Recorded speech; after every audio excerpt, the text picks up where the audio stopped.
A creature had crept up behind Hansen, unbeknownst to him. The egg struck its arm and then bounced away again. The bouncy ball was around the same size as an ordinary fist, and it bounced around from enemy to enemy but didn't hurt any of them. I've spent all this time and energy to produce this? This is what I get after all my hard work? Hansen was heartbroken, seeing no benefit to the Geno core he had earned. Whatever, I'll continue on my way to that pit. Hansen put the crystal egg away and got moving. The creatures the egg had hit continued going for Hansen, just as they had before. This, to Hansen, proved it was bona fide useless. It was a waste of space. As Hansen made his way to the hole in the ground, he slew countless beasts in his path. A silver-winged ape managed to dig its talons into Hansen's back and deliver a nasty cut. He felt the point of entry, and he expected the pain to flare up at any moment. But much to his surprise, he didn't get hurt. He felt nothing. Hansen was rather shocked, because he knew that strike ought to have hurt him. So, he fired up the Dongxian Sutra to observe the wound he had incurred. Surprisingly, there was no damage. Not even his armor had been pierced. Eh?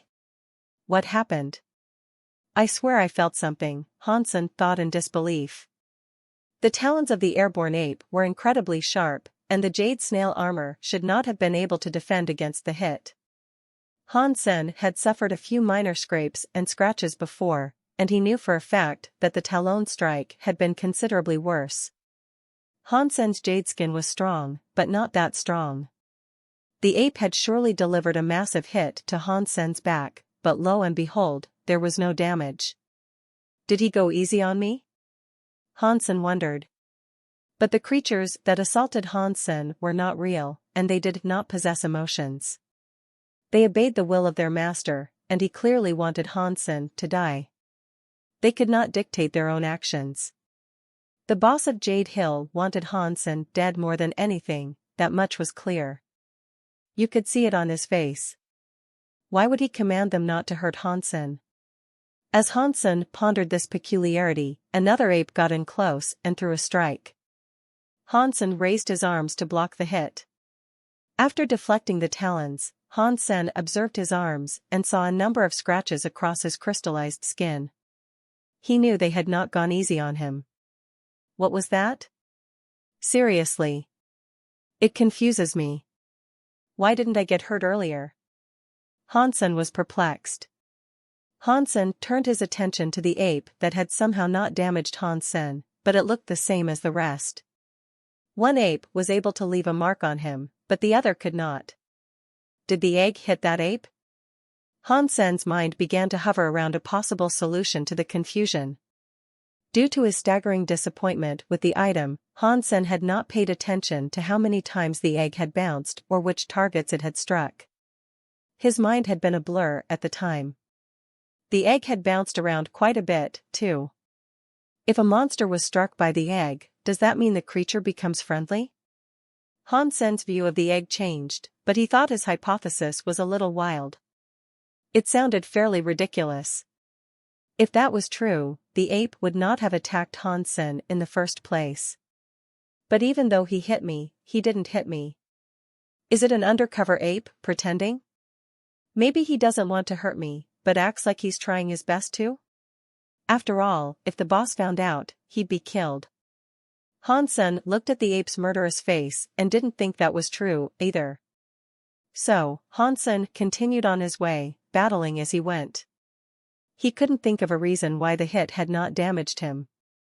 The boss of Jade Hill had only drawn 4 of the creatures. His book was a Geno core, but there had to be a limit on how many creatures he could summon at a time. When the boss saw his ape hit Hansen, he frowned, too. Even the spirit himself wasn't sure why the human had not taken any damage. The boss observed Hansen closer, and then his eyebrows became crooked. He started to frown even more. The boss of Jade Hill flipped open his book and then began to draw again. He drew even slower this time, with an excruciating amount of focus. His forehead was sweating bullets. After a few minutes, he was done, but his face looked to have been drained of all color. He was pale. A silver light beamed out of the book, followed by something else. It was a creature that looked like an evil, angry demon. When the demon emerged from the book, its green eyes stared at Hansen intently. It raised its trident and came rushing towards him. The demon was incredibly powerful, that much was clear.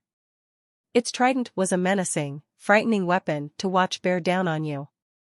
Hansen was still holding the chef, so he could only use one hand to fight. Dong! The trident came against the horn, and it sent Hansen flying back 100 meters before he came to a stop. Hansen's hands were trembling, and he acknowledged he had tried to block far too much power at once. And just as this happened, while Hansen was stunned, an ape had closed the gap to strike him. The silver talons were driven deep into Hansen's back, but pain was not what he felt. It was shock. Hansen was in a daze. The ape that had just hit him was the one that had confused him earlier. The ape's talons were incredibly strong and swift, and they should have torn Hansen to shreds upon contact. But when the knife-like nails came upon him, they were like rubber. They did not damage him in the least. The ape had come in so strong, though, its fingers and the hand itself came down on Hansen where this strike should have utterly destroyed him. It felt as if his enemy was made of putty. There was no pain, and then, the fingers of the ape all bent upwards like broken, twisted twigs. Why's this happening? Are all the creatures that get hit by the egg like this? Hansen thought to himself. The other 3 apes were quickly bearing down on Hansen now. They lifted their talon-fitted hands up to strike Hansen with greater strength than the previous ape. Hansen summoned the egg with haste and lobbed it at the enemies that had gathered around to finish the human that had led them on their chase, and given them a great deal of trouble. On its airborne flight, the egg spun. Its traversal lacked finesse and stability, but the speed at which it went more than made up for that. The demon looked furious. With its trident, it tried to impale the egg. The boss of Jade Hill watched what was happening with great curiosity, and just like Hansen, he wondered what the egg did. Now, seeing Hansen muster the effort to summon the egg and throw it, as one last-ditch effort to avoid getting destroyed, he was utterly confused. Still, he believed Hansen had to be up to something. The human wouldn't happily submit to death and throw an egg for a laugh. There had to be something concerning about the item he had lobbed, and so, the spirit had commanded the demon to take it out. The demon was incredibly strong, and its trident came into direct contact with the egg. Hansen was worried, as it was just a bronze Geno core. He wasn't entirely sure it could withstand the brunt of a strike delivered by a silver Geno core summoned creature. Pang! When the trident struck the egg, the shape of the egg caved in on itself. Fortunately, the trident had been unable to break or pierce through the egg, though. The surprisingly malleable shape of Hansen's curious Geno core bounced back to its original shape, but it was now moving faster than ever. The egg bounced everywhere at ridiculous speed, and each of the apes was hit by it. And once they had been touched by the renegade egg, the item moved on to tag the rest of the creatures in the wider vicinity, as well. And every time it hit a creature, the speed increased. It was like the speed kept on stacking and stacking, so it had become faster and faster. Hansen kept on dodging attacks, keeping an eye focused on the crazy egg. It wasn't like an ordinary bouncy ball. The egg was oval, so when it bounced away, it was incredibly difficult to keep track of. Even the initial point it'd jump away to was unpredictable. With Heavenly Go and the Dongxian Sutra active, not even Hansen was able to trace its flight. And if Hansen could not keep track of it, then neither could the creatures. And one by one, they all continued to get hit. Shortly after, each and every monster had found themselves tagged by the egg at least once. Pang! When it was done, the egg bounced back to Hansen. He did not know whether the egg had bounced back to him by sheer chance, or if the egg had instinctively returned to Hansen once its job was done. But more than anything, after it had finished tagging the enemies that were all before him, Han Sen was simply keen to find out the nature and extent of its power. He didn't have the time to think, though, for the demon and the apes all came towards Han Senator. They resumed their plan of murdering the human. The trident was coming for Han Sen once more, raised and ready to skewer. So, Han Sen raised his horn to try to knock it away once again. The last time this occurred, Han Sen was knocked back 100 meters. He knew what to expect this time, so he committed to the strike and brought his horn down against the incoming trident, bracing for the impact. When both of the weapons came together, Han Sen's eyes opened wide in sheer, unbridled joy. The powerful trident was like a cheap rubber toy, and it bent backwards with ease. Ignoring the apes and beasts around him, Han Sen moved forward to slay the wretched demon that had become a thorn in his backside. He stabbed it with great heft behind his thrust. But just as he was done, the 4 apes leaped atop Han Sen with jaws open, ready to bite and chew him up. It wasn't just the apes either. It was the rest of the creatures, as well. He had become well and truly swarmed, and the scene was like the maddest game of British bulldogs one might have ever laid eyes upon. The chef was with Han Sen, too, and in her unconscious state, she was subjected to the massive pylon. The boss, seeing Han Sen fall beneath the countless creatures, raised a smile. He believed his pest had finally been dealt with. He gave the human the credit he deserved, though.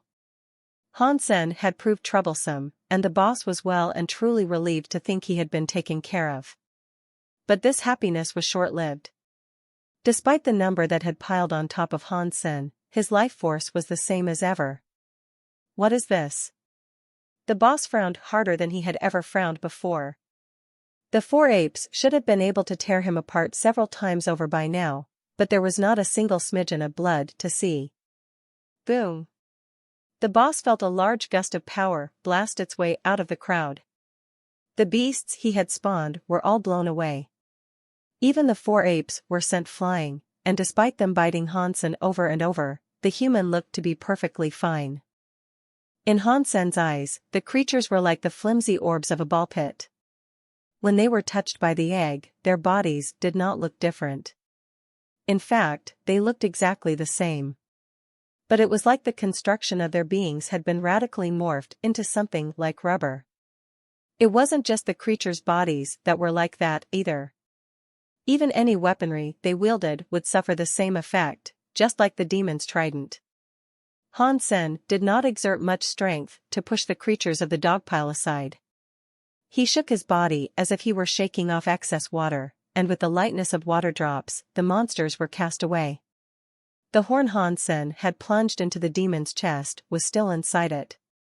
It spun inside the cavity, drilling its way through the flesh and bone as the fiend lashed and flailed around in an attempt to bite the human that had gotten the best of it.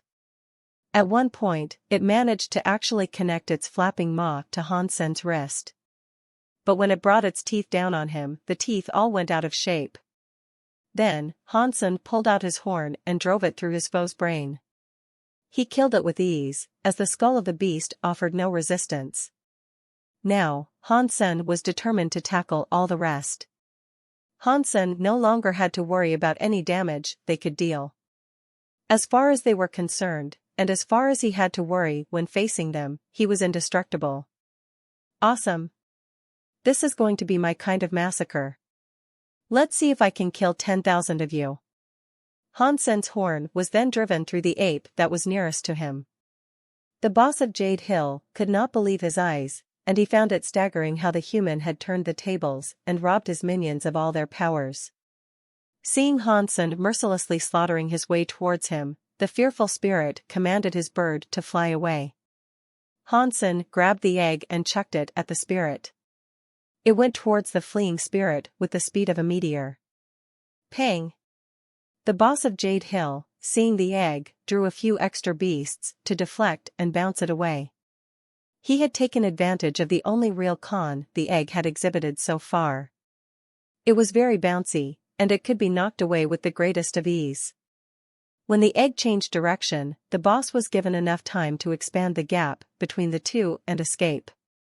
He was long gone. And when the boss fled, the monsters that remained all began to disappear. It seemed as if they could not remain in an area long if their master was absent. After all these years, I've gotten something truly miraculous. This Geno core is amazing. Hansen fingered the egg, reveling in exuberant joy. Hansen was also starting to believe it was almost sentient, as it could follow his commands. All he had to do was take care when throwing it. Before it left his hand in a throw, he just had to influence it in the direction he wanted it to go. If Hansen could predict where it would go efficiently, he'd have full control of its path. This would not be too difficult for Hansen to perform, because he was talented with yin-yang blast and drill head. Baseball pitchers could throw a curveball and football players could curl the ball, but Hansen was far more talented than the average sportsman. With the imbalance of the egg and its instability in travel, it could be used very effectively against others. Of course, that meant it would be harder for Hansen to control and guide it himself, but with enough practice, he'd be able to do just fine. And with his special abilities, calculating the course it would take would eventually come naturally to him. For all intents and purposes, the egg was a perfect fit for Hansen. With his talent, he believed he'd be catching everything off guard with majestic throws in no time. And to kickstart his practice, Hansen started throwing the egg on the ground and bouncing it back into his hands. It wasn't a ball, so the direction it would rebound was unpredictable. It was trickier than he imagined at first, and he failed to catch the egg 90% of the time. If Hansen had to use drill head, it had become even wilder and more difficult to control and guide, so he thought he might have underestimated how much practice he might need before he became super proficient with it. Bauer was delighted with the funny little egg, though. Whenever Hansen threw it, even she tried her best to catch it. Hansen was afraid of her attempt and was given a quick fright when she first leaped towards it. He was scared the egg might turn her to rubber. Fortunately, the one time she did catch it, nothing ill happened. Hansen might not have been able to control its course of flight, but it seemed as if Hansen could determine who or what he wanted the egg to affect. Hansen tested it a few more times, and the radius of its bounce was around 1 meter. And whatever it touched, if he willed it, would become rubbery. If the egg hit the same spot again, the effect was removed. This was a strange Geno core, and Hansen had never heard of such a thing before. He must have lucked out. Of course, he hadn't heard much about Geno cores, regardless. That was because there were so few demigod humans in existence. Hansen took the chef to a forest and then threw the egg at her so she'd become rubbery. She had spoken Han Jinji's name before passing out, and now, Hansen finally had the time to grill her and find out why. Hansen healed her a little, just until she regained consciousness. When she awoke, she immediately threw a punch at Hansen. He grabbed her incoming fist and began to twist and spin it for fun. She looked at her arm as if she was peering at a ghost. She didn't feel pain, but she couldn't understand why her arm was behaving like that. Hansen held the horn to her throat and said, "Answer my questions, and I'll allow you to live." After that, he pushed the serrated edge of the horn to shred a little skin and draw a slight amount of blood. "What is your relation to Han Jinji?" Hansen asked, then frowned as she remained silent. When the chef heard Hansen's question, she stared at him but did not speak a word. With the serrated edge of the horn, Hansen dug a little deeper into her throat. The shredded skin of her neck began to ooze droplets of blood, which rolled down to her shoulders. "Don't try my patience." Hansen feigned anger and impatience for any resistance she might give. "Then kill me, if that is what you wish." The chef spoke with a chilling tone, without a single hint of her words being a bluff. She was not afraid of dying in the least. Of course, Hansen still hoped to extract information. He wanted whatever she might have known about Han Jinji. Killing her was the last thing he wished to do, for this very reason, and this reason alone. He decided to soften his tone and try to insert a touch of friendliness into his approach, and so he told her, "I only want to about your relation to Han Jinji. If you answer, and tell me what I want to know, you are free to go." But her mouth remained firmly shut, prompting Hansen to elaborate on the specifics of what he ultimately wished to ask. He said, I want to know if you're a friend or foe of Han Jinji. We hate each other. We hate each other very much. You are clearly an ally or thrall of his, so stop talking. The chef spoke with a tone that was laden with spite and disdain, and her eyes drilled holes into the young man in front of her. If the man before the bark door of the underground shelter's entrance was a follower of Han Jinji, what she said now suggested that she might have killed him herself. Seeing the chef speak with a muzzled rage, it looked like Han Jinji must have done something awful to her. Why do you think I'm with him? Hansen asked. You two share the same race, the chef said. Hansen smiled and said with a laugh, Oh, you've misunderstood things a great deal. We are humans, yes, but our race has a grander population than even you lot, if I were to wager. That doesn't mean we're all the same, though. So, what makes you think I'm a friend of Han Jinji? Hansen did his best to explain things as simply as he could. The chef looked at Hansen with confusion, and she stuttered to ask, Is what you say true? I'll be honest with you, I'm not a friend of Han Jinji. In fact, I am his enemy. If you dislike Han Jinji as much as your behavior suggests you do, then you and I have a common goal. Hansen put his horn away and put on an expression of apology. Then, Hansen continued to heal her wounds, before touching her once more with the egg. You really do have a bone to pick with Han Jinji, too, the chef asked. Hansen brought her over to a nearby tree to resume the healing, and as he touched her wounds, he said, If I was a friend of his, you'd be dead right now. I risked life and limb to save you, you know that, don't you? The chef examined her own body, and although the healing was a fairly slow process, she could tell she was improving. She had been hurt badly, and Hansen's holy light was still very weak. Because of this, it'd take a long time for Hansen to finish healing her completely. But Hansen stayed with her and kept on healing her. They spoke about many things, but in their chatting, Hansen didn't ask anything too concerning or serious. When Hansen had tried to be hard and firm with her, she did not give him what he wanted. Now, he was going to do his best to be soft and fair. If he behaved that way, perhaps she'd be more willing to open up to him. They spent the next few days together, and over the course of that time, the chef continued to receive swell treatment, in addition to other kindnesses Hansen was willing to impart. Why were you trying to kill me, can I ask? I know I took the head of that cow, but was that the sole reason that you came after me? The tension between the two seemed to have dissipated now, so Hansen thought it was the best time to ask about this. The chef, by this point, had fully recovered. And she knew she was stronger than Hansen, too. For him to ask this, it was obvious he had no grudge against her. The chef said, You and Han Jinji look like one and the same, that is why I wished to kill you. Did you see many humans in the third god's sanctuary?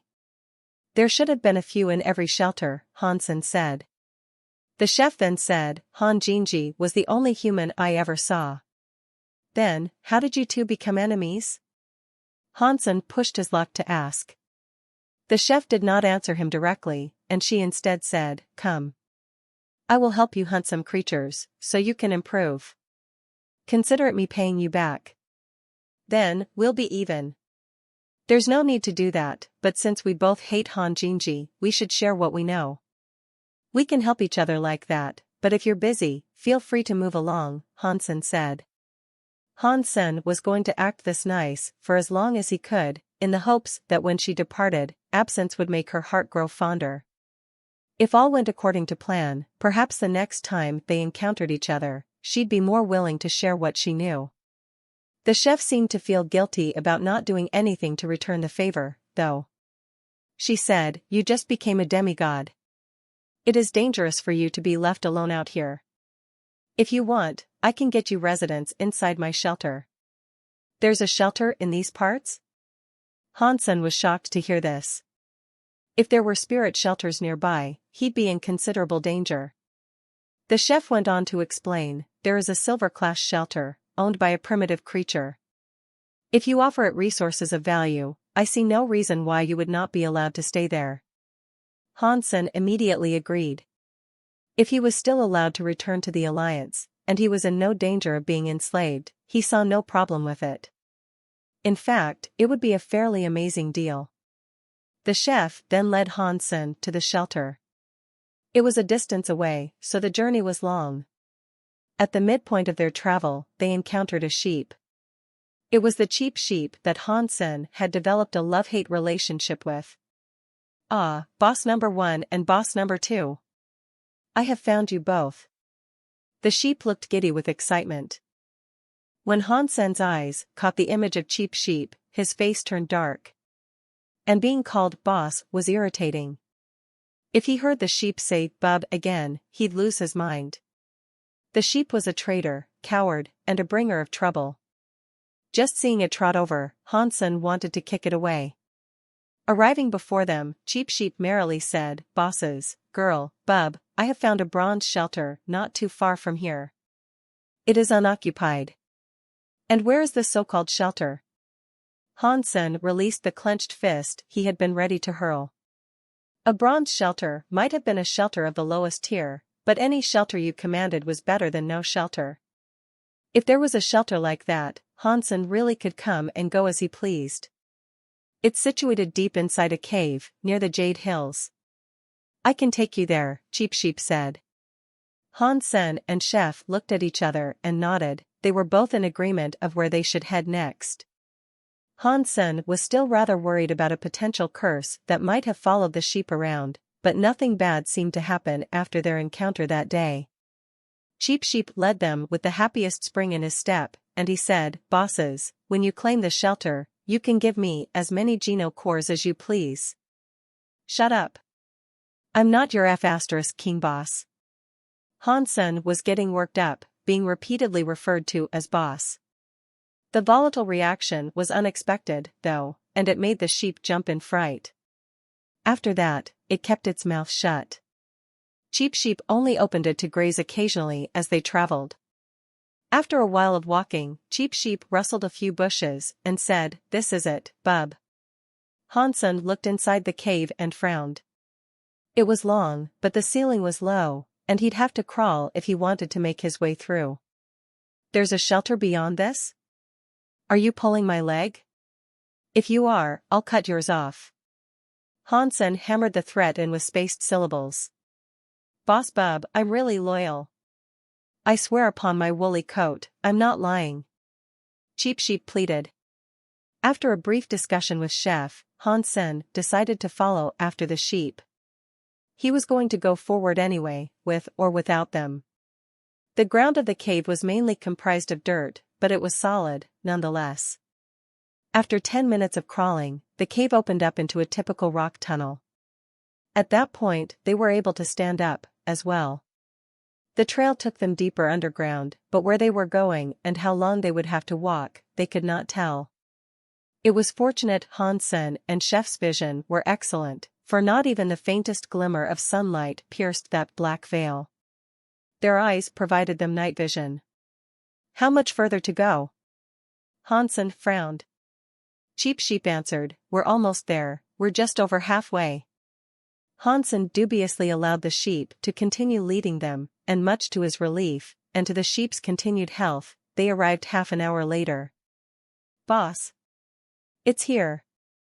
The sheep raised one of its hooves, pointing directly ahead of them. Hansen looked forward and saw a castle of stone.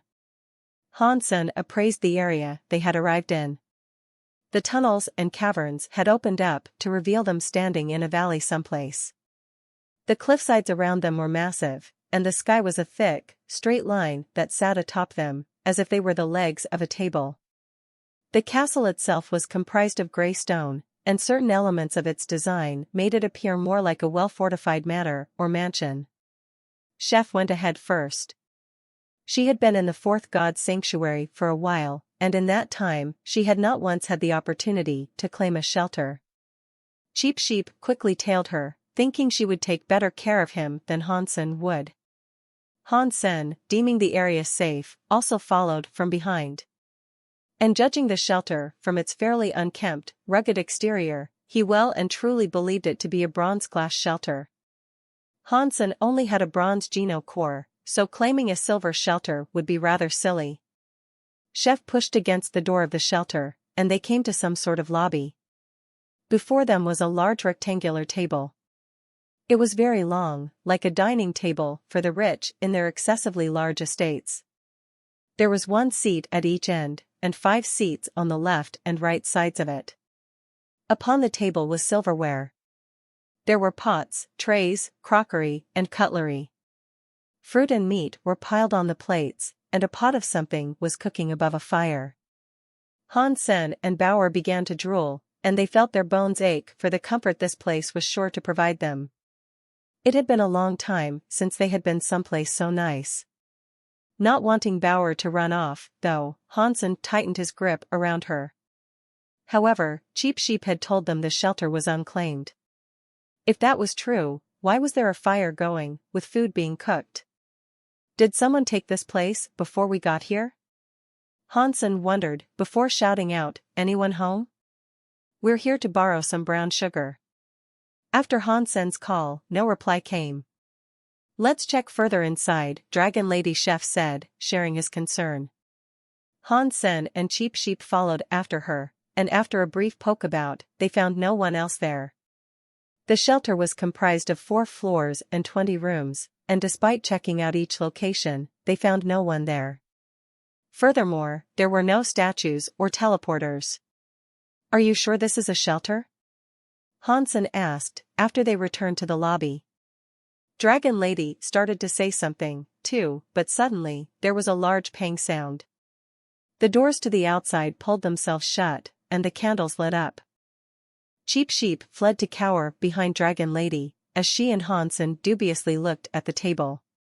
There was a man standing near the master seat, dressed in a black suit and tie.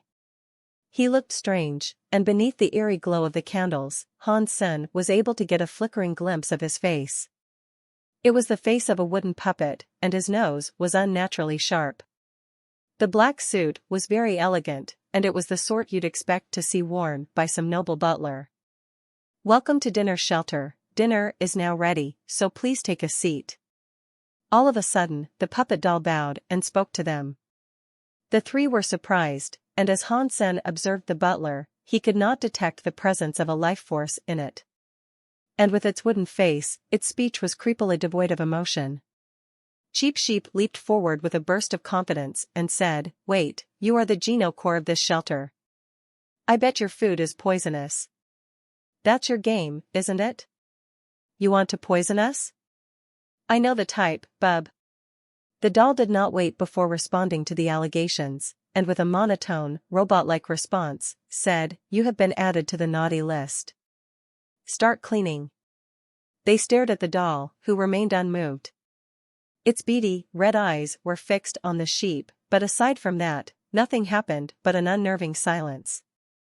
Hansen saw Cheap Sheep move its mouth to say something more, but just as it did, the sheep was turned into a doll itself. It remained frozen in its expression, with a half-open mouth. Hansen and Dragon Lady were shocked, seeing their annoying little companion become a doll. Fortunately, the Cheap Sheep doll still had a life force.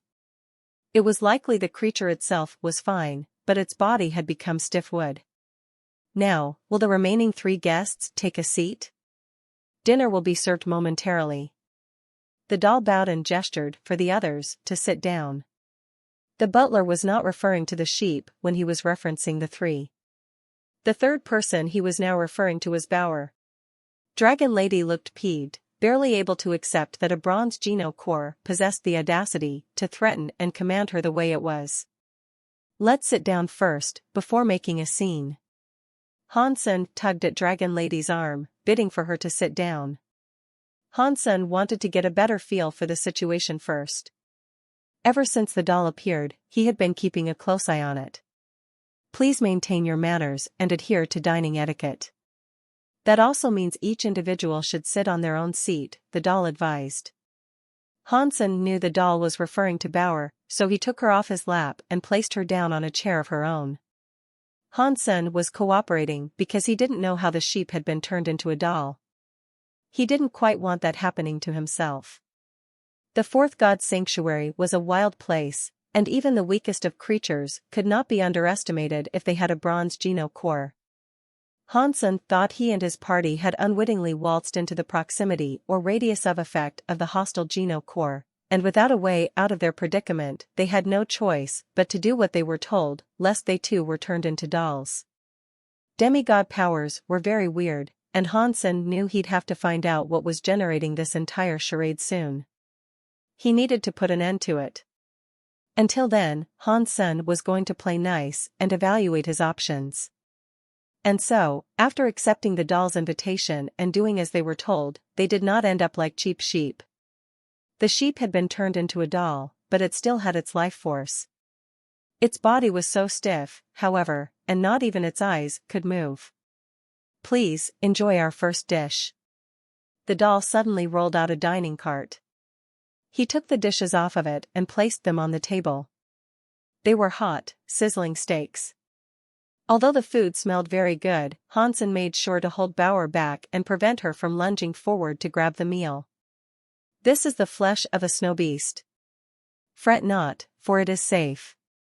Dragon Lady cut the meat and took a bite. Dragon Lady was a professional chef, and so she knew her meats. If she thought it was okay to eat, Hansen would have no qualm eating the food. He trusted her. After Hansen decided to tuck into the meal, he acknowledged it to be some good stuff. There were no toxic tricks at play, and quite honestly, it tasted divine. Snowbeast flesh, consumed. Ordinary Geno point +1. Hansen was pleasantly surprised, for he did not expect to receive a Geno point from the freebie meal. Bauer cut herself a slice and had a bite, too.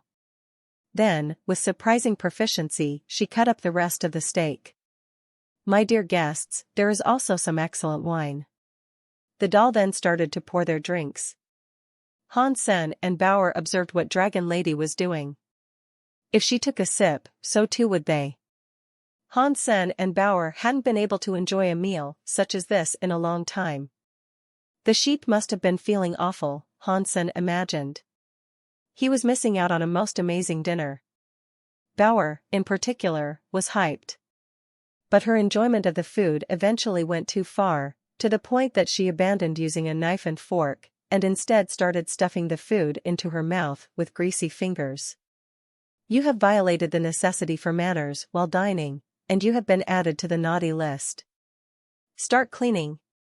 The doll said this with surprising anger, as if he had been personally slighted and was triggered. "Oh, no." Hansen quickly turned to look at Bauer. Without hesitation or concern for himself, Hansen reached for Bauer to place her behind him. But before he could, the doll's eyes flashed red. Then, strangely, it looked surprised.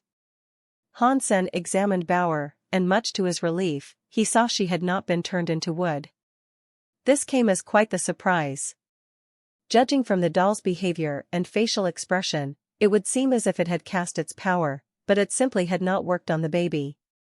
The doll's eyes flashed with that same red, menacing light again. It also spoke, and it said, "You have all been added to the naughty list. Start cleaning." The doll's eyes flashed like a bright, oscillating light, as they turned to look at Hansen. He had summoned his crystal egg, but before he could muster the strength for a throw, he began turning into wood. Dragon Lady, who had leapt up from her seat to fight with her cleaver in hand, was starting to turn into a deadwood puppet now, too. Hansen found himself unable to move, and the doll and its powers were far stronger than he had expected them to be. Dragon Lady's silver core could not resist the encroaching woodening, and neither could Hansen's jade skin. The butler was effortlessly turning them all into dolls. Maybe this isn't a bronze shelter, after all. Maybe it's a silver one, Hansen thought to himself. The doll had turned its attention back to Bauer by this point, and its eyes repeatedly flashed. Fortunately, and curiously, the powers had no effect on Bauer. "Start cleaning." As if it was programmed to, the butler repeated this command every few seconds. It was a rather sinister thing to hear, over and over. Bauer looked incredibly angry at the butler. She didn't like the way her master or her friends were being treated, and so she pulled out her gourd. The butler despised disobedience, and the fact that he couldn't turn her into wood prompted him to move forward to try to grab her. But before he could, Han Sen's wooden body suddenly started to glow white. This came as another surprise for the butler. The wooded skin began to evaporate, returning Han Sen to normal. "You have been added to the naughty list. Start dying," Han Sen shouted, as he glowed with a luminosity that made direct eye contact impossible. A few seconds later, a punch was unleashed towards the butler. The doll was shocked, acknowledging the power that was suddenly headed its way. The fiend flashed its eyes a number of times to repel it, but nothing worked. The bright light wielded by Han Sen laid the smackdown. Boom! The doll's body was immediately destroyed, as a flurry of wood chips peppered the air and rained across the ground. Silver Geno Core destroyed, Butler doll. Silver Geno Core obtained, Butler doll. Amidst the storm of wood bits, one suddenly rose and shot over to Han Senator, then, it entered his sea of soul. Han Sen exited Super King Spirit mode, and when he went to check the item he had received, he saw an odd doll sitting in his sea of soul. It was around the same size as a human's hand. Butler doll, wood element Silver Geno Core. When the doll was destroyed, Dragon Lady and Cheap Sheep were freed from their wooden bindings. Their bodies had returned to normal, but their mental composure hadn't. That was because they had both been stunned by what they had just witnessed Han Sen perform. Their eyes had been stuck in place while they were dolls, so they did not see the Super King Spirit mode clearly. But they had seen a bright white light utterly annihilate the pompous butler. A set of staircases in the lobby suddenly opened, one that led to a hallway that ended at an ominous-looking door. They figured that had to lead to the spirit hall. "Boss Bub. You are so powerful and handsome. You must be a god amongst the demigods, and oh, I cannot express how deeply my admiration for you has penetrated my soul," the sheep waxed lyrical. After Han Sen broke the butler, Cheap Sheep well and truly acknowledged who the real deal was in their party. Han Sen ignored what he said and simply took Bauer along with him to the door. Beyond it, as suspected, was the spirit hall and residing statue. Strangely, the statue's forehead was empty. There was no spirit nor creature residing in this place, after all. But the statue was made of silver, indicating it was indeed a silver shelter. And this surprised Han Sen's companions even more, for they now knew he had been able to destroy a Silver Geno Core with as little as a single punch. Han Sen asked the chef, "Do you want to place your spirit stone there?" She shook her head and said, "This is not what I seek." When spirits put their stone inside a statue, it was nearly impossible for them to become unbound from the place they had put it. They had to live in a shelter of their choosing, lest their stone get destroyed or claimed. As such, a shelter had to be selected carefully, and they had to ensure it met their every demand and satisfied each of their needs. Han Sen summoned Moment Queen and instead made the shelter hers.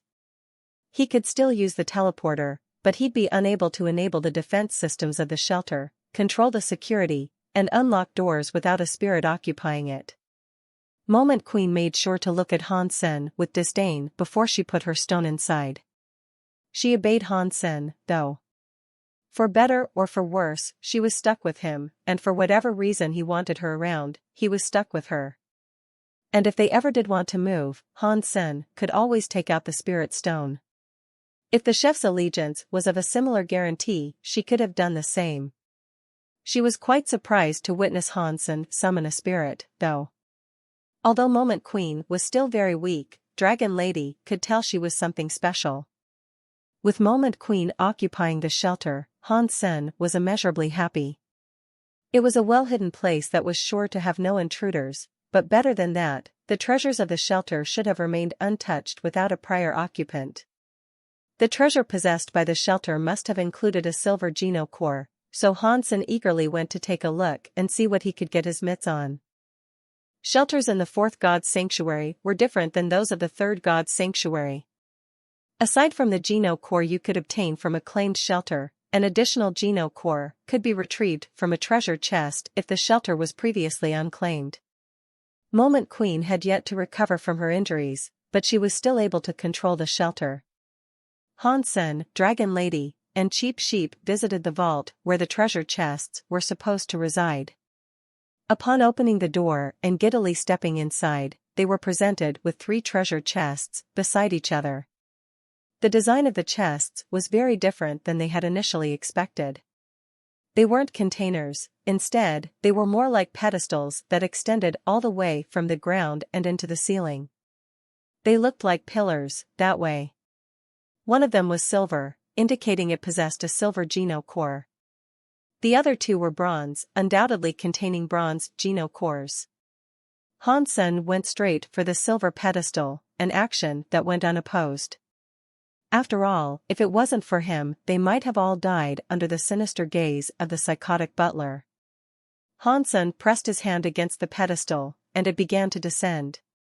There was no button, and the pedestal did not descend under the force of Hansen's hand. Instead, it was an operation performed by Moment Queen. Atop the pillar was something hovering in a magical light. It was a purple ring. Hansen grabbed the ring and heard an announcement play. Silver Geno core obtained, Demon Heart Ring. When Hansen reviewed the information that came along with it, he was pleasantly surprised. Demon Heart Ring, Dark Element Geno core. Dark Elemental Geno cores were extremely rare, and so were the Geno points.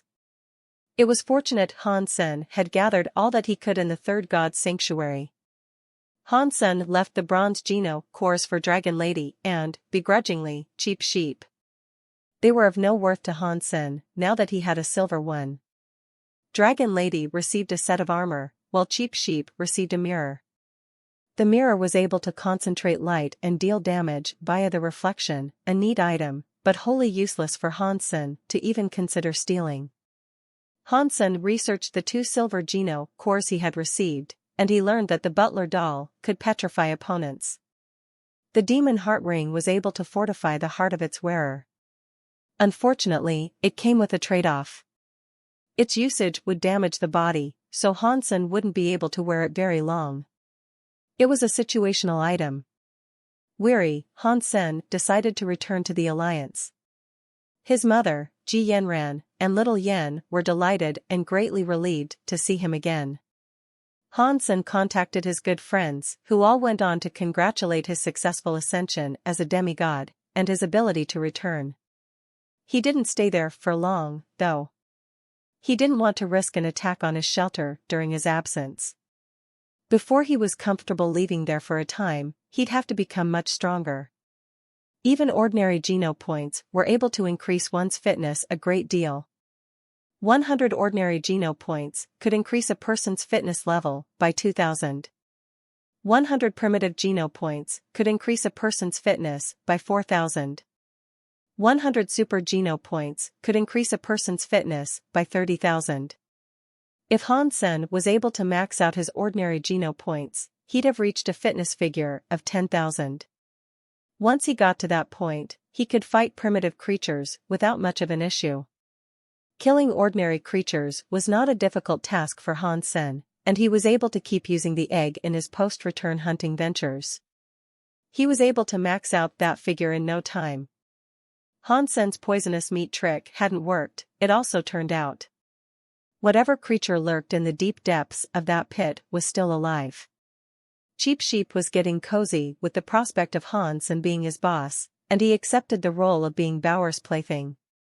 The sheep wasn't the strongest of allies one could have, but Hansen had developed a bit of a soft spot for him. He'd feel bad about kicking the sheep out, so he allowed him to stay. There was only one condition for him being allowed to remain in Hansen's company, though. Cheap Sheep was not allowed to call Hansen boss. Every time Hansen heard it, a shiver and a chill would strike his spine like lightning. When he maxed out his ordinary Geno points, Hansen decided to follow Dragon Lady to the shelter she had once mentioned. Because Jade Hill did not have many primitive creatures, and they always seemed to travel in a group, it was best if they ventured out together as one, as well. Dragon Lady was already in a group. One Han Sen was gladly invited to join, given his recent performance. With that group, he was sure to do well. Han Sen did not think himself invincible, and he knew his hyper-Geno arts and Geno cores weren't good enough to face whatever challenge came his way, so he thought the prospect of having a few buddies to back him up would be a great idea. Bauer rode Cheap Sheep as they traveled away from Jade Hill. Dragon Lady was familiar with the region they were headed, so any potential hotspots were avoided. She knew the best routes to take, too. But on the fourth day, 2 meteors streaked across the sky. And then, all of a sudden, a blizzard blasted a frightful freeze across the land. It made for a terrifying journey, in awful conditions. They still pushed on, but on their way, they encountered many ordinary creatures that had been frozen solid. It was horrifying to see, and so Han Sen made sure to keep Jadeskin active and hold Bauer to ensure her warmth. To make matters worse, an avalanche began rumbling down towards them. Oh, no! Someone is fighting. Dragon Lady summoned a transparent bowl to shield them from the tide of snow that was descending upon them. It wasn't a second too soon, either. Immediately after she did so, the snow buried the bowl completely. Han Sen could not tell how thick the snow was, but it was incredibly cold in there. Han Sen's jade skin provided great cold resistance, but even he felt extremely chilly now. Dragon Lady and the sheep were quivering and shivering due to the cold, prompting the former to light herself on fire. That helped her out a bit, but the gnaw of the ice was so strong and bitter, it couldn't help shake the freeze. The sheep's fluffy wool was wholly caked in ice and snow, by comparison. Han Sen acknowledged it was an unfortunate consequence of the cold getting to it, but regardless, it was a strange look for it to bear. The cold was hurting it badly, though. Cheap Sheep could only twitch every few moments, indicating that it was becoming increasingly likely that the sheep would freeze to death. Han Sen continued to hold Bauer close, but with his free hand, he cast a fire. She didn't seem to be affected by the cold, fortunately. With great curiosity, she just peered outside the bowl as if she was watching something only she could see. The temperature was continuing to drop, though. Bauer's safety aside, Han Sen was concerned not even he would be able to withstand the ice and frost much longer. There was a grave concern that all 3 of them would perish due to the sudden shift in weather. Who is fighting out there?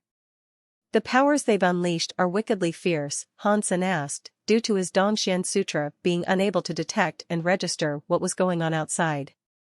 The sky continued to pump, cough, and exude as much snow and bone-chilling winds as it could. I am not sure. It could either be a royal or king-class spirit battle, Dragon Lady said, offering her own explanation. Even though she was on fire, her lips were turning purple and her teeth were chattering between a few sputtered words. She held her arms in a hopeless attempt to restrict her shivering. Suddenly, an extremely sharp noise sounded. It was horrendously high-pitched, like the drill of a dentist had pierced their eardrums and ventured onwards to excavate their brains. The sound made them all fall to their knees. D***it.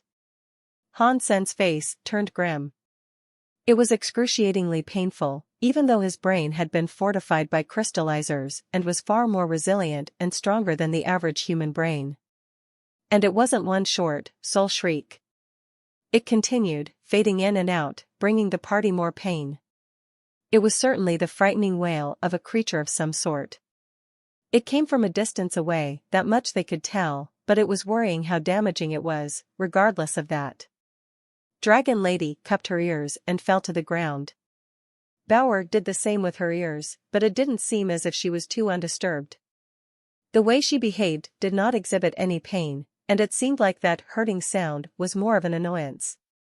And in comparison to the behavior of the other 3, the sheep was rolling around on the ground in freezing agony.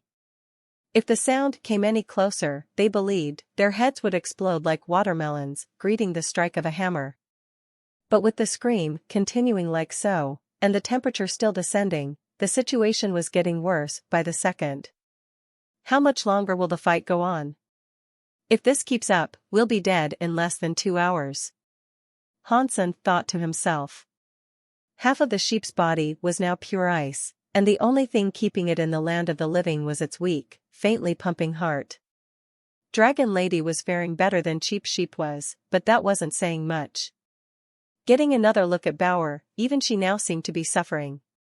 This was something Hansen had never seen before, and it made his heart ache.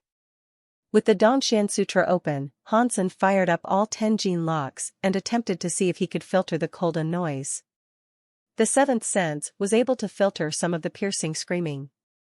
And so, Hansen battled the noise, hoping to reduce the damage it was dealing to his allies.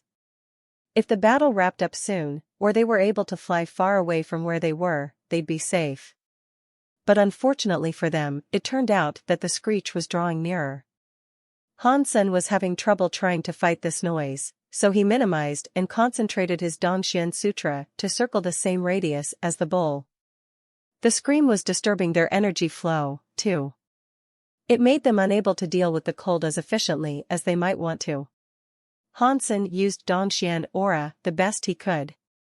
The Dragon Lady looked a smidgen better, but Cheap Sheep was unconscious.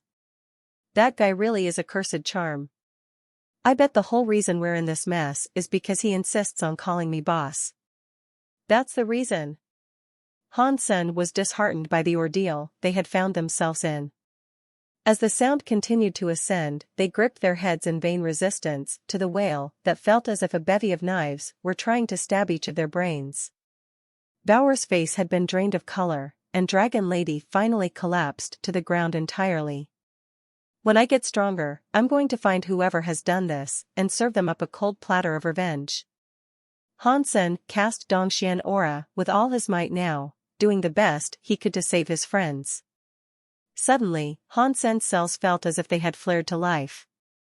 A mystical substance was generated, just like before, and went to his seat of soul. Is Dongshan Sutra going to generate a Geno core? Hansen wondered to himself. The substance began to build up inside the Sea of Soul, and the black crystal reacted just as it had with the Jadeskin Geno core. It released its inky liquid, which combined with the substance. The screaming was like an explosion of shrapnel in his ears, but he couldn't pay it much heed. Survival was the name of the game right now, and he had to do all he could to ensure he'd make it through this horrific ordeal. Dragon Lady's skin was beginning to flake with ice, as Bauer began to shiver and shake in Hansen's arms. The temperature dropped further and further, as the screech drew closer and closer. D***it. Come on. This can't be happening. I can't die. I won't die. Hansen looked around for an escape route. If he couldn't save the others, he'd have to save himself. But unfortunately, he was well and truly trapped, and there was no way out. Suddenly, the Sea of Soul vibrated. And then, something appeared in front of him. Hansen was taken aback when he saw what emerged from his Sea of Soul. It was an umbrella. It was thin-framed and elegant, like the sort you'd see fancy women use. Its color was blacker than the filthiest coal, though. Even its handle was.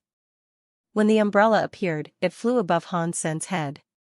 Beneath this umbrella, Hansen felt a veil or shroud envelope him. The cold and the shriek were gone. Hansen noticed, if he was able to stay within the umbrella's covering radius, all the negative and detrimental effects were filtered and kept away. Is this the Geno core of the Dongshan Sutra? Hansen quickly reviewed the information of the Geno core. Self-Geno core, bronze bulwark umbrella. Beneath the protective canopy of the bulwark umbrella, no power was able to breach the defense and ravage them. Bauer had returned to normal, and she seemed surprised by the sudden disappearance of the cold and sound. She examined the umbrella that now shielded her. Hansen went over to check on the Dragon Lady and Cheap Sheep. The lady was now doing fine. The sheep was breathing in a raspy wheeze.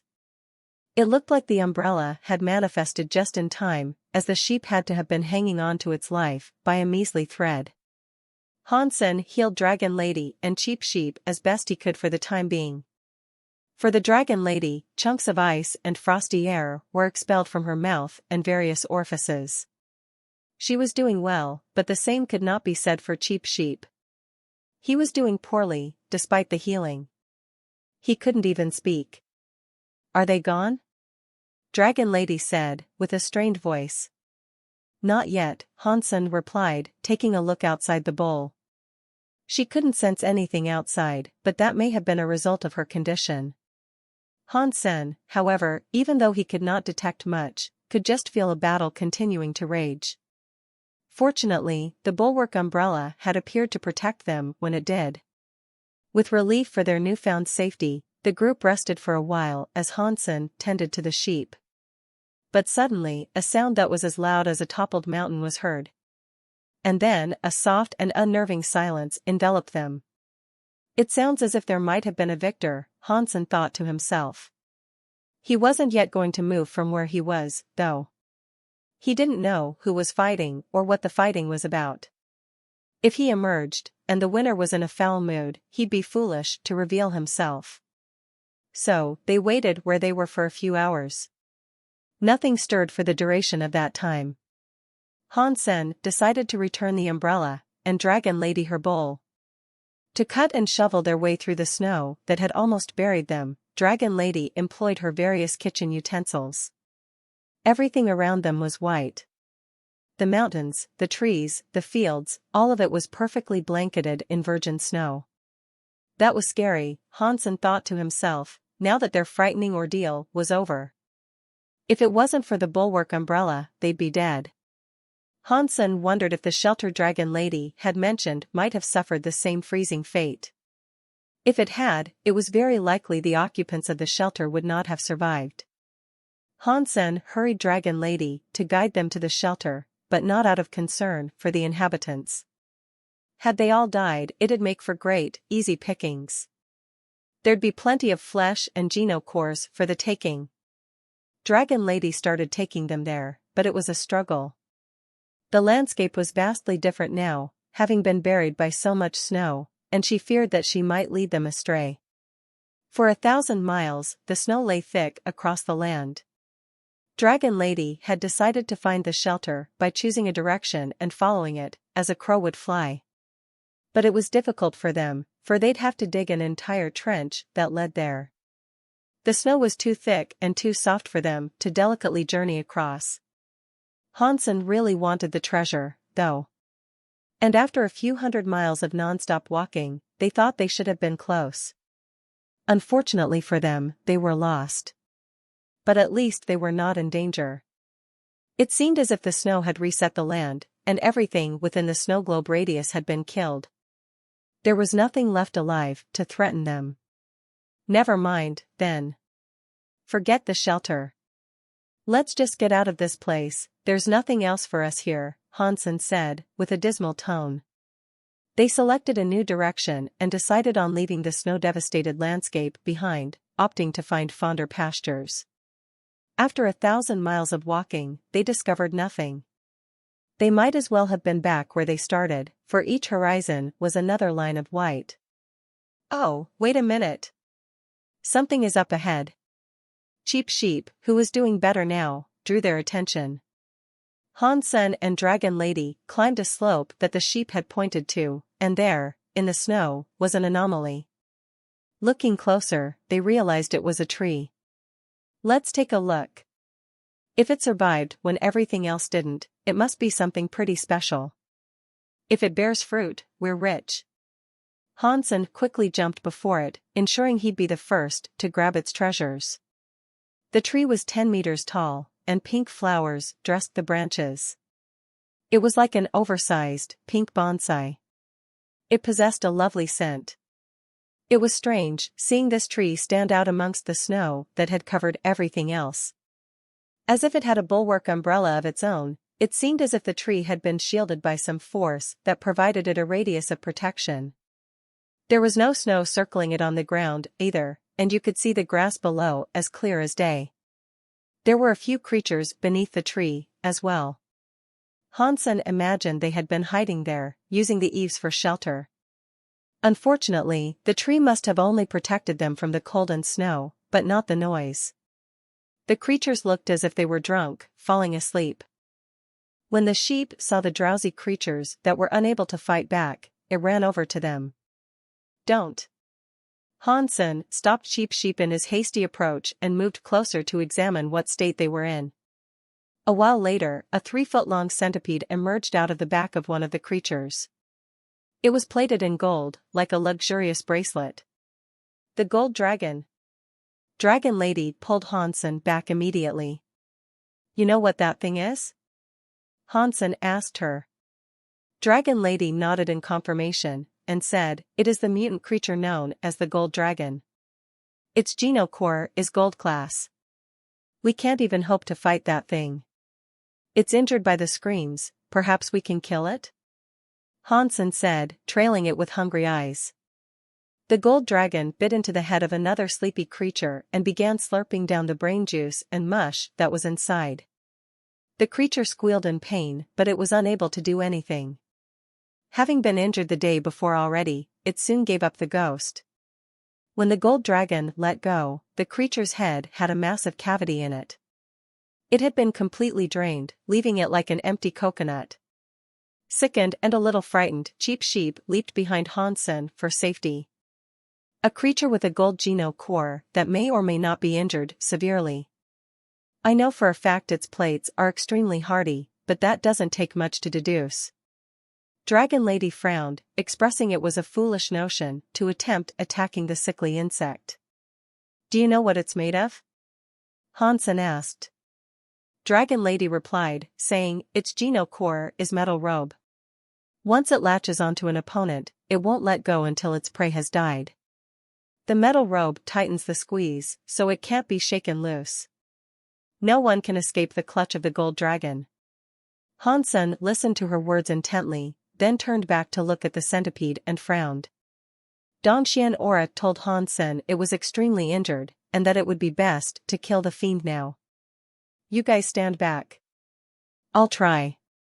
After observing the insect for a little bit longer, Hansen decided to try his luck and see if he could defeat the creature. This was the best chance he would get to kill a gold core creature anytime soon, he reckoned. So, Hansen summoned his bulwark umbrella and butler doll. Then, they went towards the centipede dragon. The gold dragon noticed their approach and unleashed its metal robe, grabbing butler doll. Butler doll's eyes flashed red to petrify and turn the centipede to wood, but it was unsuccessful. It was most likely because the butler doll was far too weak compared to the mutant gold dragon. Now, the moment Hansen witnessed the butler doll get snatched, he exhausted all the power he could in a single strike. He wanted to attack the gold dragon the moment the metal robe couldn't be a threat to himself. It was occupied, and now there was an opening.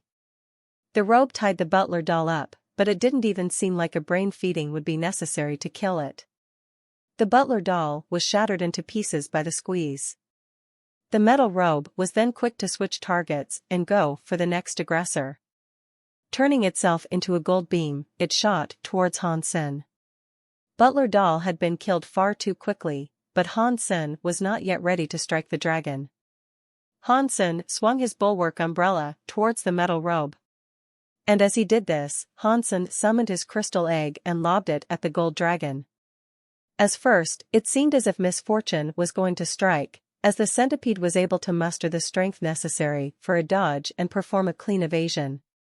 Fortunately, luck was on Hansen's side that day.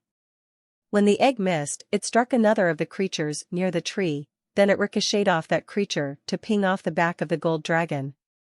Hansen returned the egg to his sea of soul, and then, with his horn in hand, tried to stab the dragon. The metal robe grabbed hold of the umbrella and tried to snap it. Hansen knew he'd have to hurry, especially after hearing the bulwark umbrella creak as if it were on the verge of snapping. It was an impressive piece of gear, but it was only bronze class. It may have been stronger than the butler, but it wouldn't last long going up against a gold-class genocore. Not sure how long the umbrella would last, Hansen shifted into fifth gear. The gold dragon noticed Hansen coming for it, and so it leaned forward, wanting to meet its target. Hansen raised his horn and cast Ghost Slash. When the rubberized dragon had just about reached his face, the horn was plunged directly into the centipede's body. Its shell had become much softer, but not to the extent Han Sen had witnessed before. The creature was still formidable. The horn was unable to plunge entirely through the centipede's body, and after a long drive, found itself being flung back and away. Noticing the horn didn't work, Han Sen then decided it was time to make use of Super Spank. If Super Spank worked, the body of the gold dragon should shatter completely. Han Sen wanted the creature's flesh, but he had no choice now, given the situation he was in. Gold Dragon was injured and debuffed, but it was still no foe to underestimate. It was a violent, squirmy little thing, as well. With great anger, it fiercely went after Han Sen, shining with a gold light. Han Sen felt his hand get cut, but he endured the pain and tried to break a part of its sequential structure through the Danshan Sutra. Super Spank was able to destroy the weakest part of a foe and initiate a chain reaction, but this enemy was so strong, it was incredibly difficult for Han Sen to do even that. Pang! Han Sen committed to the strike and tried throwing his weight into knocking over the first domino. Dragon Lady and Cheap Sheep were worried. If Han Sen's horn had not been able to penetrate the gold dragon, would there be much of a point in him using his bare fists? Surely, a slap had to be weaker. Confused and concerned, they watched in bewilderment as his palm was driven effortlessly through the gold dragon, as if the frightening creature was merely composed of water. Boom! The moment Han Sen drew his hand back out of the creature's body, it gave out an ear-piercing scream. Then, the entire thing shattered and became dust that glided along the gentle breeze. Dragon Lady and Cheap Sheep were frozen, trying to comprehend how Han Sen had just managed to slap a gold Geno creature to death. Mutant creature Gold Dragon killed. No beast soul gained. Gold Geno core received. Gold Dragon lock. Consume its flesh to gain 0 to 10 mutant Geno points randomly. The metal robe, now titled Gold Dragon Lock, softened its grip on the umbrella and entered Han Sen's Sea of Soul. Gold Dragon Lock, Gold Element Gold Geno Core. Although the flesh he'd have been able to eat was destroyed, and he had lost Butler Doll in the battle, Han Sen reckoned it was a worthy exchange. A Gold Geno Core was nothing short of spectacular. Boss, you are too good. Cheap Sheep couldn't help but exclaim as he trotted over to Han Senator. A warm welcome wasn't given, though, as Han Sen kicked his sheepish companion to the ground for referring to him as a boss again. I told you not to call me boss. Although he would never admit it, Han Sen was afraid of Cheap Sheep and the curse that might be following it around. There were 2 more primitive creatures beneath the tree, whereas the rest were ordinary creatures. Their brains had all been sucked dry, but the bodies still had meat that was just begging to be eaten. So, Dragon Lady did just that. She prepared a gorgeous hot pot for the 4 of them, and then they all gathered round to keep warm and eat the creatures merrily. Suddenly, they could hear the sound of crunching snow. Something was approaching. But it wasn't coming very stealthily, and when Han Sen turned to take a look, he saw a creature not too far from them. He could see that it was injured, even from the briefest glimpse. The creature looked like a red horse, but it was small and young, more like a pony. There was a deep cut across its belly, and it was bleeding. Its movement was a pain-inducing stagger, and it was clear that the creature was having trouble doing so little as standing up. When the pony was a mere 10 meters away from the band, it fell over and collapsed face-first into the snow. Try as it might, it could not rise again. The red pony looked exhausted. It managed to raise its head, but that was all, and with a whimpering sound and a softly rolling head dressed with an upset expression, it looked at Han Sen and Bauer, as if it were pleading for their assistance. Ha ha ha. Now that's a delivery service, said Cheap Sheep, looking at the pony with much excitement. He jumped up, summoned a horn, and approached the pony, ready to slit its throat and silence its gentle wails of pain and fear. Ouch! Bauer quickly battered the sheep over the head, and after expressing her disapproval of the sheep's actions, went over to kick the horn away. Bauer went to the red pony and stroked its head, saying, "Dad, can we save it?" Han-sen looked at Bauer and the pony and told her, sure. Ordinarily, Han-sen would not save it. It looked like a weak ordinary creature he could not do much with, anyway. After the two creatures fought, morphing the landscape into the icy wasteland it was now, even the gold dragon had found itself badly injured. It was difficult to imagine how the pony had survived all by itself. Even if it had managed to not freeze to death, how had it endured the killing screams and screeches that almost brought an end to Han-sen? And although it was severely injured, the pony at least seemed conscious and aware of their discussions. Even though it might have made a nice meal for them, Bauer had wanted to save it. So, Han-sen was not going to disappoint her. With his holy light, he began to heal the pony. The holy light he used was still weak, despite Han-sen's advancements. So, to stop the bleeding and stabilize the wound, he used medicine and stitches to begin with. Han-sen brought some cooked meat over to the pony, to see if he could help it get some of its strength back, but it was rejected. The pony didn't want it. So, Bauer tried giving it some of her milk powder. It was fortunate Han-sen had brought a lot of milk powder with him when he returned from the Alliance. There would be enough for the both of them, thankfully, for the pony greatly enjoyed it. After picking up sticks and moving on, Han-sen got Cheap Sheep to transport the pony and bring it along with them. As expected, the fluffy sheep complained a lot. Not that anyone cared. Han-sen spent some time examining the gold dragon lock.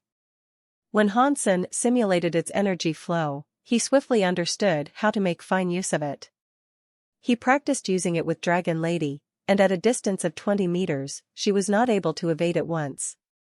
A distance that was any bigger than that was trickier, though, as it gave Dragon Lady more than enough time to dodge. The lock was very strong, too, and not even Dragon Lady's cleaver was able to break it. Silver Geno cores and primitive creatures would be no match against it, then. This will come in handy when I need to tie people up. In the future, I should be able to depend on it a lot when I go out hunting. Han-sen was thrilled with the Geno core he had managed to procure, and he believed it to be a very handy and worthy addition to his growing arsenal. The party trudged through deep snow for another 10 days, with no sign of the land improving. Over the course of that time, however, the pony's condition improved a lot. By that 10th day, it was able to stand on its own 4 hooves and walk alongside them, turning the traveling quartet into a quintet. Unfortunately, the pony was unable to speak the common language, and thus, Han-sen was not able to interact and talk with it as much as he would have liked. They eventually reached a mountain, one that was unfamiliar to Dragon Lady. After trekking across it, there was another. They descended and ascended that one, and after doing that once more, they eventually came across a shelter perched upon the loft of one last mountain. A little while later, Han-sen's Dongxian Sutra told him they were in an area that was home to humans. There are humans here? Han-sen was delighted to know others of his same kind were around. Who is that? Hopefully it's Old Man Ji, Han-sen thought to himself. He knew the chances of that were slim, but it was a nice thought for him to hope for. Unfortunately, he'd have better luck winning the lottery multiple times before bumping into someone he knew in that sanctuary. Han-sen followed a trail towards the shelter he had spotted. His Dongxian aura senses were tingling, informing him there weren't just humans in the area, but creatures, too. The detection of humans there grew fainter for Han-sen, as his attention shifted to the shelter that was occupied by a ratio that favored a mixture of spirits and creatures. There was something up, not too far from Han-senator. As the distance between them closed, Han-sen was able to see it was a green cow, merrily grazing upon the snow-dressed grass. The green cow, seeing the approaching quintet, looked surprised. Cheap Sheep asserted himself as a diplomat and instigator of negotiations. He quickly trotted forward and said, "Boss, cow, what is this place? Who owns this shelter here, bub?" Green Cow heard what he said and replied, "This is Shadow Mountain. The shelter is called Shadow Shelter. The owner is a human by the name of Nan Lydian." Green Cow informed Cheap Sheep that the human welcomed all in his shelter, and was a very accepting and generous person. Hansen had not expected a human to own a shelter that was primarily inhabited by creatures and spirits. And as for the title of the shelter being Shadow Shelter, that was remarkably strange. The Alliance knew of only 4 human-owned shelters, and this name was not on that brief list. If a human did indeed rule the place, he could easily return to the Alliance as he pleased. If that was the case, how had Hansen never heard of him before? From what Green Cow told them, he sounded like the sort whose name would carry some weight and fanfare back home. Does this demigod like to maintain a low profile? Does he like keeping things on the DL? Hansen curiously pondered. Green Cow told them it was a gold shelter, too. Nan Letian's power was comparable to that of a mutant creature or a royal spirit. He allowed creatures and spirits to join his club, and he had built a formidable alliance with those he commanded.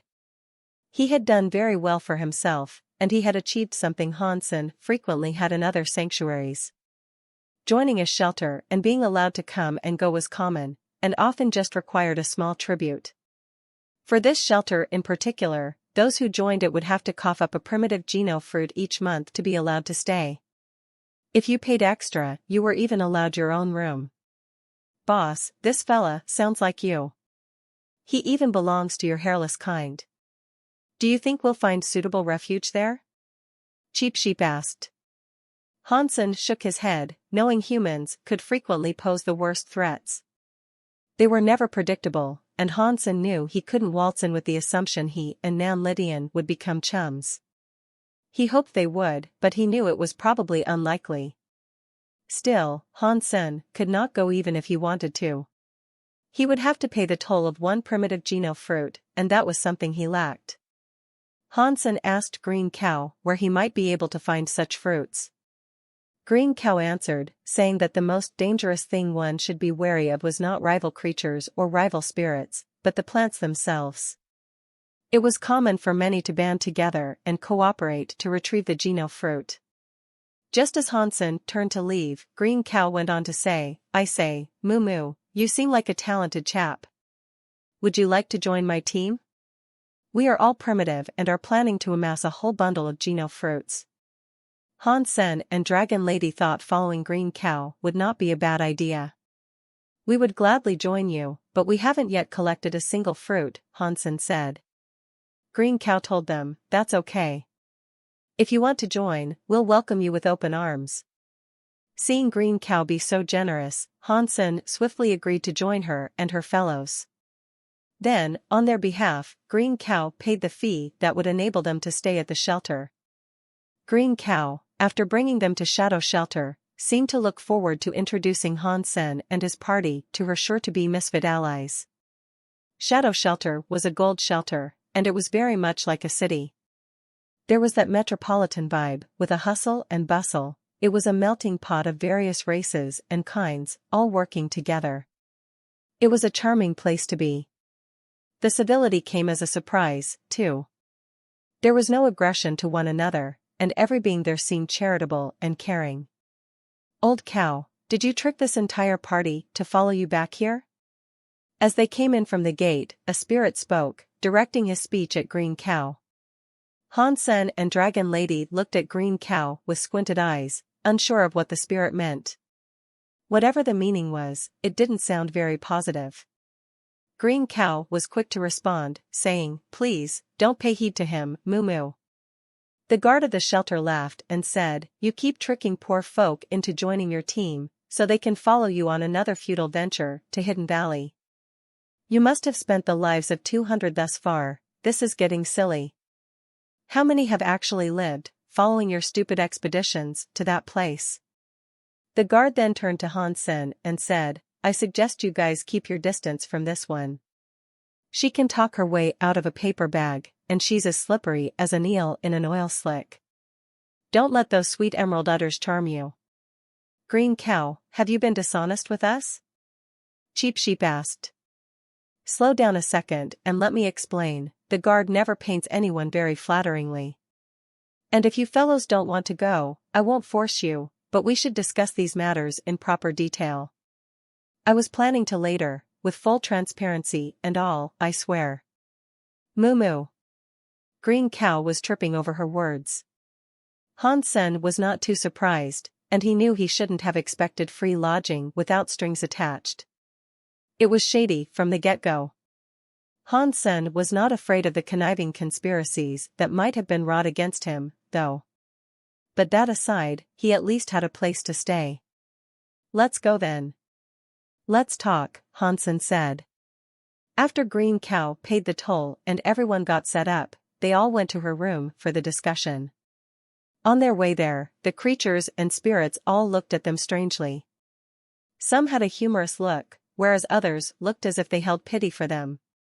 Regardless, it seemed Green Cow had built herself quite the reputation. "I assure you, folks, the Hidden Valley is where the Star Sea Beast is buried. If we can find its bones, we will be showered with the most magnificent of rewards." Inside the room, Green Cow reclined backwards on two hooves against a wall.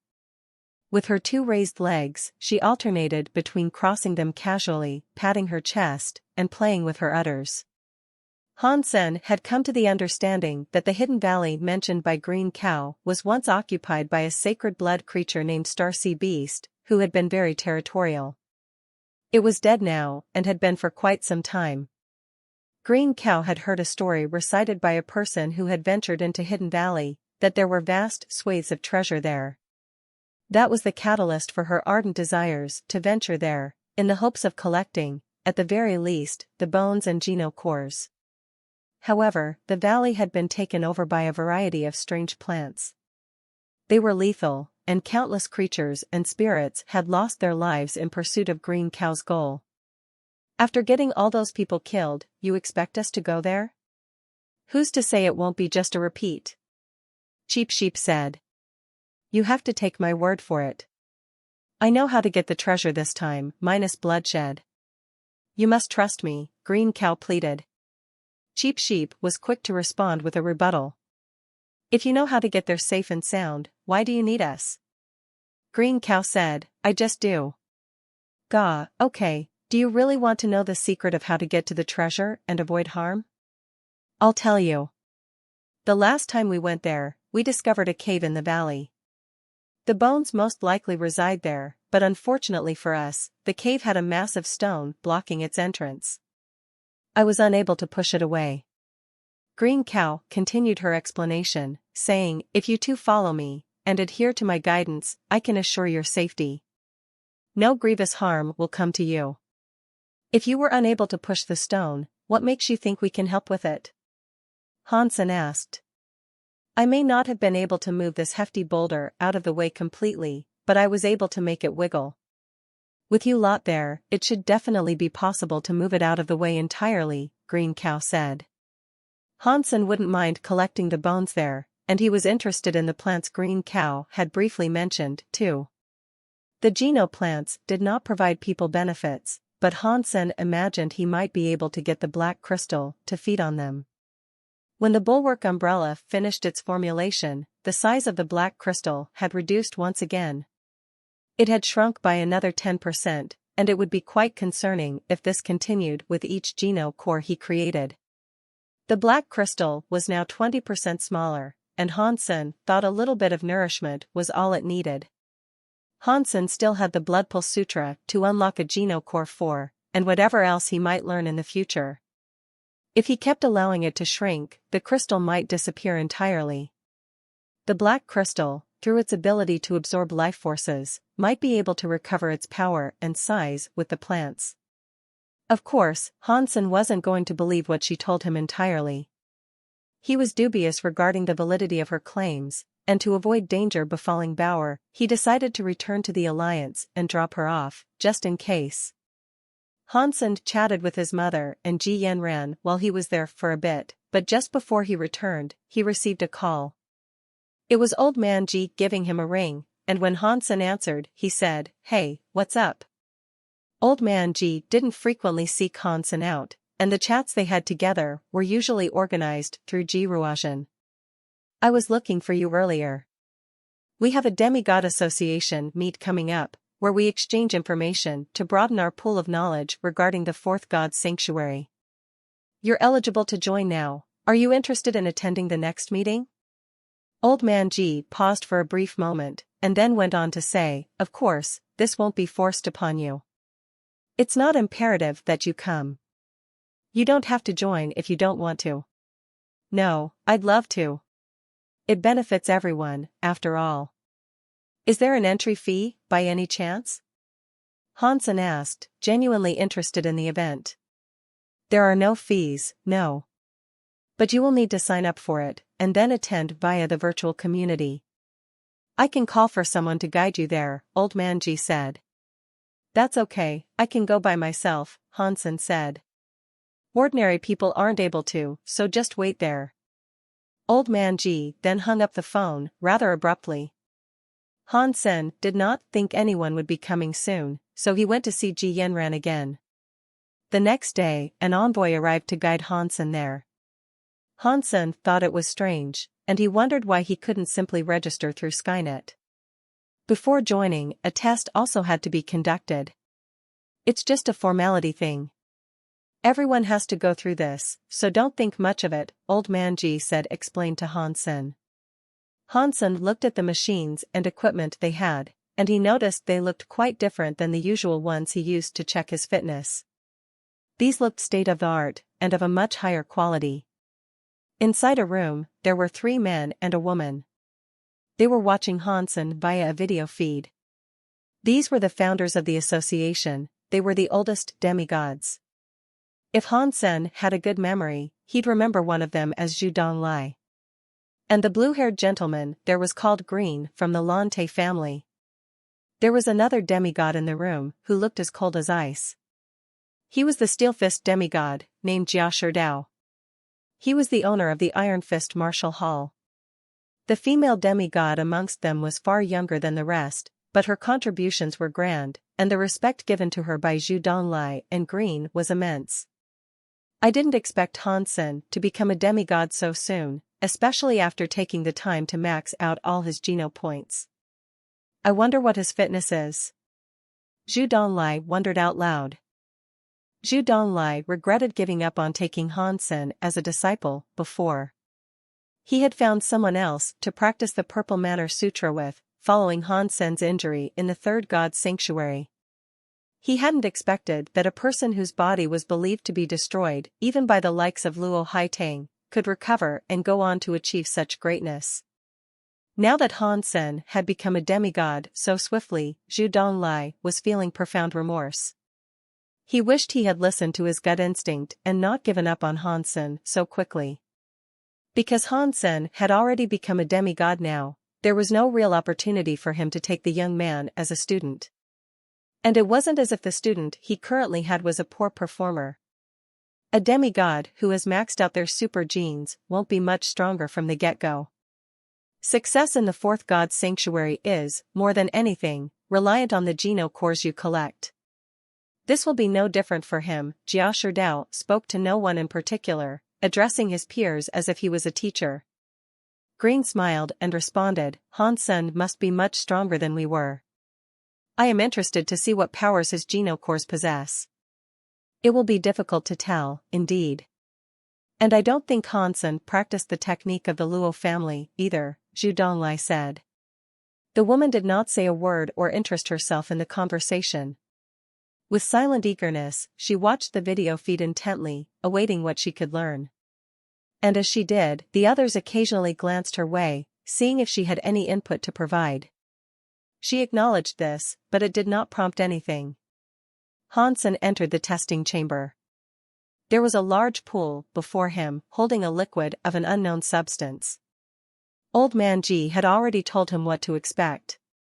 It most certainly wasn't water, it wasn't even liquid.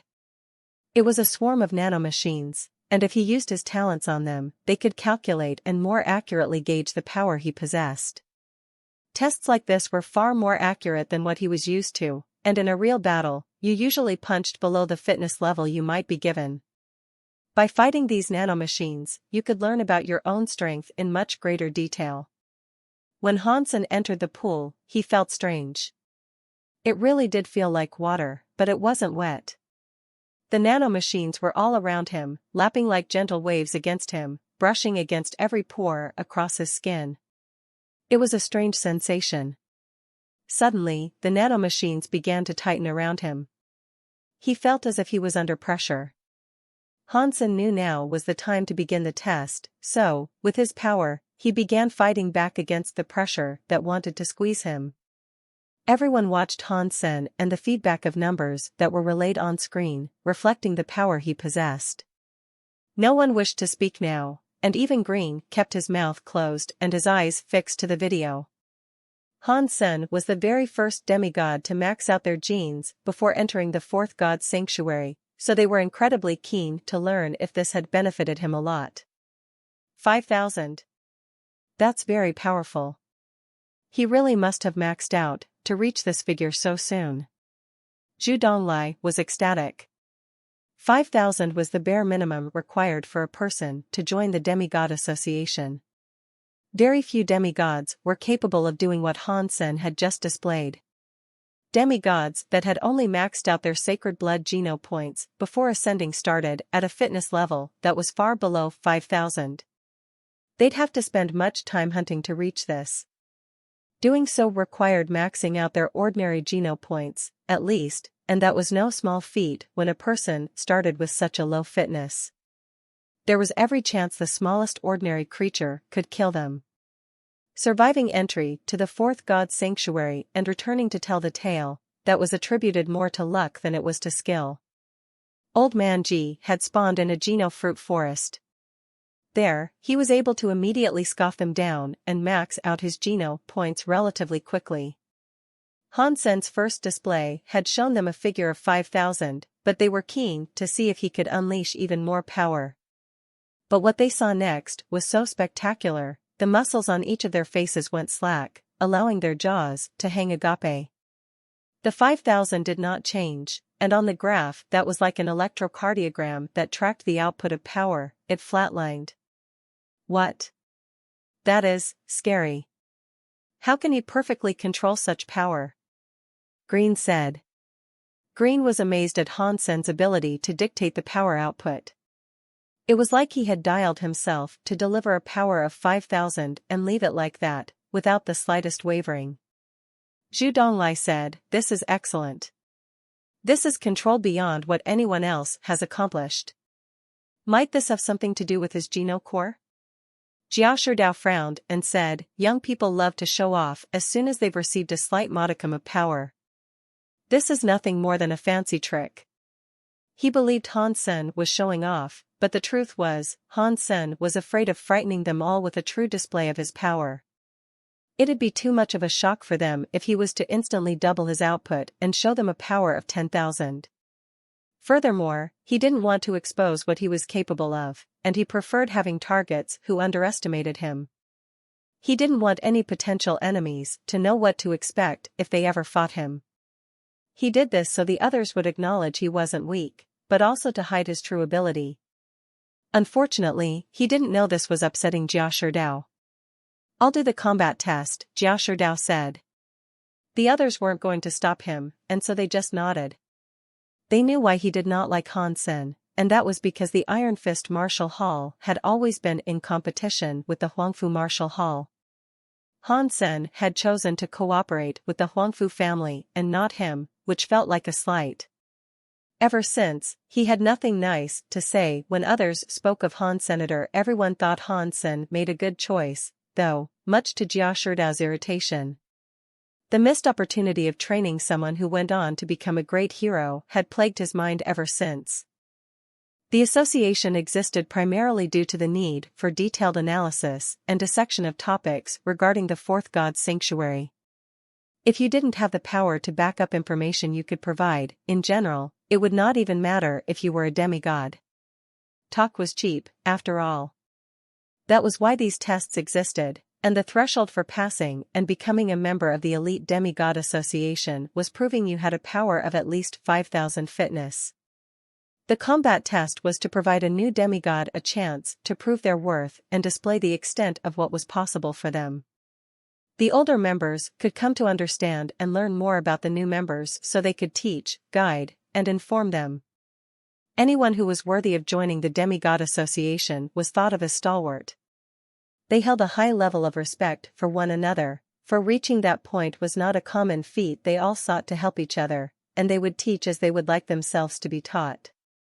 It was like a collective of millionaires, except they would always dip into each other's pockets, and that was fine.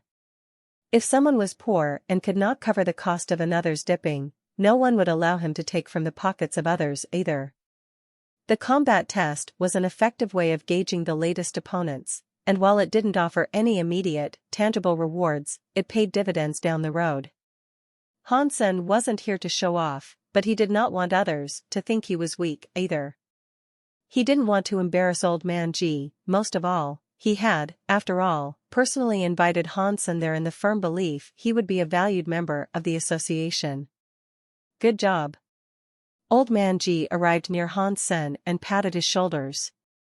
The way Hansen showed the demigods his ability by perfectly hitting 5,000 had brought a shock to many of the demigods. Old Man G thought Hansen had handled the first test well, too, and it had left plenty of room for others to guess what his true strength could amount to. "I hope I didn't embarrass you," Hansen said. "Embarrass me? You made me proud. Come, allow me to introduce you to the OGs amongst us. You're also going to have to battle one of them, and if you perform well enough, you can consider yourself a fully fledged member of the association." Old Man G laughed. Hansen was brought to a large martial hall, and there, Old Man G introduced him to his associates. Hansen had heard of Green, Zhu Donglai, and Jia Sherdao before. The woman amongst them was the only one Hansen was unfamiliar with. When Old Man G introduced Hansen to them all, he did not introduce him to the woman. She was almost like a ghost in the room. The woman was very quiet, and Hansen thought she might have been a silenced secretary. But she seemed to brim with untold secrets and an air of mystique. There was definitely something about that woman he couldn't quite put his finger on. Old Man G said there were 4 other founding members, but he thought it was extra strange to see him gloss over the woman and not introduce her to him or him to her. She looked young, but you could immediately tell she was strong. Hansen would rather fight all the other demigods at once than go up against her.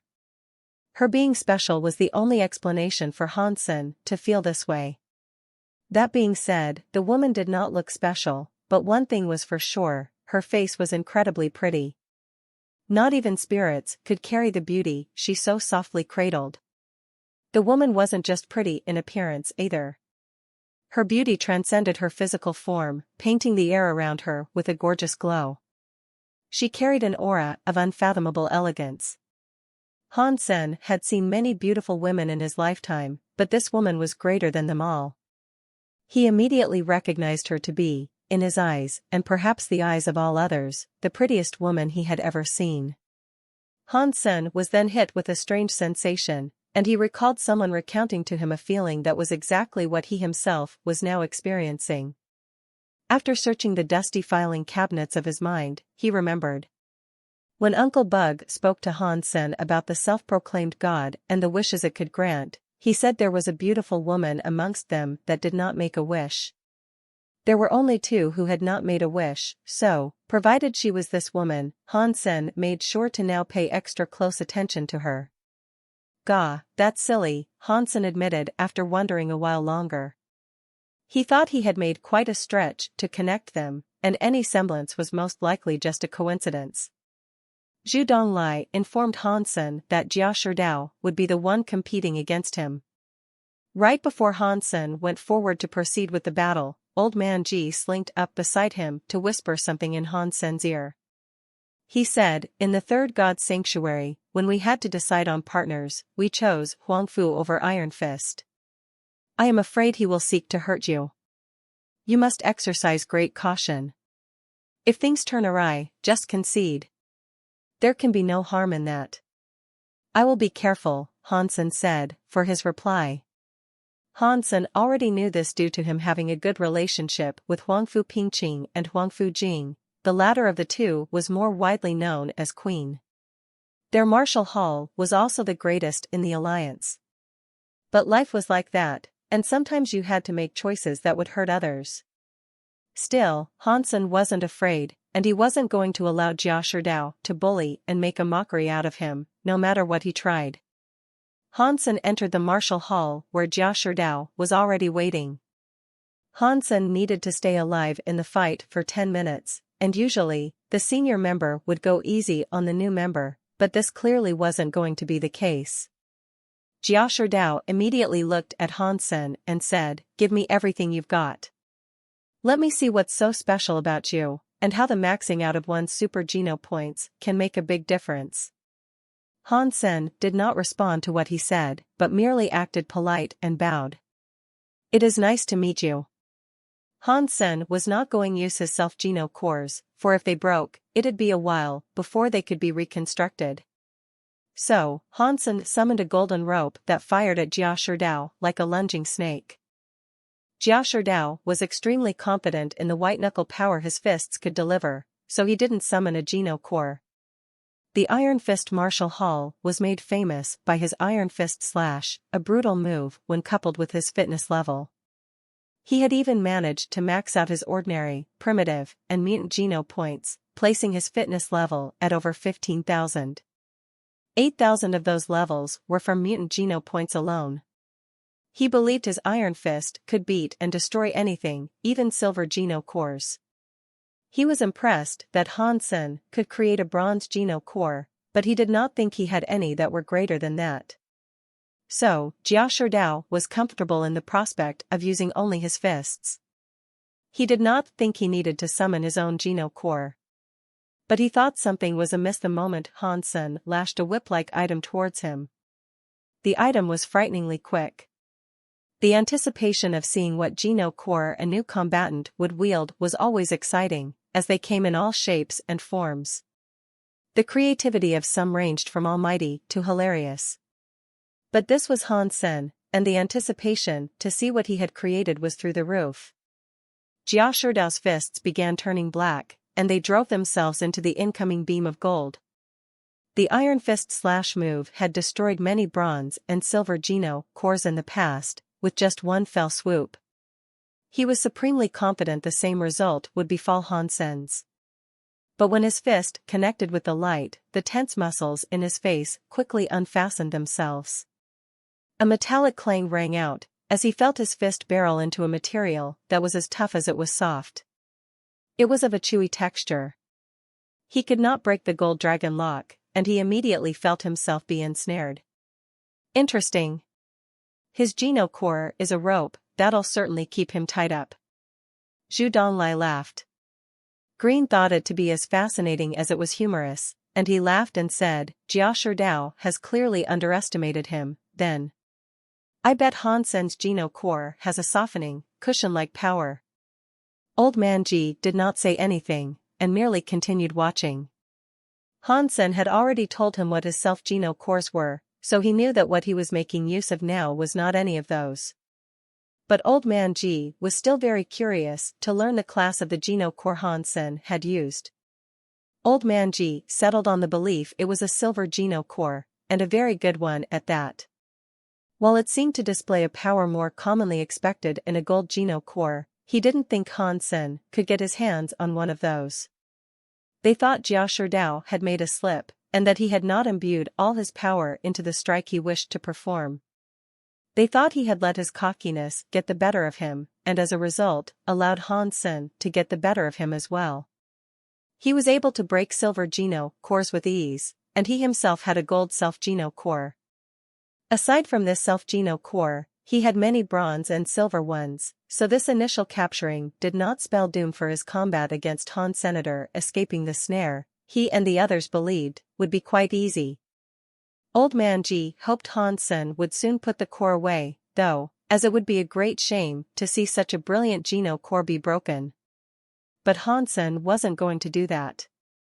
Han Sen had to rely on this geno core to gain the upper hand, unbeknownst to the others. He couldn't risk using his other geno cores, as they'd end up broken. Although self-geno cores could be broken and then later regenerated, doing so would put great strain on the body. It would also take a long time Han Sen couldn't really afford right now. Han Sen wasn't going to let this happen, and thinking this was a great chance to stress test his gold dragon lock, he was keen to learn whether or not Jia Sherdao could break free. He was confident in the lock, though, and he knew Jia Sherdao's fitness didn't rival a top-dog mutant creature. There was every chance he couldn't escape its snatch. Jia Sherdao tried to maintain his cool, but he had to let a frown show. He used all the strength he could, but no matter what he tried, he could not get himself free. Everyone looked on in great surprise. They could see his muscles rise, webbed by stressed-out veins. It looked as if his muscles were going to break through the fabric of his clothing any second now, redefining what it meant to be ripped. But the rope just tightened even more, and it did not show any sign of breaking. And eventually, it began to shred the clothing, exposing the man's bulging body. Things quickly took a concerning turn. The rope did not relent in its tightening, and it eventually began to wear into the skin, drawing blood. Jia Sherdao's face changed. His power was like a volcano, but the measly-looking rope had bested him. Jia Sherdao tried gunning his muscles a multitude of times in the hopes he could break free, but nothing came loose. He could not earn himself any slack, and blood began to dye the rope and drip to the hall's floor. It was a very awkward-looking scene, truth be told. And as they watched, Green and the others' faces began to distort. They were shocked that Jia Sherdao could not escape what was essentially a rope. He looked to be in an awful condition, made worse by how confident he had been when he walked out there. He wanted to prove to Hansen that the young man had missed out not cooperating with him. He looked like an utter fool now. Jia Sherdao had no clue what to do himself, so he decided to summon his gold Geno core. He knew his bronze and silver ones couldn't help, and if he summoned them, only for them to break, the embarrassment would only increase. This gold Geno core he had summoned was a pair of giant scissors laden with fish teeth. They looked to have been forged of black steel, and they were frighteningly sharp. Old Man Ji was surprised, seeing him summon his Geno core scissor slash. He was glad to see Hansen had come so far and he was this powerful, and he was more than impressed to see he had put Jia Sherdao in a situation where he had no choice but to summon his most powerful Geno core. The Geno core scissor slash was controlled by the owner's mind. Without delay, it flew over to the tightening cords and attempted to snap down and cut the gold dragon lock. Old Man Ji felt awful watching this unfold. He had hoped Hansen would call back his Geno core, and he expected the phantom scissors to cut through and break the item with ease. He thought it was a great waste. But when the teeth-laden maw of the scissors bit down on the rope, all that occurred was a flurry of sparks. The rope was unbroken.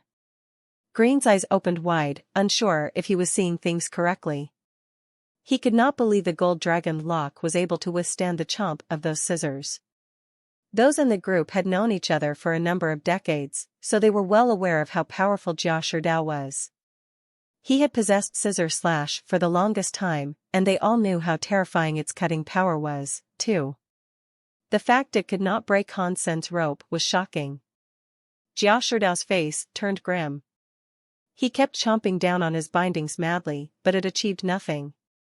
The ferocity of his cutting generated a blinding fireworks show, but still, it was all to no avail. There was still 10 minutes on the timer, and even with all that time, Hansen did not think his opponent would break free. Even if he gave him an additional half an hour, Hansen thought there'd be no threat. Do you know what Hansen's Geno core is called? It's not a bronze Geno core, is it?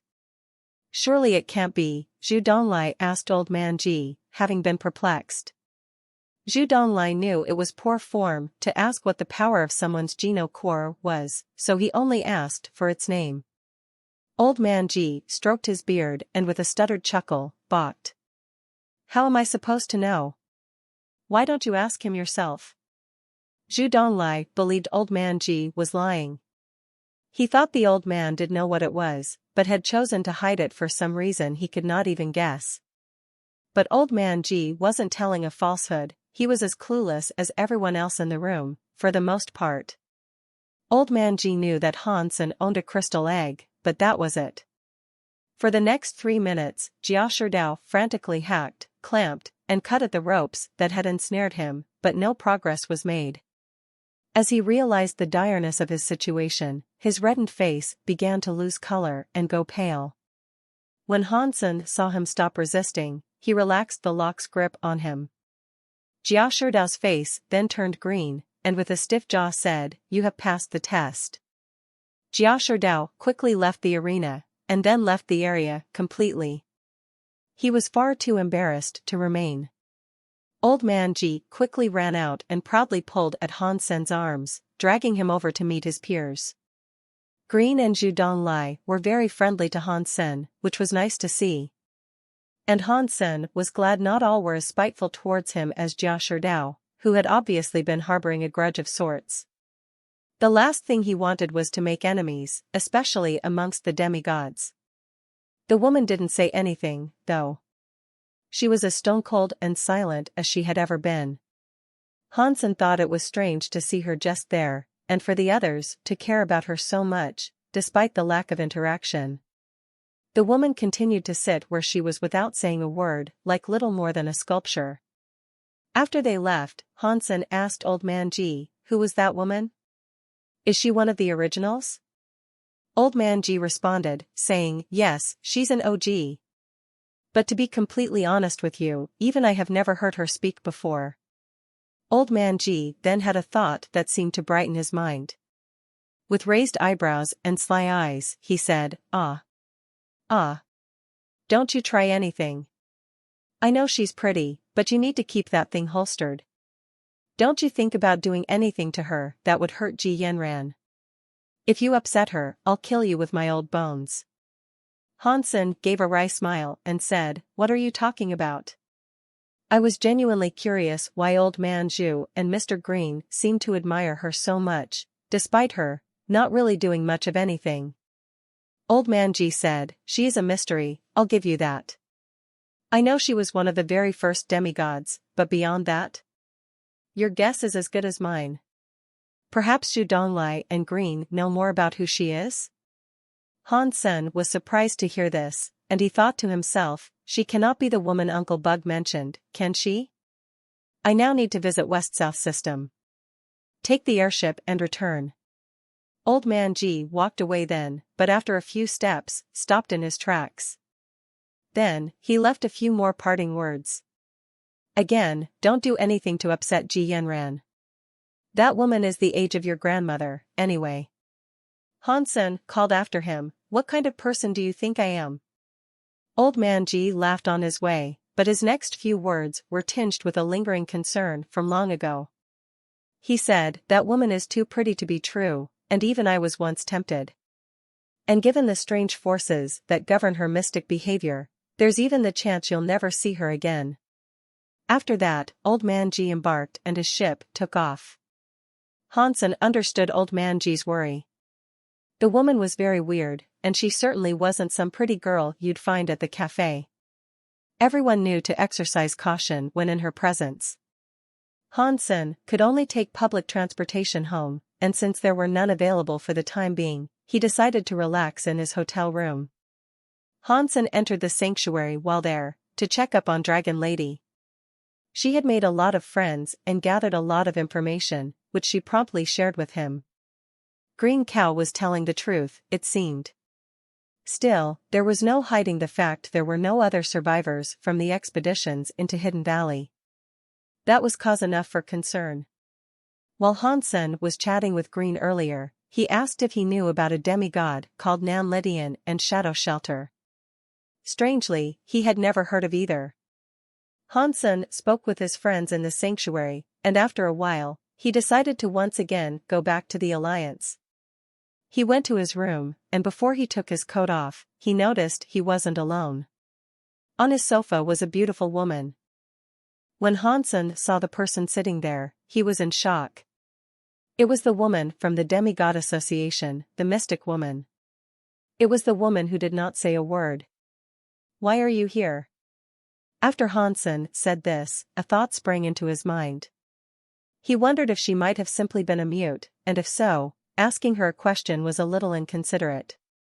"I was looking for you." The woman spoke with a tone that was almost like that of a little girl.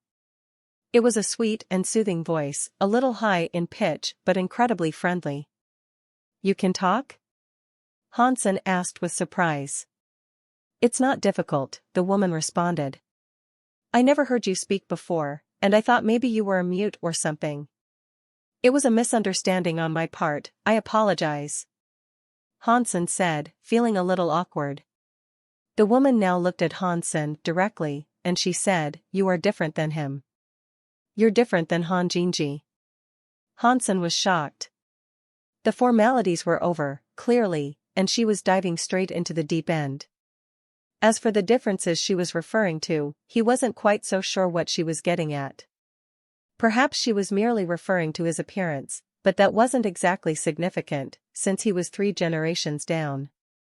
Hansen did not know which Han Jinji she was referring to, though. Was it his great-grandfather, or Teacher Han of the Blue Blood Special Forces? Are you talking about Teacher Han of the Blue Blood Special Forces? Hansen asked. The woman replied, You are different. Of course we are different, Hansen said, acknowledging she must have known a great deal about Han Jinji.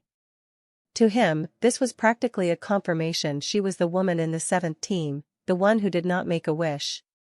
The woman's attitude suddenly turned to one of disdain, and she said to him, I cannot believe you describe your great-grandfather as if he was a stranger. You members of the Han family have always been so obscene. Hansen frowned and said, What do you mean? My great-grandfather is Han Jinji, but he has nothing to do with the Blue Blood Special Forces. The woman, again with a frown of disdain, said, Pa. You can try to trick others, but you can't fool me. You are his heir, and there is something coming that you'll never escape. Think about what might happen if they found out about your relationship to Han Jinji. Who? What? What are you talking about? Is this a warning? Is there someone out there looking to kill me? Hansen asked, bewildered by this strange conversation. You know what I mean. You know just as much as I do, if not more. The woman briefly paused, and then went on to say, If you're going to talk to me with this attitude, I think we should call it quits and stop. I didn't come here to talk to you, behaving like this. Hansen said, Lady, you're confusing me. I'm being honest when I tell you that I am not related to Teacher Han. My grandfather was a member of staff there, but you seem to be getting offended for no reason at all.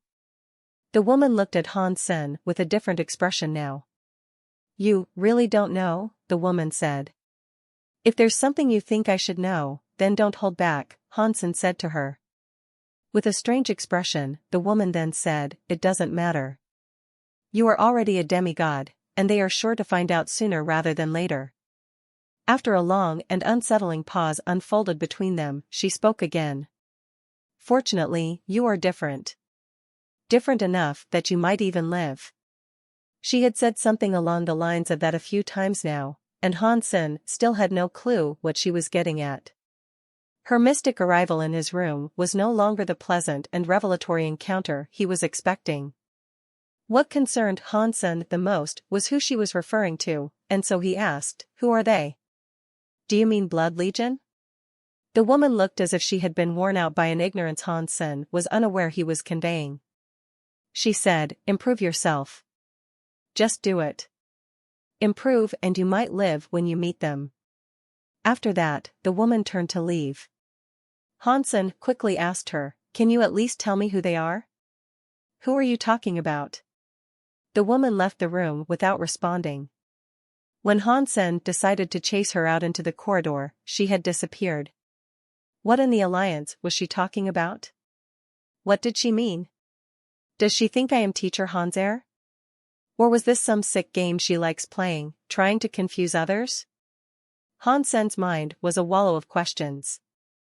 People said Han Jinji could not have possibly had an heir, and many people believed Hansen wasn't his heir. It had caused friction with quite a few individuals. This time it was different, though. This woman was so sure he was an heir, it had caused her to storm off. If Han Jinji was a member of Blood Legion, Hansen's family should have still possessed some blue blood. These people are too arrogant. Can't they speak with some modicum of clarity for once? Hansen thought he might have gotten used to the mystique and ambivalence of these older people by now, but that clearly wasn't the case. If that generation hadn't been dropping like flies, he would have learned everything he wanted to by now, for sure. There was only one takeaway from his brief talk with the woman, and he understood and agreed with it. And that was the need for him to improve. When he arrived home, he visited the Demigod Association's virtual community. There he found an abundance of information regarding various genocores and vast swathes of maps to peruse. The content available for him, in terms of learning material, far exceeded the expectations set by Old Man G. Unfortunately, none of the maps available showcased Hansen's region of the Fourth God Sanctuary. That was normal, though. The Fourth God Sanctuary was gargantuan, and there were only 100 humans currently living there. Hansen had been the king of the Third God Sanctuary, but even he had not come close to exploring that entire place. Back in the sanctuary, Hansen learned Dragon Lady and Cheap Sheep had gone off hunting. The red pony he had recently healed had remained behind. Hansen brought the pony and Bauer to the gate, seeking to go out so they could hunt, as well. Nan Lydian is back. As Hansen approached the gate, someone called out, and people began to gossip amongst themselves. Hansen was curious to see who Nan Lydian really was. Thus far, the man had been a complete enigma. After walking outside the gate, Hansen looked ahead to see a human riding atop a black unicorn. Hansen could clearly see it was a human, and if he had to venture a guess, he would say he was around 30 years old. Of course, looks could be deceptive. The unicorn trotted up the way at a slow, almost meandering pace. It gave Hansen a chance to observe the man and his steed, but also vice versa. When the man caught sight of Hansen, he brought his unicorn to a complete standstill. There, they both locked gazes. Hansen could at least tell this man was totally new to him, which came as a relief. He wasn't someone from long ago he'd have trouble remembering, something which was an all too common occurrence. The man's eyes were stern, though. And their lock on Hansen would be defined as fiery, if they weren't also so sullen. It looked as if he viewed Hansen as a thief, slinking out of his home, and he wished to do him harm. Hansen picked up Bauer and casually readied himself to leave, as if the tension manifested was just a figment of the man's imagination. There was trouble brewing, and even though Hansen could not tell why, he knew it was best if he made himself scarce. This was clearly Nan Lydian's territory, and if Hansen remained and made himself an enemy to the human, he'd be greatly outnumbered. The space in Hansen's paces began to widen, until he found himself sprinting away as fast as he could. Before he realized it, he had run a mile. The red pony was following after him, too. It looked to be struggling to keep up with Hansen, and if one did not look closely, it almost looked as if the pony was chasing him. But it managed to stay with him, at least. Nan Lydian did not say a word, but he obviously seemed to have a bone to pick with Hansen. He turned his steed around and took off after Hansen. The unicorn had to be a mutant creature, and its speed was greater than Hansen's, so it had little trouble catching up. And noticing this, Hansen knew he was in trouble. He knew fleeing wasn't going to be the solution to this sudden standoff. Unfortunately, he could not think of anything else to do. If Nan Lydian had taken over a gold shelter, then he must have had a gold geno core, too. This was different than what he had experienced with Jia Sherdao, and Hansen could immediately tell that this opponent was far stronger. He had taken over a shelter, after all. Hansen figured he could use his gold dragon lock to trap and halt Jia Sherdao's approach. He seemed to come for Hansen blindly, so there should have been no trouble there. But he wouldn't change his course or do anything else until he knew he absolutely had to. The unicorn was fast approaching, and it was almost on Hansen's heels. The infuriated rider atop it clutched a spear in his hands, primed to skewer Hansen. It didn't take long for Nan Lydian to let it fly, and as it brushed Hansen's clothing, he dove out of the way like a bat. Its speed was nothing short of frightening, though, and even with his jade skin activated, the spear managed to graze him in his evasion. And even that was enough to draw blood. Hansen realized the gulf in fitness between the two was far too great. This called for diplomacy. "Why are you attacking me? What did I do?" Hansen cried aloud. Hansen wished to receive a response and at least delay a potential follow-up attack that might have been primed to finish him off. "You know why. Why else do you run?" Nan Lydian said, as he reached for another spear and swung it around like a loon. Hansen summoned his gold dragon lock, and then said, "I wasn't running away from you, I'm just going for my daily sprint. I'm intense." The rope weaved itself around the spear, then continued forward to ensnare the rider. Nan Lydian was quick to react, though. He let go of his spear and dodged before he found himself tied up. The gold dragon lock had been unable to trap him, but it had managed to pin down his spear and horse. The unicorn fell on its shadow and rolled across the ground for a dozen meters. Nan Lydian was visibly surprised by what Hansen had managed to do, but that only fanned the flames of his hatred for Han Senator. The glint of murder that was previously residing in his eyes had now turned to one of full-on genocide. He summoned the spear back, and it reappeared in his hands. In an instant, he brought it directly before Hansen, almost not providing him a moment to react. With his phoenix techniques, Hansen was just able to muster the necessary speed to dodge the first few strikes. But the attack was relentless, and the swipes kept on coming. It was a horrifying scene, and Hansen had rarely felt himself thrust into so much danger. There was no competition here. Hansen's latest nemesis was by far his superior, and try as he might to dodge, Hansen couldn't help but gather a collection of lesions and wounds from the hounding madman on his heels. And no matter what Hansen pleaded, nothing would slow Nan Lydian down. He had no clue why the man was lashing out at him like this, but things were taking a very disturbing turn. Disheartened by what was going on, Hansen felt his hope begin to sap. He silently cursed cheap sheep, too. Ever since he had met the wretched cotton ball, he believed he had suffered nothing but bad luck. Seeing the attacker not relent, Hansen only had one choice left. So, he brought out both of his horns and tried to block the man's attack. Boom! The horns immediately broke, and then Hansen was sent flying a few hundred meters. But this was what he had hoped for. The speed at which he barreled away was what he wanted, and with this speed, he could leap an even greater distance away. Nan Lydian did not expect Hansen to do this, and he was mildly impressed. He wasn't going to let that stop him, though. He looked at his still-trapped unicorn, and then turned back to look at Han Senator spear in hand. He continued his pursuit. And the speed at which Nan Lydian came was frightening. He was too fast, and nothing Hansen did allowed him to outrun the spear-wielding maniac. Dodging the next attack successfully, Hansen quickly switched on his Dongxian aura. He hoped he could find a way in which he might leave the danger of that place for good. Wait a minute, I'm on the path that leads to Hidden Valley, Hansen suddenly realized. Hansen thought it best to take refuge in Hidden Valley, but another 30 miles of travel was no small distance with his life in perpetual danger. He stumbled again, and acknowledging he was going to fail the latest dodge, he summoned his bulwark umbrella for a defense. The umbrella clashed against the spear and repelled it, but it was not without cost.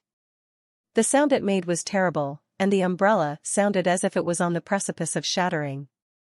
With the force of that strike, Hansen and the umbrella were blasted away. But it was the perfect opportunity for Hansen to gain even more distance on his pursuer, once again. Although Hansen was bleeding quite a bit, he was in a good mood right now. He had regretfully made use of the umbrella, half expecting it to break, but it had survived. He thought maybe his Dongxian Sutra or black crystal had reinforced it and made it stronger than it should have been. With the umbrella's support, Hansen felt a lot more confident in the prospect of remaining airborne for the rest of his flight to Hidden Valley. Nan Lydian wasn't so willing to let Hansen go, though. He shot up into the sky, swiping, slashing, and reaching with his spear. He was completely out of control, and his thirst for Hansen's blood was monstrous. Hansen used his umbrella to block an attack he wouldn't be able to evade. It was a success, but the force sent him downwards, spiraling into the rocky ground below. Cast across the coarse stones, his body was thrust between two large rocks and became wedged. A neighboring boulder was disturbed and began to roll, crushing Hansen's hand into a bloody mess as it went. Before Hansen could drag himself out of the stony landslide, the man and his spear were on him again. Hansen was in the direst of situations, and the worst thing about it was that he had no idea who this nemesis was. He couldn't fathom a reason why Nan Lydian would come after him. He had done nothing to warrant this attack. If he was from Angel Jean's Zhao family, it might make sense, but it was unlikely. They had a thirst for fame and renown, and nobody knew who Nan Lydian was. Furthermore, people of the Zhao family seemed to revel in pumping gallons of genetics mutating serums into their veins before getting into a fight. This man had done no such thing. It couldn't have been the man from Iron Fist Marshall Hall either. Hansen had just fought against Jia Sherdao, and he was nowhere near as powerful as this man who hounded him. Stop. Are you from Blood Legion? I am a good friend of God's retribution. Hansen settled on the thought he was someone from Blood Legion. With his hazy ties to them, he thought it best if he played on that association. Hearing this name, Nan Lydian suddenly stopped still, as if a switch had been flicked and he was paused. As a torrent of relief washed over Hansen, Nan Lydian suddenly said, "Of course. Of course you traitors are good friends." That wave of relief suddenly rolled back. Then the man exerted even more strength and speed into the spear set to skewer Hansen. Getting himself free, Hansen rolled and evaded the attack. Hansen regretted mentioning God's retribution, and he knew now he had made things worse. But it had at least cleared one thing up for Hansen. It proved to him that Nan Lydian probably was a member of Blood Legion. Pang! The umbrella blocked the next attack again, but it sent Hansen careening into a wall. Collapsing back down to the ground, he did so with a mouthful of blood. Hansen was in agony, but he held it back and dodged the next strike. Then he said, "I am a friend of your vice president, baby ghost." "You've got the wrong guy." Nan Lydian then shouted, "Nonsense. How can you be a friend of the vice president?" Hansen was incredibly angry over his mistreatment, and now, he'd had enough. He responded, F*CKU. You keep saying I'm a mother *king traitor, but do you know whose heir I am? You are holding the relic, you are Han Jinji's heir, so who else? Nan Lydian continued to attack as he spoke. Hansen had been firing on all cylinders, exhausting all the power his 10,000 fitness could provide. His opponent must have had a fitness level of 20,000. Fortunately, he had jade skin. If others had suffered what Hansen was going through, they'd have been killed many times over. "You mean this necklace thingy? I found it on the ground. I picked it up and thought it looked cool," Hansen said, as he revealed the 9-life cap pendant.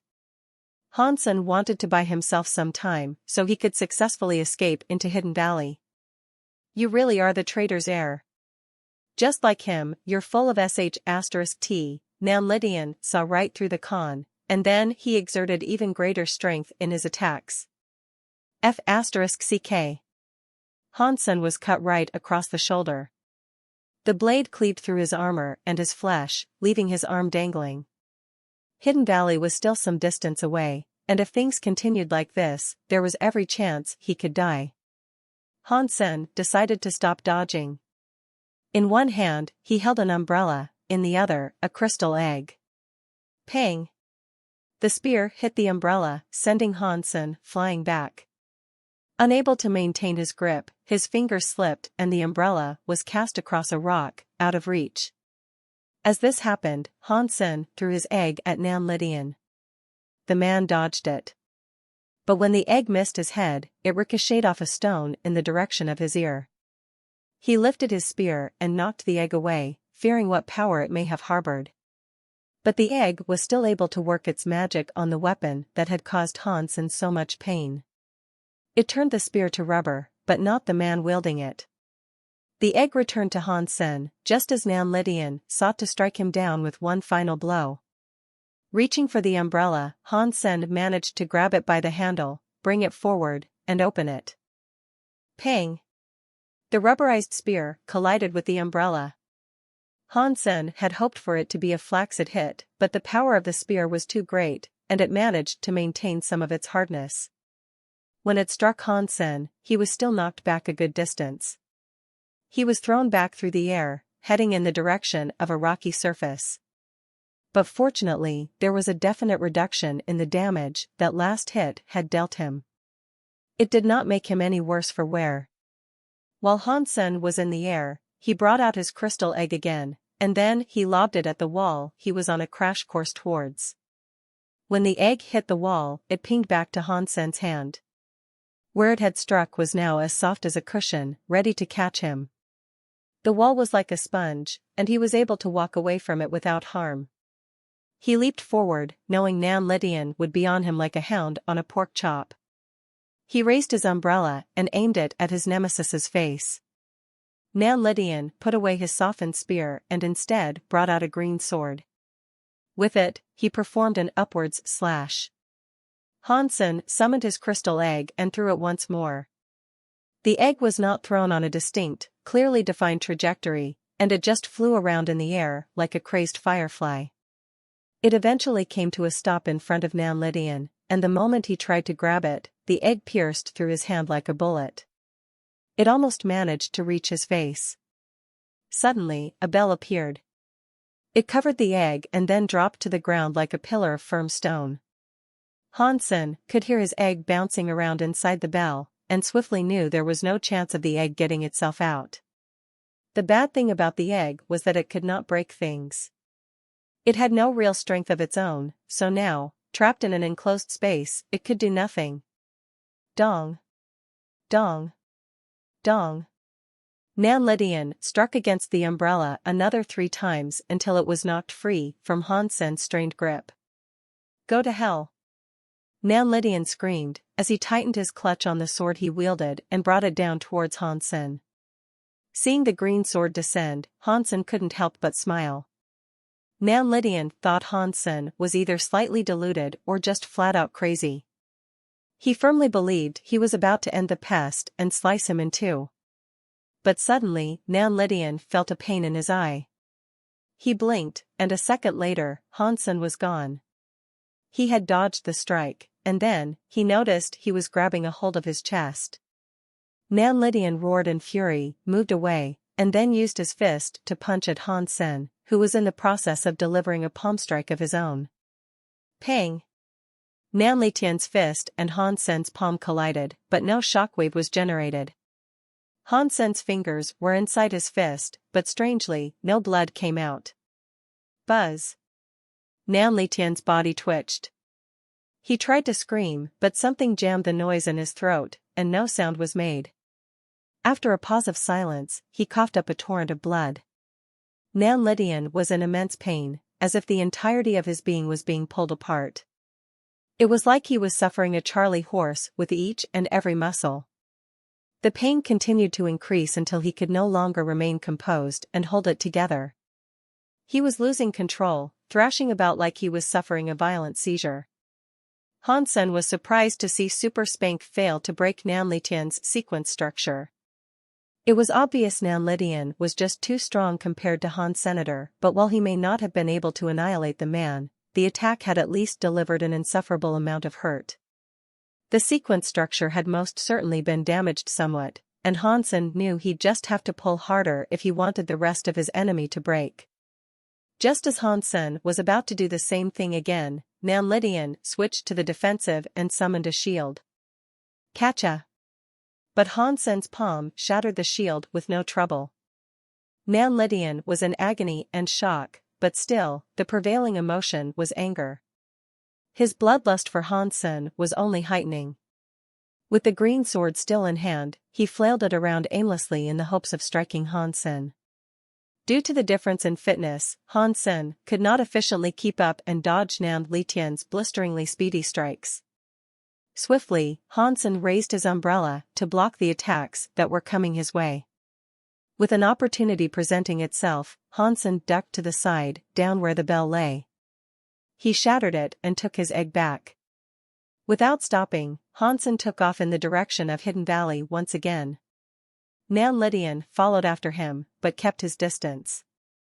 From behind, he fired out gusts of power at Hansen as he went. While Hansen was able to keep using his umbrella, it didn't deflect all the incoming damage. He still had to suffer more and more pain while he was on the run. Fortunately, Nan Lydian was not able to keep up too well, following the agony he had been in. He slowly fell behind until Hansen was out of sight, having undoubtedly escaped into the hidden valley he had been so desperately trying to get to. Nan Lydian continued after him, though. He could tell where he was going, and slaying Hansen was his #1 goal right then. Hidden Valley was a large, sprawling valley, but it was knotted, twisted, thorned, and tangled by a variety of different genoplants. The trees there were enormous, and thick, creepy vines wreathed their way up and around each gigantic trunk like tinsel. After entering the valley, not even the sun could penetrate that expanse. In the denseness of that place, Hansen felt as if he was treading through a green cave. The moment Hansen entered the tangled complex that was Hidden Valley, he felt his Dongxian aura become overwhelmed. The knotted labyrinth was almost too much for it to process, and it suffered, becoming little more than a garbled transmission. Of course, Hansen did not need to use it like radar. He could still detect and sense the life forces of the land around him. Thrusting into that messy region, Hansen made sure to remain fleet of foot. Nan Lydian was still pursuing, and he swung wildly at the plants that sought to slow his feet. Hansen was not slowed down by the brush, though. He utilized his Dongxian movement and Heavenly Go to sidestep every vine and leaf that reached out to slow him down. Amongst the staggeringly tall trees and plants, vines wreathed their way through that wretched landscape, giving Hansen flashbacks to his time in the third god's sanctuary. Many of those vines were so thick, not even Nan Lydian could cut his way through them, and he had to clumsily dodge around them instead. For the first time that day, Hansen was at an advantage. With the delicate grace of his maneuvering, he went for the deepest, furthest, creepiest reaches of Hidden Valley. Green Cow told Hansen there were many strange growths in the valley. There were trees composed of hideous, tangled snakes, and there were even vines that had bloodshot eyeballs that blinked ferociously. Although most of the plants in that area were just there, and did not seek to bring harm to those brave enough to explore, the ones that did were extremely dangerous. Hansen had to stay on his toes, not only for the enraged madman chasing him, but for what he might unwittingly find himself running into. But this was sort of what Hansen had hoped for. The last thing he wanted was to become swallowed by a man-eating plant, but he needed to lead Nan Lydian into a hostile plant. If he was crafty enough, he could get the plants to free him from his pursuer. Suddenly, Hansen detected a nearby plant that possessed a mammoth life force that blazed like the brightest bonfire. Hansen ran towards it, ready to risk alerting its attention not to him, but to Nan Lydian, who was still hot on his heels. When he was 10 meters away from that life force, the knots of the overgrowth swarmed Hansen's vision, obscuring where and what exactly that plant was. It was all a great mess. This had forced Hansen to slow down, and it had provided Nan Lydian the opportunity to catch up. His enemy thrust forward with his sword, ready to deliver a final strike. When his sword found a target, though, the sound of a metallic dring rang out. Hansen raised his head, now alerted to Nan Lydian's alarmingly close presence. When he searched for what his foe had hit, he noticed the jade-like trunk of a tree he had not seen before. It must have just appeared there, and when Hansen examined this tree, he looked down to observe the roots.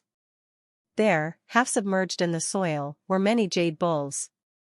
Only their heads were sticking out of the soil, and one of them had taken notice of Hansen. The bull stared at him with red, frightening eyes. Nan Lydian must have struck the horn of one of those bulls, and Hansen now noticed the fiery life force he had previously detected was a combination of the tree and those bulls. Moo! Suddenly, the bull Nan Lydian had struck made a sound. The bull stomped its way out of the soil with the ground-shaking march of an elephant. It lowered its head and exhaled a flame-tinged lungful out of its twitching nostrils. It was mad, and it looked ready to chase down not just Nan Lydian, but Han Sen, as well, making a fine kebab with its horns. Its speed was terrifying. Before Han Sen could bring himself to dodge the creature, it was before him. Han Sen only had the time to reach out and grab the horn. But when his fingers fell upon it, the bull lifted its head upwards, throwing Han Sen into the air, towards the twig-pricking tops of a tree. He broke through several branches on his way upwards, but he found himself brought to a stop against something soft. Han Sen felt himself fall into the center of a silver flower. The bud inside was around the size of a double bed. It was plush and comfy, a surprise to be sure, but a welcome one. Han Sen felt a wash of relief come upon him, and for a brief instant, he thought himself safer than he had been all day. But he soon saw that this was not a place for respite. Han Sen's landing there was not a coincidence, for he saw Nan Lydian also fare an upward launching. His nemesis of the day ended up on another flower exactly like his. Han Sen wished to escape before something worse was to occur. That which was most wretched often disguised itself as the fairest, after all. And as soon as he tried to make a move, that proved to be true. The pleasantness of the flower swiftly evaporated, as a number of vines reached upwards to tie Han Sen up with the ease of a shoelace. Han Sen turned his gaze towards Nan Lydian. And the same was happening to him.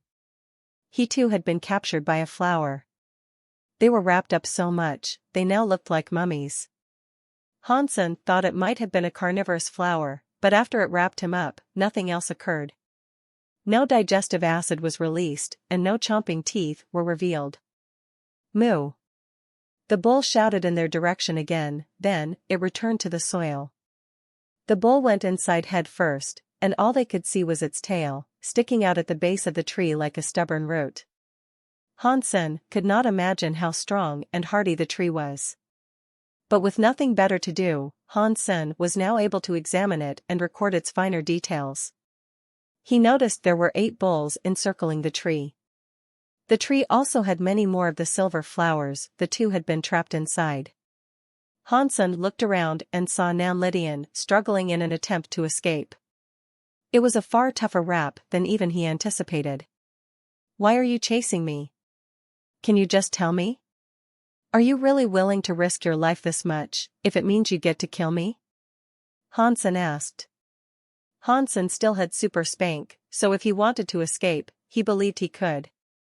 But seeing as nothing else was going on, Han Sen thought it best to ask as many questions as he could, while his enemy was also restrained. "I need to kill the traitor," Nan Lydian coldly responded. "I thought you wanted my 9-life cat pendant?" Han Sen asked. "Who would want that? It's just a trinket belonging to your family." Nan Lydian spoke in a voice that suggested he was humiliated by the question. Han Sen eyed him queerly, thinking his reaction to be strange. "Why wouldn't you want your Blood Legion relic back?" Han Sen asked with a frown. Nan Lydian's face turned dour, and he returned the question with one of his own. "Tell me, are you Han Jinji's heir?" "My great-grandfather is Han Jinji, but not the one from the Blue Blood Special Forces," Han Sen said. Nan Lydian frowned, as if he was thinking of something. "Is he really not the heir of Han Jinji?" Nan Lydian murmured to himself. He paused before addressing himself once more, saying, "But if he wasn't, why would he have the relic? And there's no way he could carry that on him." "You still didn't tell me why only my family wants it," Han Sen said, thinking his enemy's self-narration was a little creepy. "It doesn't matter if you're not Han Jinji's heir. But you know my identity, and that is a transgression that does not allow me the pleasure of letting you live." "You must die for this," Nan Lydian said, summoning a dagger he could try to cut Han Sen with, on the adjacent flower. They were both trapped like mummies, and there was nothing Han Sen could do to dodge. He only had his demon heart ring, his crystal egg, and his bulwark umbrella. He summoned the umbrella to block the mind-controlled dagger. The dagger flew against the umbrella, and it could not break the established defense. Nan Lydian summoned his green sword then, and had it propped to take aim at Han Sen's throat. Han Sen did not have the time to reposition the umbrella to block the green sword that was now coming for him, and he was left exposed to its attack. With super spank, he tried to pull and unfurl the vines that had wrapped him up. Unfortunately, no matter what he tried, the plant did not budge. He then believed it to be a sacred blood tree, but that didn't mean much right now, given the circumstances. Seeing the sword come for him, only one viable option remained for Han Sen to try. He activated Super King Spirit, in the hopes it would provide enough of a boost in power to free him. Han Sen's body, his eyes, and his hair all turned white, the latter growing extremely long. It floated menacingly all around him, as if he was underwater. But before Han Sen used his strength to tear off the vines and bring ruin to the flower that had trapped him, they decided to let him go free. At first, Han Sen believed it to be an act of self-defense, not wanting to let itself get hurt when it detected the power he now wielded. But then, the vines that had encased him moved over to the sword that was alarmingly close to decapitating him, and tangled it up. It had done so to protect him. What's going on? Han Sen thought this was extremely strange. A tree that had gone to lengths to wrap them both up was something he believed to be hostile. The flower then created a platform for Han Sen to step on. Nan Lydian looked on in shock, unable to believe a powerful genoplant would side with Han Sen, as it was doing now. Why do you have the aura of a spirit? And, why do you smell like a creature? What, are you? Nan Lydian had never seen anything like this before. He was well and truly flabbergasted. Han Sen looked at his Super King Spirit body now, and he saw how it propagated the sense of him being both a creature and a spirit. The sense of countless different creatures filled him up, many of which were ones that not even Han Sen himself could recognize. Han Sen's thoughts suddenly turned to the name Super King Spirit. Ordinarily, a level that was higher than a King Spirit was dubbed Emperor. The term super was a tier definition given to creatures. It wasn't until now that Han Sen realized it could harness the power and aura of a creature, as much as a spirit. The spirit in the title of this form was more likely a general term, a synonym for energy, soul, or essence. It didn't exclusively mean he became an actual spirit, of the sanctuary's definition. Who I am does not matter. Due to your repeated attempts of murder, your life is forfeit unto me. Han Sen walked back towards Nan Lydian, harnessing and manipulating the shock his nemesis had just experienced. Under Han Sen's feet, the flower continued to generate platforms for him to walk upon. More and more platforms came as swiftly as Han Sen moved, forming a perfectly safe walkway for him to tread. They guided him to Nan Lydian. Han Sen came before his foe and asked, "Who are you in Blood Legion? What are you regarded as?" Nan Lydian, who was still trapped, said, "I am a successor of Li Hen." "Are you one of the 13? Han Sen asked. Although Nan Lydian was strong, Han Sen did not think he was as strong as God's retribution. "I am not him, I merely carry his torch," Nan Lydian rushed to speak. "Is there a difference?" Han Sen didn't know too much about how Blood Legion worked, so it was a legitimate question. "You need the purest blood to become one of the 13, and I don't have it," Nan Lydian answered. Han Sen suddenly heard a noise. Turning to look at where it had come from, he saw Bauer riding Red Pony, coming his way. Red Pony had delivered Bauer to Han Sen safely, it seemed. Not wanting the bulls to hurt them, in case those wild creatures sought to give them the same treatment, Han Sen leaped down to meet with them on the ground of the valley. "Dad!" Bauer jumped into Han Sen's arms as soon as she could. Red Pony had Han Sen's gold dragon lock clipped to its behind. Han Sen wondered why, then realized that it had dragged the black unicorn here on Han Sen's behalf. Han Sen was delighted, not expecting Red Pony to be so kind as to do that for him. Red Pony dropped the gold dragon lock to the ground so Han Sen could take it back. When Hansen examined the state of the black unicorn, he wagered it must have tried to wrestle its way free. The binding ropes of the lock had dug deeply into the creature's flesh. It was a ghastly sight. The black unicorn choked on its attempted screams and squeals as the lethal cords of the gold dragon lock dug into its body. Its throat was being crushed, robbing it of air. Its eyes began to twitch and flicker, slowly rolling back into its skull. Hansen pulled out his only horn and thrust it into the creature's neck, to hurry along its death and stop its suffering. With the power of the Super King spirit body, it was a trivial task. The horn slid through the creature's jugular like a hot knife through butter. Mutant creature wind unicorn killed. Beast soul gained. Geno core destroyed. Consume its flesh to gain 0 to 10 mutant Geno points randomly. Hansen retrieved his gold dragon lock and turned back to Nan Lydian. He asked him again, "Why do you people not want the relic?" Nan Lydian answered, "Only the president should have it, otherwise, it'd weaken your blood." "Do you mean the blue blood powers?" Hansen asked for clarification. Nan Lydian, fearing for his life, was keen to answer whatever was asked of him. He answered, "It weakens our blood, if it is in our presence. While it is indeed precious, only the president can possess it." "Does that mean Han Jinji was the president?" Hansen was shocked at this revelation. If only the president could have it and make use of it without any negative repercussions, then the only logical conclusion that could be formed was that Han Jinji was the president of Blood Legion. But if he was the president, then why would Nan Lydian call Hansen and Han Jinji traitors? "He's just a traitor," Nan Lydian said. "Then what relevance does he have to Blood Legion? How was he recognized?" "He's on the tip of everyone's tongue, it would seem." Hansen was getting frustrated. "He's just a follower," Nan Lydian said. "Didn't he have blue blood?" Hansen asked. "He was captured, why would he have blue blood?" Nan Lydian seemed surprised. Hansen retreated into thought for a moment, telling himself, Baby Ghost was right. He wasn't a part of the organization, but why do the older people seem to think he has blue blood? This makes no sense. "Why did you capture him?" Hansen asked. "That is a secret." Nan Lydian began to cough and froth blood from the corners of his lips. He seemed to be dying. Hansen was taken aback. He leaned forward to open the man's mouth and prevent him from drowning on his own fluids, but Nan Lydian kept his jaw shut and merely smiled. Then, he exploded.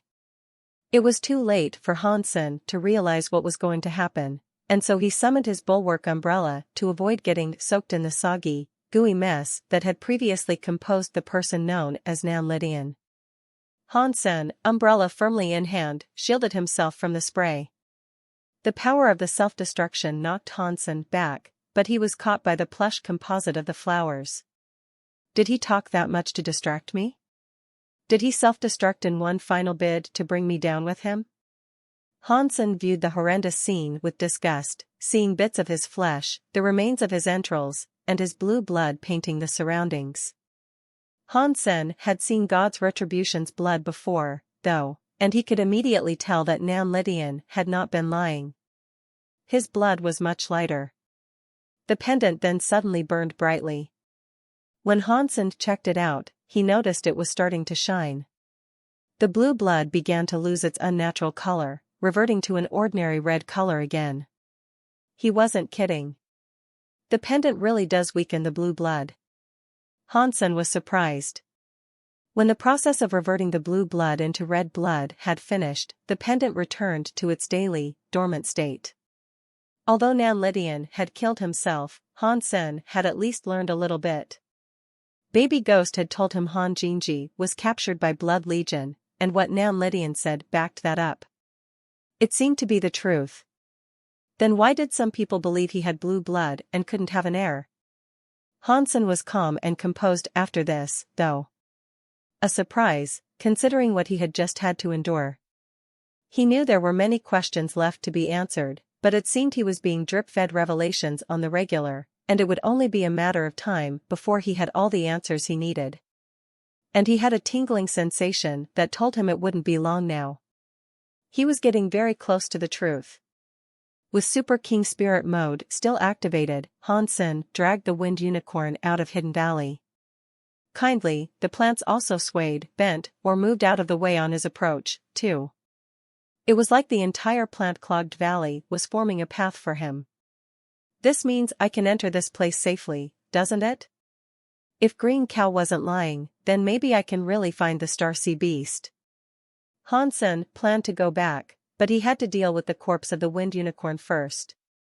Hansen skinned the Wind Unicorn, then peeled and chopped it up into a variety of different cuts. He didn't want others to recognize the creature when he returned. If the creatures in the shelter were still semi-hostile towards him, they might not appreciate learning what had happened to their glorious master and his steed. It could prompt another attack. When Hansen returned, the shelter was in a right state. Nanlitian's creatures and spirits had all died, following his self-destruction. Well, it's now or never. I can't think of a better opportunity to claim this place. Hansen went towards the spirit hall as soon as he could.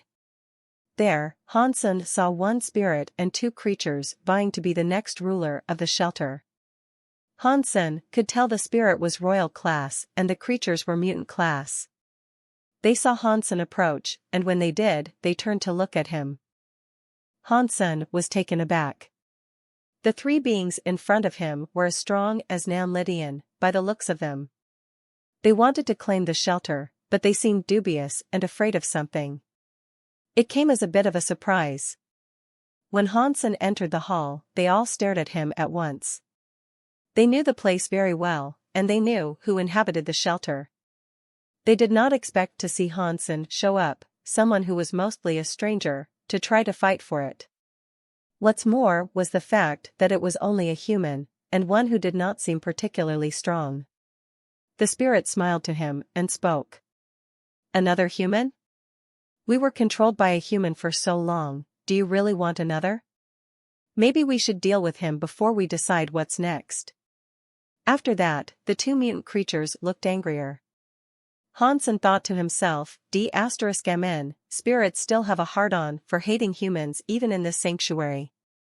They'll use any excuse to kill a human, if they have to. To cool the situation, Hansen pleaded to the creatures that seemed undecided and said, please don't listen to him. We only have one life, and yet, spirits can respawn. If he betrays you people, that comes as no cost to him. It's a little unfair, don't you think? The two creatures turned to the spirit and growled, with their lips raised and teeth on full display. The spirit stared at Hansen with intense eyes. Hansen inspected the three that were there, wondering how he might pull things in his favor. The spirit was blue, and he wielded a blue crystal greatsword. He had blonde hair. One of the two creatures looked like a white tiger. It had 6 ears, but apart from that, it looked like a proud and glorious being. The other creature looked like a robot, and it was made of black metal. Do you remember how Nanlitian treated us? We were treated like worthless slaves. He was a horrible person, with one hell of a mean streak. And the conditions of staying here? Have you all forgotten? The spirit made his case for why he should become leader instead. Hansen rebutted with, I don't know what sort of person Nanlitian was and how he treated you all, but I'm not him. And what's more is that you are free, I will let you keep your freedom. I've dealt with spirits before, and I know how cruel and callous they can be.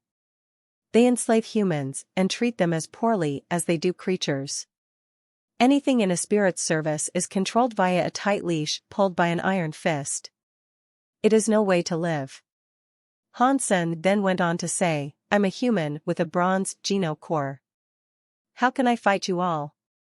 As he spoke, Hansen summoned his umbrella to prove to them it was bronze. When they saw it was a bronze geno core, the creatures turned to look back at the spirit. The scene had been brought to a standstill. Hansen was thinking how he might take the shelter. He didn't want to back off and miss this opportunity, but he also knew he could not fight the three of them. The three were only a little weaker than Nanlitian himself, so the odds were completely out of his favor. He wouldn't stand a chance. Hansen thought it might be best to just back out and let them duke it out before swooping in when a wounded victor emerged. Committing to this idea, Hansen took one step back. But when he did this, the metal robot swept forward and stopped him from leaving. How about a deal? The metal robot offered. What deal would that be? Hansen looked at the Robomon with interest. This was a surprising turn of events. I will help you take down the shelter and give you control. I only want the mine, the metal man explained. The spirit then said, Metal Demon, why don't you just ask me? Join me, and we can crush these vermin. We can crush the six-eared freak, make me ruler, and you can have the mine. The white tiger roared when he heard what he had been called. Metal Demon responded to the spirit by saying, the human is correct. If you became ruler, we would all be enslaved. The spirit's face turned glum, hearing this. Do you really think a bronze Geno-core human can beat me and Six-Ear? Metal Demon said, don't presume Six-Ear is with you. He hasn't pledged allegiance to any one side yet. Metal Demon continued, Six-Ear, you want the garden, don't you? How about you take the garden, I take the mine, and the human gets the rest? Six-Ear heard this and roared in agreement. What do you think, human? Does this satisfy you? Metal Demon said. I'm just happy to have a roof over my head, Hansen said, agreeing. Six-Ear and Metal Demon began to dubiously approach the spirit, slowly and carefully. They had their plan. Hansen wasn't sure how they were going to engage the spirit in battle, but he followed after them with care. The spirit, however, was of an unswayed resolve. He had no fear, and he balked at them, saying, Pa. You guys are all so naive. Do you know why I have bothered talking to you filth for so long? A sudden aura of immense evil and power raced into the shelter. Upon its arrival, shock struck the hearts of the creatures backing Han Senator. An additional two spirits had come. One was tall and imposing, as it was a 4-meter-tall giant that wielded a massive hammer. The other was short. It was plump and stocky, and it was no taller than Hansen's waist. The hammer it wielded, however, was larger than the giant's. They did not mask their presence or life force. They wanted the others to see that they were just as strong as the other spirit they had come to aid. 3 versus 3. Those are the odds I like. But tell me, are you as confident as you were just a few moments ago? The spirit smiled callously. The white tiger with 6 ears and Metal Demon looked ill. They preferred to share the shelter with a weak human than accept the cruel rulership of a spirit. While they were confident in tackling the one that had first confronted them, they had not expected him to have backup on the way. Their presence there now scared them. What's more, the reinforcements had entered the hall through its only exit. They had to fight, no matter what. Even if they sought to flee, they'd have to battle their way out. I'll spare your lives if you subject yourselves to my will and accept me as your new master. And as for you, the spirit turned his head to address Hansen now, and he said, well, I can't grant you the same generosity. Humans must die. You're getting ahead of yourself, don't you think? You're already talking as if you own us. Hansen smirked. No, but your delicate, petty existence rests in the mighty palm of my hand. The spirit drew his blue greatsword and pointed it at Hansen. The deal is unchanged. You two take on tall and small, and I'll get the big cheese. Hansen issued a command and immediately cast a gold beam of light towards the advancing spirit. The blonde spirit swung his greatsword at the beam. Six-Ear and Metal Demon, still allied with Hansen, did as ordered. They both went to engage the two spirits that had come to support their master. They did not think Hansen could beat the spirit, though. In fact, they were planning on fleeing. All they hoped was that Hansen had what it took to occupy their primary enemy long enough so they could escape. Tall and small both smiled, like ghastly twins. They swung their hammers with alarming ferocity, ruining the scape of the hall in their bids to make jelly out of the creatures that tried for them. And with each shockwave came a debilitating effect the creatures were unable to avoid or withstand, Like the momentarily disturbed surface of a gentle pond, a pulsing ring flowed out from each strike. When those shockwaves reached the creatures, their movements slowed and made them more susceptible to being hit. The creatures looked at Hansen whenever they could, hoping he could continue keeping their enemy busy. But when they saw what he had done, they were in utter shock. The blonde spirit had been tied up by a golden cord, like a strung hunk of pork. With a horn he swiveled in hand, he was casually approaching the spirit. Shortly after, that same horn was plunged deep into the blonde spirit's heart. Tall and Small caught a glimpse of what had just transpired in the short amount of time they had spent in combat, and they quickly suffered a pang of shock mixed with a dollop of fear. They turned around, wishing to run. Since they were no longer swinging their hammers to slow down their opponents, the two creatures were able to chase after and nip at their behinds. Listen up, you primitive screwhead. Lesson number 1. Know who you're dealing with before you start swinging that puny little sword of yours around, Hansen callously said, as he slowly and excruciatingly pushed the horn deeper into the blonde spirit's heart. The spirit was in too much pain to respond, and he died swiftly after. His entire body shattered. Hansen knew it was not over yet, though. The spirit wasn't completely dead, and there was a large chance he'd return as soon as he had mustered his courage back to try again. As for the tiger and Robomon creature, Hansen did not go after them and the enemies they were hounding down. Instead, he immediately called for Moment Queen to claim the shelter. Shortly after, the place was rebooted and fully operational once more. There were still others in the shelter who had not vied for ownership, and they eagerly awaited learning who the new master would be. Unfortunately, the two creatures were unable to catch up with Tall and Small. They returned to the spirit hall shortly after, empty-handed. "Will you hold up your end of the bargain?" Metal Demon asked Hansen. When they made the deal, they hadn't realized Hansen was strong enough to so easily slay the blonde spirit like he had. As such, they wanted to treat him with respect. "Of course. The mine and the garden are yours, but you two are now responsible for the well-being of the shelter, as much as I," Hansen said. Hansen did not mind having two mutant-class allies by his side. "Of course. And if the spirits dare show their face again, we'll be here to fend them off." The two creatures were incredibly happy, as they had become unsure whether or not Hansen would stay true to the deal they had struck. If he did not, with the strength he possessed, there'd be little they could do to change his mind, after all. The way Hansen had killed that spirit made them almost afraid to interact with him. They then had a discussion on how best to proceed in controlling the shelter, and how it should be operated. The others in the courtyards were worried about what would become of them, too. They still did not know who the new master was, and most of them were leaning towards escape. If a powerful spirit had taken over, they could all kiss their freedom goodbye.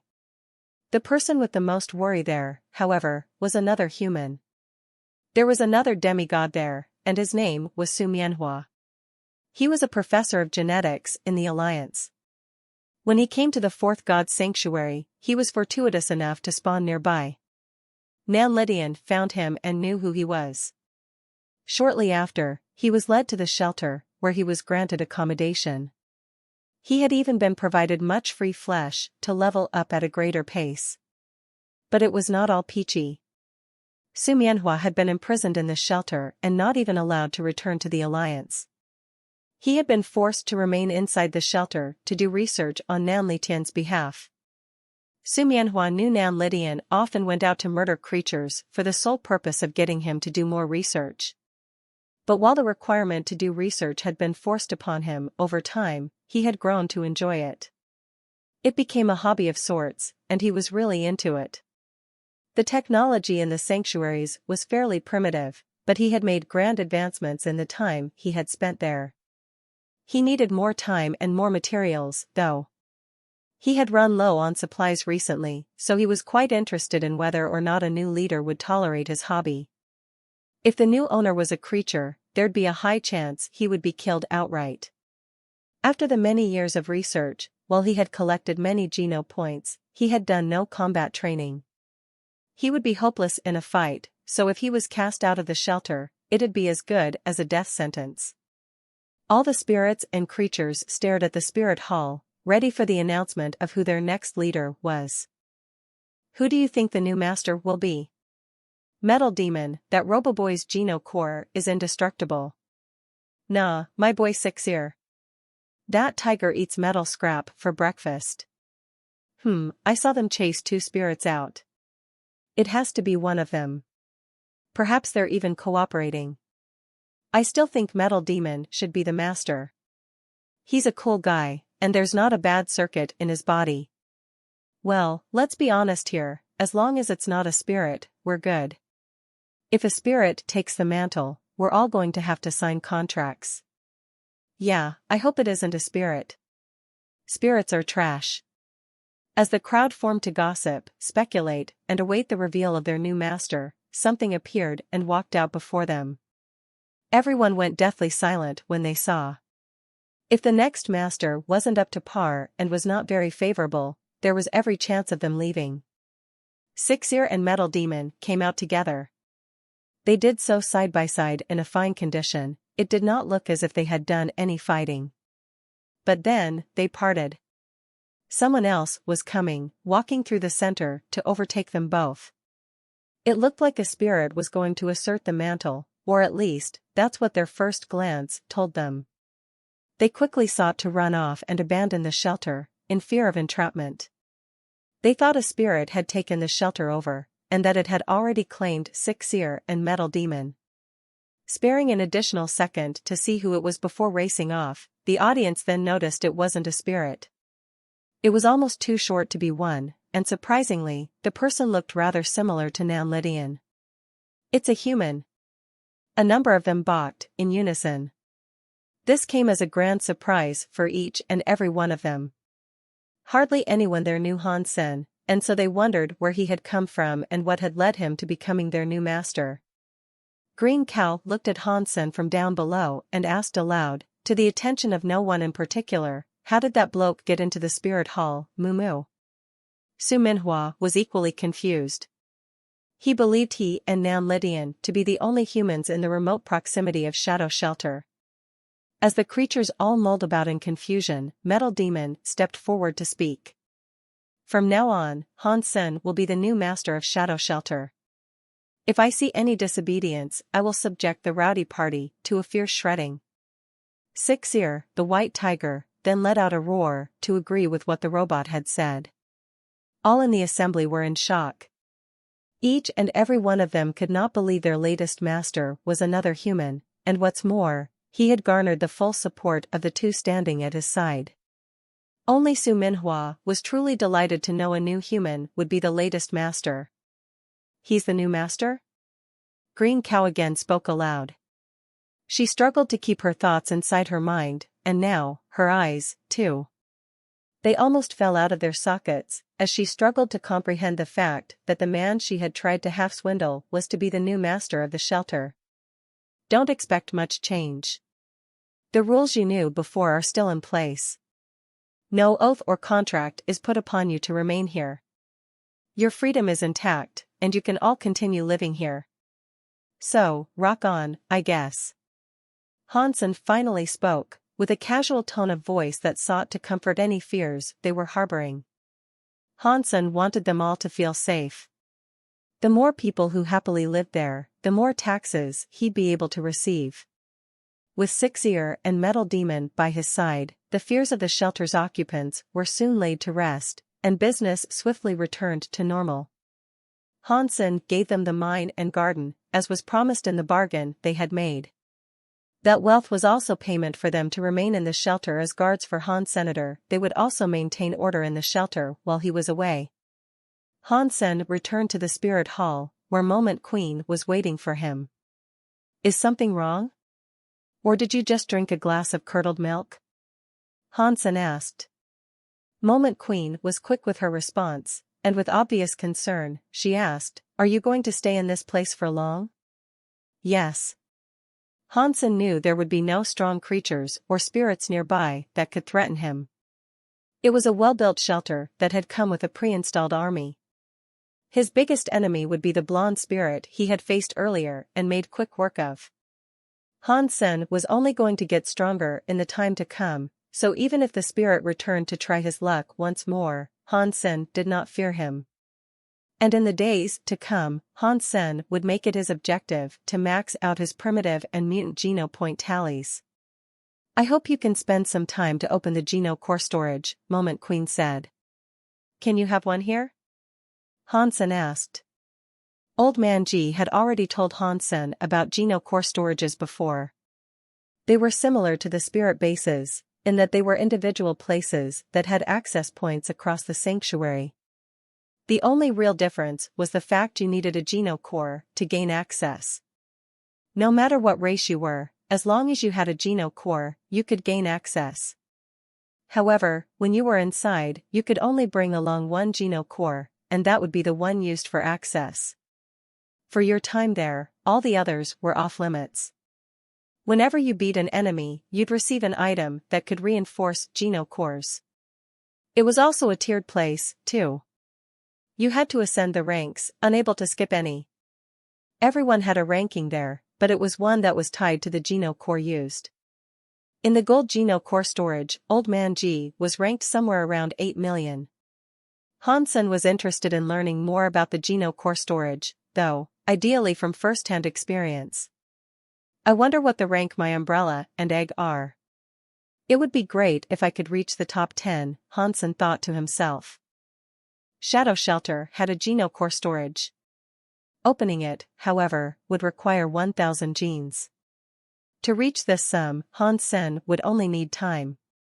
Genes could be paid for in the blood of others, but ordinary and primitive geno points would do, too. There were many creatures in the surrounding area that could sate Han Sen's current lust for geno points, but there were also a great many creatures already residing in the shelter. For now, though, Han Sen wanted to return to Hidden Valley. He wished to go alone, for he didn't want anyone else to see his Super King Spirit ability. When Dragon Lady and Cheap Sheep came back from their joint hunting expedition, their return was full of surprises. They had missed out on everything that had transpired. This is a strange thing, girl. It looks like a battle has taken place, Cheap Sheep said, while spinning his head around to observe the slightly tattered shelter. Dragon Lady thought it was weird, too, but she did not care much about it. Cheap Sheep approached the nearest creature to him and asked it, was the shelter attacked? Don't be shy now. Tell me what happened, bub. Woof. Woof. Woof, the creature responded. Cheap Sheep was shaken, hearing what had occurred. He said, what? Boss Bub Han Sen became the master of this shelter? And we missed it? Dragon Lady was intrigued, hearing of Han Sen's involvement. She stepped forward to join the two and asked, what happened? Cheap Sheep turned around and told her, somehow, somewhere, the previous owner of this shelter died.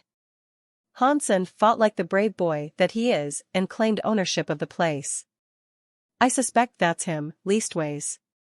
It'd be awkward if there were two Han Sens walking around, bub.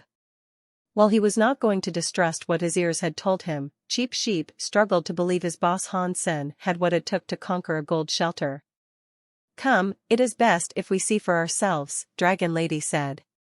When they entered the spirit hall, there they saw Han Senator Cheap Sheep was quick to lower his head and plant his face on the ground, licking his boots. Han Sen was strong, he knew that. But it was a shocking thing to realize that he had taken over a gold shelter. It was no small feat. Cheap Sheep spent a wistful moment traversing memory lane, and he recalled how it wasn't so long ago when the two of them were running away from Dragon Lady herself. Of course, Han Sen had gotten lucky, more than anything. If it really was a fair fight after a proper assault, he wouldn't have had what it took to take down the shelter. He was the blessed recipient of fortuitous circumstances, an honor he frequently received but never took for granted. However, Han Sen had been very busy since he became master of the shelter. He couldn't squeeze in the time necessary to visit Hidden Valley, as he very much wished to.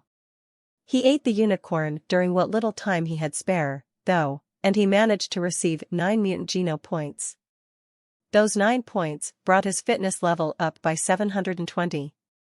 On a street in the shelter that day, there was a woman that looked very much like an angel. She was walking a dog. The dog was of 2 shades. Its back was black, whereas its underside was white like the finest pearls. The woman was clad in a most spectacular armor that was polished to a blinding sheen. Her plating was so clear it could be mistaken for a mirror. On her back were beautiful but sturdy wings. "Master, Nan Lydian is dead." This was a wasted trip, the dog spoke. The woman merely said, "Then we should at least take a moment to check out the new master. I suppose. If he managed to claim this shelter, he must at least have a gold geno core." The dog scratched itself. Then, it went on to say, "You didn't have to come here, you know. We only have to tell them we are from Sacred Shelter. They'll obey pretty quickly after that." The woman smiled and said, "This is Outer Sky Shelter's territory, we can't cause trouble here." "Why a human, anyway?" "We have many of them back in Sacred," the dog remarked. "It was a mission given to me by my mother, and it's something that can only be accomplished by a human." "That's just the way it is," the woman explained. The dog perked its ears up then, and said, "Ah, there. In the plaza. The human we seek is there." The woman nodded, and then they both headed for the person they had spotted. Han-sen was collecting blood in the plaza. If they provided him 1 drop of their blood, they could stay in the shelter for a month. Naturally, with such cheap payment, many had gathered. The queue was quite impressive. Han-sen had made the announcement a few days prior. Now, for any who wished to stay in the shelter, the first thing they'd do was donate blood. When the woman and her dog arrived in the plaza, they stood and watched Han-sen go about all the creatures, collecting the blood they were so eager to part with. "I hate to say it, but he doesn't look all that special." "And you're saying this is the guy you need now? The task is exclusive to him?" "What is it exactly?" "Because this guy is plain." The dog was not impressed. The woman said, "It's just easier for humans to do this. And they need to be strong, as well." The woman watched Han-sen intently. Her pupils split into 2 while she looked. Han-sen immediately felt as if he was being watched, and it wasn't by the eager blood donors. He didn't care too much about it, as long as the force that watched him was not hostile. The woman shared the same reaction the dog did, though. She was disappointed by what she saw in him. "What's wrong?" "Dogs could pick up bad vibrations." The woman turned around and just said, "There is no need to meet with him. His fitness is barely primitive, and he has a bronze geno core. We don't need him. How can the creatures admire him so much? How could he even take over this shelter in the first place? Do you want me to kill him?" The dog's eyes glinted with the look of murder. "This is Outer Sky's territory. It would be best not to expose ourselves," the woman said, pulling the dog away. "Well, since we're here, shouldn't we look around?" the dog pleaded. "Fine. Sure." Han-sen had not noticed their presence there, as he was too fixated with the blood drive he had established. Single file. "Hey, you! Stay in the line." "Adadada, no. You can't reserve spaces." "Hey, cut that out." "You, yeah. Keep moving, keep moving." "Oh, man, and just what are you doing?" "This isn't the time to squat, young bub, wait a minute, what the? You don't take a dump on the street while you queue. You dirty, disgusting thing. What in the sanctuaries is the matter with you? Do you have no respect for the master of this fine shelter? Do you have no respect for yourself?" Cheap Sheep was trying to keep order in the line, taking advantage of his friendship with Han-sen. The blood drive had been going on non-stop for days by now. When creatures learned they could stay at the shelter for an entire month for the cost of a droplet of blood, they came from all around. The place was jam-packed and stuffed to the gills with creatures, all wanting a roof above their heads. After a while, Hansen thought it best to take a break and let Cheap Sheep handle the proceedings while he went off to Hidden Valley. And so, that's what he did. He was keen to find the Starsea beast. Bauer had gone off with Ji Yanran on vacation for some time, so he went to Hidden Valley alone. The Geno plants were as gracious and kind as the last time he was there, and they formed a path, leading him wherever he wished to go. There was a wild abundance of different types of plants populating that valley. It was like one grand botanical ark. Green Cow hadn't lied at all, and there really were trees with snakes, as well. They posed no threat to Hansen now, though, and they simply slithered away whenever he drew near. Of course, Hansen entered the valley in Super King Spirit mode. And just like Green Cow had told him, there was indeed a cave. At its entrance, a large boulder barred entry. Strangely, however, there was a single word carved on its face. Hansen recognized it to be a big stone tablet that had been cut and placed there. The word on it was simple: sky. This looks familiar. Hansen recalled where he last saw something like this. The rock looked just like the one he had seen in the Valley of Time in the Third God's Sanctuary. When I was in the Valley of Time, I thought I saw the word not carved upon a similar, half-buried tablet. Then there was another tablet, which had the words Person 1 engraved on it. If these 3 tablets were combined, then it would produce the word Destiny. Hansen narrated to himself. Hansen thought this had been cut from the same stone. If these really were cut from the same tablet, and the third really has just happened to conveniently appear here for me to find, then that's more than just a coincidence. It's rather spooky, to be honest. Hansen continued to narrate to himself. Hansen punched the tablet and was unable to deal damage to it, just as he hadn't been able to deal damage to the other cuts in the past. Shocked, and thinking this was confirmation, Hansen thought to himself, who was capable of cutting up the tablet in the first place?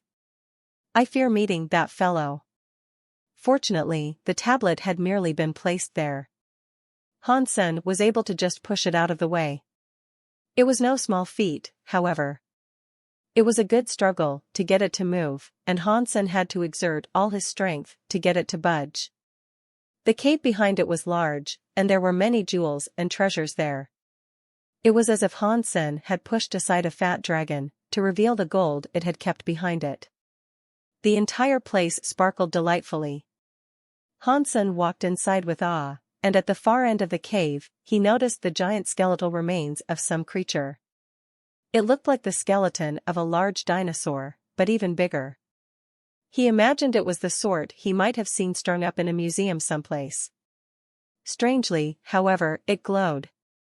It was the skeleton of a long-dead creature, that much was plain to see, but it glowed. It was hauntingly pretty. Hansen used his Dongxian aura to give it a scan, and he confirmed it was indeed dead and not some creature whose appearance was that of a skeleton. Green Cow was not lying, then. Hansen wanted to see if there were any Geno cores left there. It was a sacred blood creature, so its Geno core would have been gemstone class for sure. Hansen was strong, but not even he could slay a sacred blood creature yet. So far, it was impossible for him to obtain a gemstone class Geno core. Unfortunately, much to his dismay, he was unable to find one. This prompted Hansen to think, did it shatter when the creature died? Hansen continued to scan the immediate vicinity, and the skeleton in particular. He noticed the skull of the skeleton was giving him a much stronger reading. Hansen climbed into it and found something inside. It was an orb, one that fit neatly into his hand. It was very much like a baseball in terms of size, but it was a beautiful thing. It harbored a mystical quality, and inside, one could be the presence of all the stars of the universe. Or so it seemed. Hansen did not know what type of creature it was, but when he sprayed the orb with water, it began to shine very brightly. It is a gemstone Geno core. Hansen yelled, filled with much delight. Put it down. Suddenly a voice rang through the hollow of that cave. There, Hansen saw a woman with wings approaching. Alongside her was a dog. Give me one good reason to. Hansen could immediately tell she was a creature, not a spirit. The woman paid no heed to what he said, and she simply turned her attention to the dog at her side. "Black doggo, do your thing." The dog howled and crooned louder than any wolf. It brought its head back down to face Hansen and opened its mouth, then an array of lasers fired towards him. When Hansen saw the beam, it was too late for him to dodge. Instead, he threw his fist at it. Boom! An overwhelming force of power sent Hansen spiraling into the cave wall, causing it to collapse and bury him. He lost his grip on the Starseed orb as this happened, resulting in him dropping it. The woman picked it up, frowned, and said, "This man's life force is strange." The dog responded, saying, "It's too late to say that. After my laser, he is practically dead. I suppose. He was not needed, anyway." The woman and her canine companion then left, as swiftly and as silently as they had arrived. The dog, following her closely from behind, said, "Well, we can't say it was a wasted trip. It's a remarkable thing, getting our hands on a gemstone geno core. Your self-geno core just reached gemstone class, didn't it? Now you've got another one. You're a very lucky person, if I might say so, milady. It's only a gemstone geno core." "Yes, but you got it yourself. You worked for it. That is far better than being gifted one, as you were given by the master of sacred shelter." A hand shot out through a mound of rocks and rubble. Within the haze and mist that cloaked it, a light began to shine, brighter than the midday sun. The beam must have been the power of a sacred blood creature, and what's more, it had the power of silence, which could kill a person in an instant. Without Super King Spirit, he would have died. Hansen examined the empty cave he was now standing in. He was bitter at what had transpired, and while gritting his teeth, he vowed to take revenge on the people who had done this to him. They were strong. Too strong. I need to hurry up and max out my mutant geno points quickly. That'd be the least I need if I hope to take out that dog. Sacred shelter is what they said, wasn't it? Oh, I'll remember that. They're going to regret making an enemy out of me. Hansen was suffering a mixture of emotions right now, all tinged with negativity. He turned around, however, and then saw something. Where the dog's laser had blasted, another cave had been revealed. That cave was incredibly bright, and the shining lights dispersed the dusty haze that choked most of the cave. Inside there, Hansen saw an egg that was around 1 meter in size. It seemed to have been decorated by a number of stars. Oh, wow. It looks like I might not be walking away empty-handed, after all. Is that a Starseed beast egg? Hansen's pain had been alleviated somewhat, and so he limped over to examine it with greater clarity. A gemstone geno core was a fine thing to find, but it wouldn't do anything to increase his genes. That egg, however, might be able to increase his geno points. Hansen quickly took out his horn and put it to the shell, ready to drill a hole inside. With all his strength, Hansen began drilling a hole with his horn, so he could help himself to a big suck. The shell was thicker than expected, though, and a flurry of sparks flew dangerously close to his now squinting eyes. A while later, he noticed he had managed to bore a small hole in the eggshell. Thinking he might have gone through, Hansen planted his lips firmly on it, thinking he could suck the contents out. Unfortunately, he had not drilled in deep enough, and no sweet, yolk-y nectar was available to be tasted. So, Hansen swapped his lips for an eye. He tried to get a look at whatever was inside, but he was unable to see. So, with his hands, Hansen tried to fit his fingers in the hole and dig away more of the shell manually. Half an hour later, the hole had become the size of a ping-pong ball. He tried using his horn again, but after a few more drill sessions, the egg suddenly shattered. There was no juice inside, but there was a small 3-horned dinosaur. It had 3 horns and it was blue. The 3 horns looked as if they had been made out of crystal, tinted the color of the night sky. Lights twinkled inside, as if they were a reflection of the sparkling cosmos. This has to be the baby of the star sea beast, yes? It must be. A baby would provide more genes than the undeveloped yolk would, that much was for certain.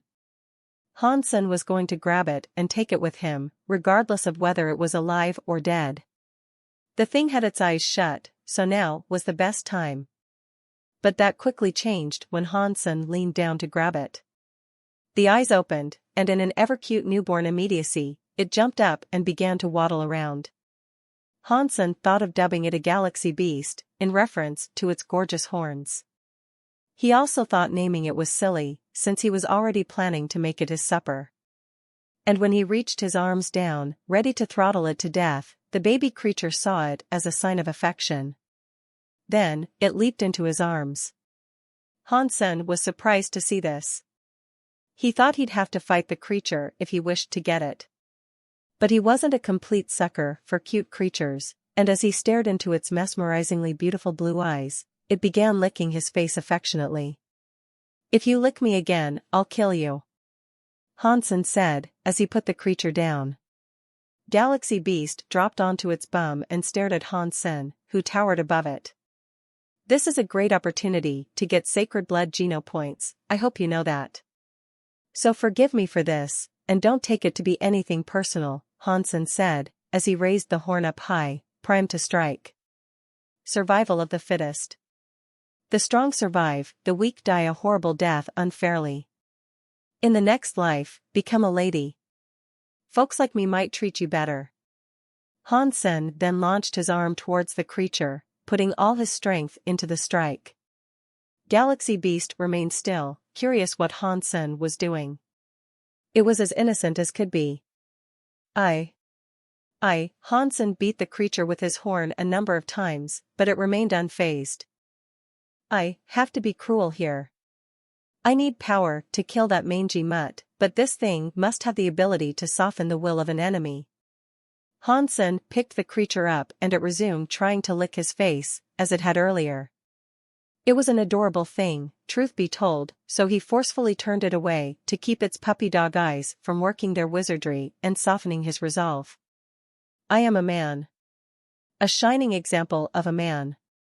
This is just a creature. It's food." Hansen raised his spare hand high, horn glinting in the faint light of the cavern.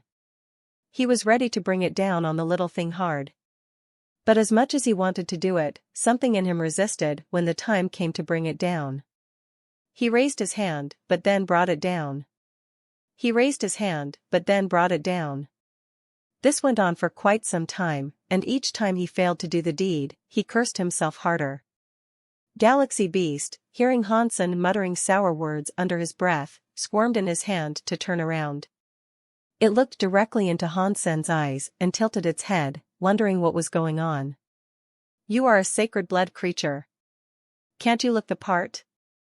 Show me your teeth or something," Hansen pleaded, knowing he couldn't bring himself to slay such a cute creature. Galaxy Beast then sunk its head below its shoulders. It winced and its eyes flickered, as if it was on the verge of crying. "Stop that. Quit this cute nonsense. Act like a sacred blood creature. Come on, try and rip my throat out. That's what you really want to do, isn't it? Isn't it?" Hansen's pleading was about to reach frothing at the mouth levels. A second later, though, Galaxy Beast's levee broke, and a flood of tears erupted. "Fine. Whatever. Stop crying. You're going to make a scene. What might the trees think of me, huh?" Hansen had now silently admitted to himself he wouldn't be able to do it. He just couldn't, and that was who he was. Hansen patted the little creature's head softly to comfort it. Almost immediately, the tears stopped. Then, with its sticky tongue, Galaxy Beast began to lick Hansen's hand jovially. "Fine. You want a job? You can be a part of my guard, okay? If you can bark ferociously enough, that'll do. Baby steps. I will expect more of you in the future, but you've only been alive for 5 minutes, so I'll give you the benefit of the doubt for now." Hansen tried to give it his best father voice. Galaxy Beast crawled along Han Sen's arms and then perched itself on his shoulder, as things tended to do. Then, it licked his face again. Hey, what did I say? Not the face. You'll give me pimples. As Hansen said this, though, he noticed something. He was feeling better. He was actually healing with each sloppy lick. Then, all of a sudden, Galaxy Beast spat out another Starseed orb. It hovered for a while, but then dropped into a cubicle of water that enveloped Han Sen. Shortly after, Han Sen's body was fully healed. Drool or not, that's impressive. A water and healing elemental combo? Nice. Exchanging the orb for this little creature was now looking like a worthy swap. Hansen deactivated his Super King Spirit mode and decided to return home. Oh, that mud is going to get what's coming. That woman, too. Ugh, what a despicable hag, Hansen told himself. People didn't often get the better of him, but when they did, it really stung.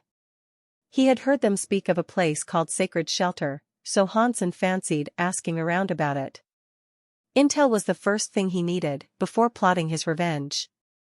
He discovered that Sacred Shelter was a super shelter, unfortunately. The master of it was a super creature by the name of Sky Lord. It looks like that woman is rather high tier. Typical. Picking bones with the biggins already. Whatever the case may be, it looks like I might need more than just mutant geno points to settle this feud. Hansen spent much time deliberating how he might serve his favorite cold dish. Hansen was bitter to his very core. Things like this didn't happen to him. Things like this shouldn't happen to him, of all people. He was going to do everything in his power to settle the score. Leveling up was the #1 task on his agenda, to begin with. And he started by maxing out his primitive geno points. When the woman and the dog saw Hansen, he was in Super King Spirit mode. The next time they met, his attackers wouldn't recognize him as the person they assaulted in the wilds. Moment Queen came to tell Hansen they had collected 1,000 genes and that he could visit the Geno Core storage. Hansen wished to check it out first and spend some time there. He wasn't sure if the woman and her dog were in the vicinity, and if he was out and about outside the shelter, he feared he might encounter them too soon. The Geno Core storage access point looked very similar to a teleportation device. However, it wasn't mechanical or electrical, and neither were there any fancy tools or strange screens that offered technical readings that meant pretty much nothing. There were a number of neon patterns and designs adoring it, though. In the center was a stone plate. There was a word etched on its center, but Hansen did not know what it meant. Hansen stepped on it, thinking about which Geno Core he should use first. You could not use the ones found in the field, as they weren't self-Geno Core. You had to use a core produced by your own body. Most people would only ever have one self-Geno Core, but Hansen had already obtained 2. I'll try the crystal egg. Hansen, more than anything, just wanted to see what the place looked like. After summoning the crystal egg, the strange word came to life like a hologram around him. A second later, Hansen found himself standing before a big tablet, on which a lengthy message was scrawled. Hansen found himself unable to read what was written, but he felt as if he understood it, regardless. It was a leaderboard, and it told him the names of the top 100 bronze Geno Cores he could expect to find. Number 3 was called Heartwheel, he noticed. There was also something else written beside it, as an addendum. It said Sacred Shelter. It wasn't just the one in third place either. Hansen looked at the top 100 and noticed many of the Geno Cores there were from Sacred Shelter, too. It proved it was a strong place, indeed.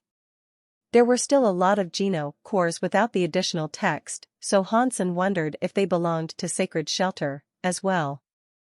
As Hansen surveyed the ranking list, a man made of stone began to move.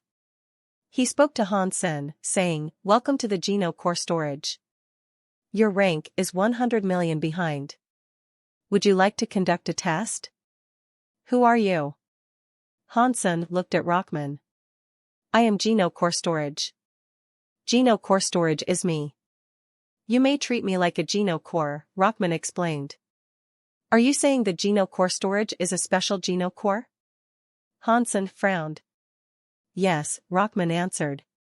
Then who owns this Geno core? Hansen asked. Rockman spoke with a monotone voice and said, the fourth god sanctuary.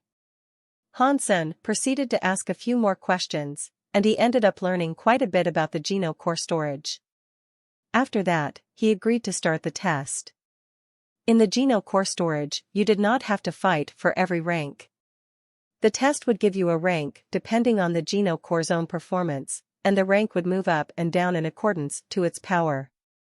100 million, 10 million, 1 million, 100,000, 10,000, 1,000, 100, top 10, and number 1. Every bracket, or rank, you reached, your Geno core would be reinforced. It made your Geno core stronger, but it did not shift its level to a higher tier like from bronze to silver. Hansen wanted to earn the number 1 spot so he could earn 9 reinforcements for his Geno core and then move up to the silver Geno core storage. If he did this every time, he would always find himself stronger than those who did not reinforce their Geno cores. But being number 1, out of the hundreds of millions vying for the same title, was no small feat. Fortunately, the Geno core storage battles were not entirely dependent on the Geno cores. It also depended on the master and their proficiency in combat. Even if the crystal egg wasn't the best, he could use his own powers to reach the first place. Hansen gave the crystal egg to Rockman. Then, Rockman opened his third eye and shined a light on the egg. As it shone, Rockman's eyes displayed numbers. It looked like a slot machine. Hansen watched the numbers go from a very high amount to a much shorter amount. The crystal egg's powers was good, but its shortcomings were not difficult to discern. He believed it could reach the 10,000 bracket, though. The crystal egg could not deal damage, so its ranking could be low. Regardless, it wouldn't bother him too much if that turned out to be the case. As the numbers shown by Rockman reduced, Hansen was quickly given a shock. Wow, it reached the 4-digit range. It's less than 10,000 now, and it keeps going smaller. Is the crystal egg really that strong? Hansen could not believe his eyes then, when he saw it breach the 3-digit range later on. The crystal egg did not deal damage. Sometimes it was useful, but Hansen did not think it was worthy of being deemed that strong. When the numbers reached 2 digits, Hansen started to think there may have been a problem with the test. The crystal egg had major flaws, and he found it rather difficult to believe it had reached the top 100. The numbers in Rockman's eyes continued to descend. Every time they moved, Hansen's heart jumped. This was crazy. It was as if he was dreaming. And eventually, Rockman's eyes displayed the number 1 and the number 0. His heart was going to leap out of his chest. The crystal egg had reached the top 10. That meant it had already earned 8 reinforcements, right off the bat. He thought he'd have to fight for a long time to reach this point, and he never thought the sky would drop a big biscuit that would allow him to skip all that battling. What was even crazier was that, after reaching 1 and 0, Rockman's eyes closed. The numbers disappeared. The third eye that shot out the illuminating light displayed the number 9. And it didn't stay still. No way, it's still going on. This must be fake. The crystal egg cannot be this strong. Hansen's eyeballs almost fell from their sockets. The numbers shown by the third eye was like a joke, continuing to go down. 8. 7. 6. 5. 4. 3. No. My heart, Hansen clutched his chest. The test had far exceeded his wildest expectations. He stared at the numbers intently. When the eye reached the figure of 1, time stood still. Hansen was delighted the crystal egg had reached the first place out of all the bronze Geno cores that existed. Is it really that strong? Hansen wondered, but he thought to himself, was it because of the liquid the black crystal released when the egg was created? But the crystal egg just doesn't feel like the sort of Geno core that could be considered the best. Regardless, I like it. As Hansen thought of this, Rockman said, the test has finished. The crystal core in Bronze Geno Core Storage has reached the first rank. It will show up on the Bronze Geno Core Storage leaderboard. Would you like to display the name of the shelter? No. Hansen exclaimed. If anyone discovered the number 1 spot had been taken by a nameless gold shelter, the super creatures and emperors would be paying him an unfriendly visit in no time. Geno cores could be leveled up, and reaching such a high rank in the Bronze Geno Core Storage would draw a lot of attention his way. Especially for the crystal egg. It hadn't fought at all, and it reached the first place through a simple test. It was far too shocking, and it'd undoubtedly rock the entirety of the fourth god's sanctuary. Black Mountain God, why do you insist on bothering me? Would it not be better to challenge Real Demon, instead? Inside Geno Core Storage, an elegant spirit was speaking to a creature with black wings. My heartwheel will destroy your King Bell and claim its rightful place atop the leaderboard, Black Mountain God said. My bell is soon to become a silver Geno Core, and when it does, Real Demon will be crowned number 1. So, why don't you just stop pestering me for once and go challenge him?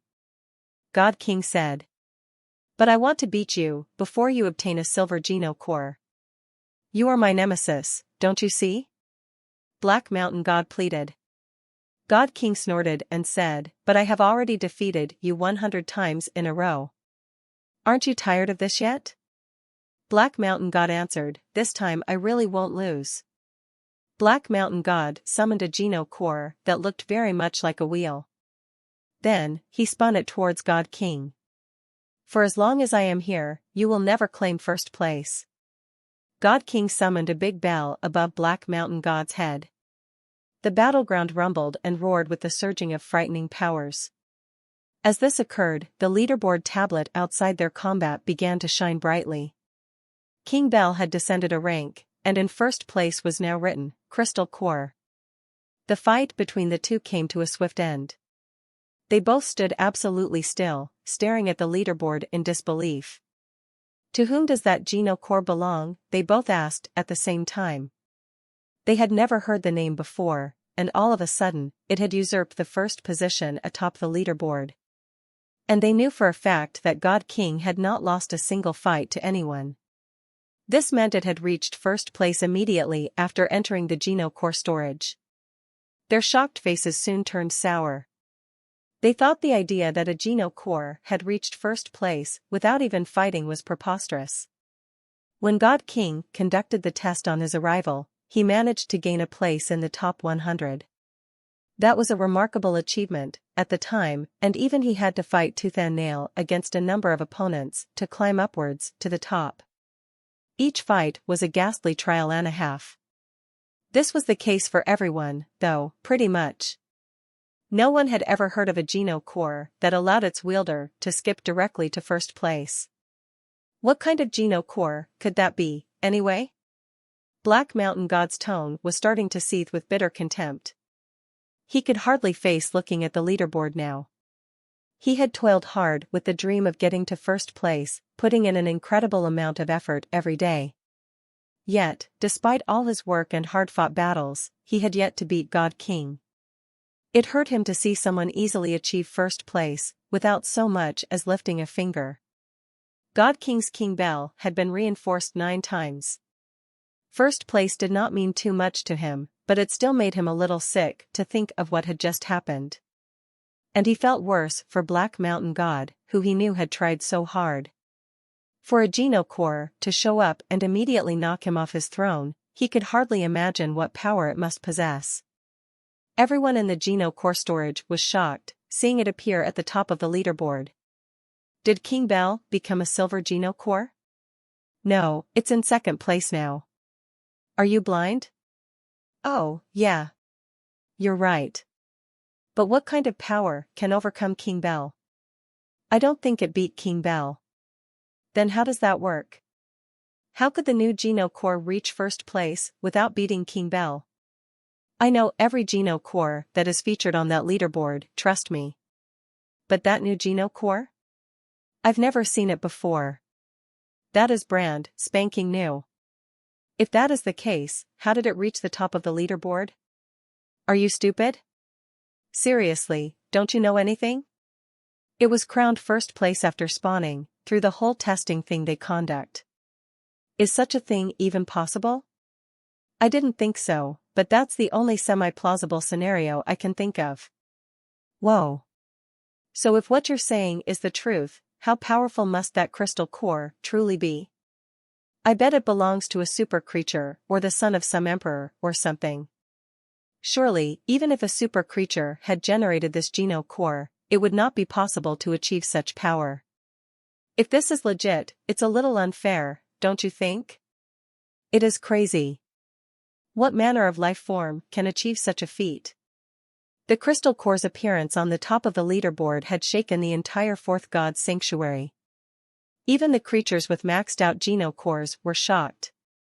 This was a truly remarkable occurrence.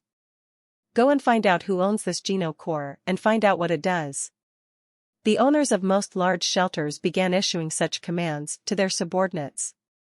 Although it was only a bronze Geno core, it was the sign of a rising power they would soon need to be wary of. There was an extraordinary talent there, one they would do well to learn about. Those tasked with discovering Han Sen's identity were usually operating on the basis of either one of two primary objectives. Either their master wanted to exterminate the owner of Crystal Egg before they became too strong, or form an alliance with Han Sen in anticipation of his future strength. Of course, every attempt to find him was just a stab in the dark. The name of the owner was not listed, and neither was the shelter it belonged to. Still, the term crystal core was on the tip of everyone's tongue throughout the fourth god's sanctuary. Quite strange, when you take into account the fact that nobody even knew what it did. Han Sen watched as his Geno core was being reinforced. Each beam of light was a reinforcement, and after 9 such beams, the process was finished. Immediately, Han Sen could tell the egg had become much stronger. When Rockman finished, Han Sen took the egg back into his possession. Its shape was very much the same, but it featured a prismatic glow in its interior. It shone with 9 separate colors. It could make for a stunningly pretty gemstone. It looks like my genes and skills are just 2D**mn good. The Geno core that I created took first place. Huh. Was there any doubt who was the best? I'm not even sure why I was surprised. Han Sen had let it go to his head a little. Han Sen thought the black crystal must have helped somewhat, but he firmly believed it was primarily a product of his own body. Although it had been reinforced 9 times, however, the egg still couldn't kill creatures outright. It couldn't even inflict the minor damage. It did make Han Sen wonder how it could be worthy of so simply securing first place. With his goal of becoming number 1 complete so soon, Han Sen was a little at a loss on what he should do next. If the crystal core secured the number 1 position, the bulwark umbrella can't be very far behind, can it? It saved my life more than the egg has, after all. Han Sen wondered what the result might be for that. But he wasn't keen on testing that out just yet. And that aside, he needed to accept a challenge first. If Han Sen had not entered, he wouldn't have to comply with the Geno core storage's quota. Now that he had entered, however, he was required to fight at least once a month to maintain his position. If he lost a fight, his 9 reinforcements would still be in place. But if he did not comply with the once-a-month quota, and didn't show up to battle a challenger, the reinforcements would be wiped and he'd have to start all over, without the benefit of a test skip. So, no matter what, Han Sen had to make Shadow Shelter work and keep it operational so he could fight at least once a month in the Geno core storage. Not all Geno cores could challenge him, however. Only cores within 1 level of his own could challenge. And since the crystal core was number 1, the challengers who could fight him had to be within the 1 to 10 bracket. Although it was only a once-a-month thing, Han Sen was eventually going to enter his bulwark umbrella as well, and the same requirements would apply to that. But they stacked, and that meant Han Sen would have to battle twice a month. Furthermore, Han Sen would eventually formulate a Geno core for the Blood Pulse Sutra and his Super King Spirit. While that would mean he would have to fight 4 times a month, that wasn't where his biggest issue lay.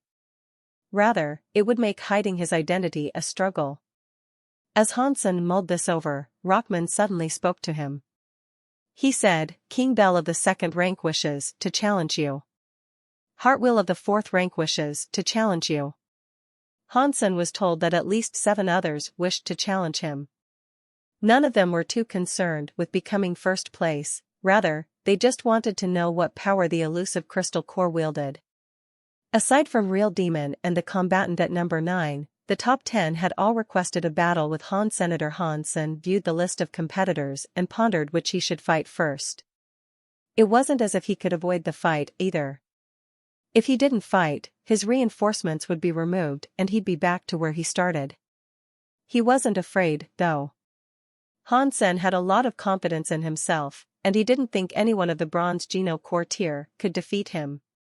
Even if he had to battle the son of an emperor who had a Bronze Geno Core, Hansen wouldn't be afraid. He had what it took. But even Hansen himself wished to test out the powers of the crystal core now. It had improved a great deal, but what those improvements were, he wouldn't have a clue until he tested it in battle. So, Hansen decided on accepting the challenge from Heartwheel. He was the highest rank of the members that came from Sacred Shelter. Hansen was still pining for revenge over what had transpired in Hidden Valley. He wasn't going to waste a single opportunity to exact vengeance on the people that occupied that wretched place. He was out for blood. Of course, Hansen did not wish to expose his identity. If they learned who he was and came after him, Shadow Shelter would be destroyed in no time. It would be best if I hid my identity. Hansen donned a set of armor and removed any pieces of apparel or clothing that might give away his identity. Challenge declined. Desired opponent has accepted another challenge. God King was disappointed, hearing this. Black Mountain God had a different reaction, however, for he heard his Rockman say, challenge accepted. Desired opponent has accepted your challenge request. The Bronze Geno Core tablet then warped itself to form a black hole of sorts. It was a tunnel that would lead the opponents to their designated fighting grounds. Black Mountain God flapped his black wings and did not hesitate a second before flying through the tunnel. Upon arrival, Black Mountain God examined the place of battle. It was an ancient city, half buried amidst a desert. An aura of mystique and secrecy permeated the atmosphere of that place, hinting at a wild and untold history that lay buried beneath its sands. The powers of Geno Cores were all different, so the battlegrounds changed to suit the challengers and avoid providing any environmental hindrances to the cores. Black Mountain God then saw his opponent emerge from another black void tunnel. He locked him in his sights. Black Mountain God frowned upon seeing his enemy.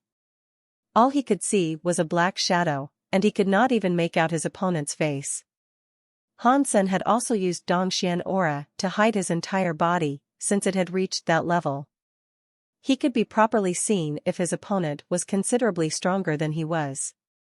And just in case that didn't work, he was clad in armor. There was always the chance his enemy had a Geno Core that could boost their eyesight, so he made sure to wear armor in the event that might happen. My name is Black Mountain God. I hail from Sacred Shelter. Tell me, what is your name? Black Mountain God was unable to see his opponent's face, and neither could he tell whether the shadow was a spirit or creature. The fact that he might be a human did not even cross Black Mountain God's mind. He wanted to be number 1 more than anything, and he wasn't really interested in who his enemy was. Unfortunately, Sacred Shelter had told him to do what he could to unmask this new rival, and so, he had to at least ask. Hansen threw the crystal egg towards his opponent. It barreled through the air, spinning like a bullet as it went. Black Mountain God was surprised, to say the least. He wasn't expecting such haste from his enemy, and with the number 1 Geno Core coming right for him, he swiftly summoned his Heartwheel. He was a creature, too. If he died then and there, he died then and there. The Heartwheel's radius of yellow light was wide. And in that light, the crystal core was frozen stiff. They were both shocked, seeing the egg get stopped still like that. They were both expecting more from the number 1 Geno core. Black Mountain God was especially surprised for this, whereas Han Sen was disheartened more than anything. He expected a finer performance, considering it had been reinforced 9 times. Black Mountain God could not believe it was practically over already. He cast his heartwheel with even greater strength, confident he had stopped the egg for good. Heartwheel was one of the best bronze Geno cores in the sanctuary, and under the light it emitted, the crystal core began to melt. How did I become number 1 with such a garbage Geno core? Han Sen now knew he'd have to get his hands dirty if he wanted to win. Black Mountain God couldn't believe he had destroyed the Geno core with the power of his heartwheel. Was that a Geno core storage error? Or am I just fortunate enough to wield something that strikes the crystal core's weak spot? Black Mountain God then took off into the air. He had a spring in his step, and he wished to melt the egg as much as he could, and reduce it to nothing but dust in the wind. The shell was half melted as this occurred. With the light continuing to increase in volume, it wouldn't last. It was sure to be game over very soon. Han Sen wanted to attack Black Mountain God and stop what the heartwheel was doing. There, he could use his full power, and he was still confident he could beat down the winged wretch. Han Sen had come here for revenge, after all. He wasn't going to lose again to a crony of Sacred Shelter, and on top of that, grant them first place on the leaderboard. But then, Han Sen suddenly felt as if his crystal core was exuding a strange power only he could feel. Han Sen was shocked, and watching his melting egg continued to fill him with a strange sensation. He thought to himself, the crystal core looks like an egg, and I've even been referring to it as an egg, for the most part. What if it actually is an egg? What if there's something inside it? Han Sen could sense it becoming stronger, so he stopped going after Black Mountain God and just stared at the crystal core. Black Mountain God had no clue what was happening, but he believed it to be something swell. He was thrilled with himself, and he giddily cackled, "Pa. This is the first-ranked Geno core? Today is the day I become number 1, for I am going to utterly annihilate this thing." Wahaha. Han Sen stood atop a decaying, sand-worn tower, watching his precious egg melt. It was the shell that was melting, and Han Sen could now most certainly tell there was something powerful residing inside it. Catcha! The eggshell finally began to collapse, and from the spots where parts of the shell had fallen to the ground, intense beams of light were shining upwards. What's going on? Is something changing? Did I get ahead of myself? Black Mountain God frowned, but he was still fairly certain in his ability to beat it. The Geno core had been sitting in the light for the longest time. It was like an ant under a magnifying glass, and he knew it should have been destroyed by now. There was definitely something amiss. Black Mountain God then exerted even more power and strength to destroy the egg. He wanted it gone for good, just in case something else was to happen. More of the shell began to crumble into nothing beneath that light, and the entire composition of it became thinner. But eventually, Black Mountain God got his wish. The egg had entirely crumbled into nothing of note, and it simply looked like the trampled egg of some forgotten creature in the sand. The two combatants looked at the broken egg and noticed a jade-like item residing inside it. Strangely, it had no color. Han Sen was shocked, seeing his egg now appear like so. The item inside was a skeleton, but it seemed composed, unlike the rest of the egg. It almost looked like a Buddha, legs crossed in lotus pose.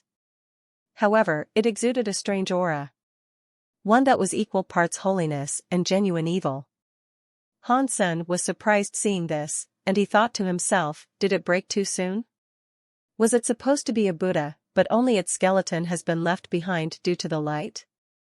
Black Mountain God could not detect the power that resided within that jade skeleton. Still, he knew he had to be cautious, because it was the number 1 Geno core he was dealing with. Black Mountain God cast Heartwheel to further break the tattered remains of the egg and the skeleton within. Strangely, the searing light seemed to have no effect on it anymore. Instead, it just imbued the skeleton with what looked like a radiant coat of gold paint. It almost made the thing look holy. Something flickered in the jade skeleton's empty sockets, and they lit up like the slow rev of an old CRT television warming up. The skeleton then possessed a pair of eyes, ones that seemed to have been wrought with ice.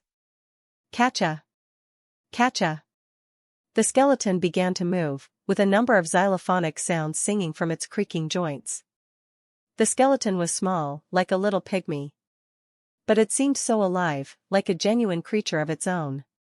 There were subtleties to its movement, and there was detail to its physique. Beneath that light, the skeleton began to skitter across the heated sand dunes towards Black Mountain God. The jade skeleton was rushing, with its little legs hastily leaving a small ant-like trail across the sand. Black Mountain God recalled the heartwheel and watched the pygmy approach. He had no idea what to expect from the little skeletal being, but he knew he'd rather risk breaking his heartwheel than risk himself being killed. Pang! Hansen watched the pygmy hit the heartwheel. The heartwheel did not break, and after the strike, the pygmy simply pulled its fist back.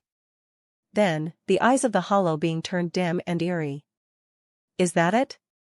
Black Mountain God cackled, thinking he had seen all the ominous egg had to offer. He wanted to use his heartwheel to attack next, but he suddenly realized he had lost all control. He looked to the far end of the heartwheel, where the pygmy had touched, and noticed it turning to ice. The biting cold quickly webbed its way across the weapon until the entire thing was layered with solid and unbreakable ice. The heartwheel then lost all of its power and dropped into the sand below. Blurg! Black Mountain God spat out some blood and felt a pain in his chest as if a scalpel had just been slashed across his heart. Black Mountain God knew this feeling, for it had once occurred in the past, the last time his heartwheel was destroyed. But the heartwheel was still present, and the fact that he was feeling this damage confused him. In battle, if a genocore was destroyed, the fight would automatically end. There was a systematic, forced retreat put upon the combatants. But since Black Mountain God was still there, that meant the core was still there, too. It had just been rendered out of service. Suddenly, the pygmy's master appeared before Black Mountain God. Hansen swung his fist towards the bewildered creature, for a being such as that was sure to want revenge one day. He couldn't be allowed to live. Hansen was not going to hold back, and he wasn't going to show any mercy. He'd never show it to any being who pledged allegiance to sacred shelter. He was going to super spank him. Black Mountain God could forfeit the fight and bail whenever he wished to, but Hansen had taken advantage of its confusion. And now, he had one chance to end things, one little chance he could not let escape. If you touch me, Sacred will hunt you down, Black Mountain God said. He realized it was too late for him to escape, so pleading a few words was the only thing he could do. Let them come. I relish the challenge. After that, Hansen let fly his fist. Black Mountain God threw his own fist to strike back, but when the two connected, the wretch was given a shock. The winged felon felt as if it was now composed of one long, winding thread. And now, that thread was coming undone. One string, one thread, began to unravel his entire existence. Before he could even let out a scream, he shattered and became one with the sand of the arena. Super Spank was far too cruel. Even though Black Mountain God was incredibly strong, he did not have the necessary power to repel the mighty strike that had become a hallmark of Hansen. Super Creature Baby Black Mountain God killed. No beast soul gained, and the bronze Geno Core Heartwheel has been sealed. This creature is unavailable for consumption. Hansen heard the announcement play, and although it was a super creature, he only just realized it was a baby. He hoped he hadn't infuriated its mother. After Hansen killed the fiend, the jade skeleton unleashed a strange smoke. Then, it turned into an egg just like it had come from earlier.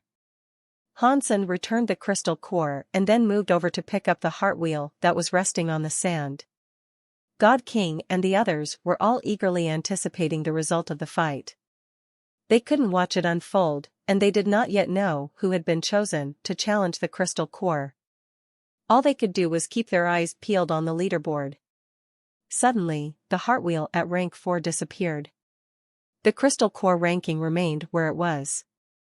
Everyone was taken aback, for they all knew what it meant. In the conclusion of a Geno core fight, the rank usually remained the same. Good sportsmanship was highly valued, and competitors often had much respect for each other. Death was not a very common occurrence. If the rank had been wiped, though, it meant the owner of the Geno core had been killed. It was not a very good day for those in the top 10. If someone was killed in a Geno core fight, that meant one party was far too powerful. To kill the heir of a super creature so simply, and without fanfare, spoke volumes about the strength of the elusive owner of the crystal core. The babies of a super creature were stronger than their predecessors, and that held true for any species of creature.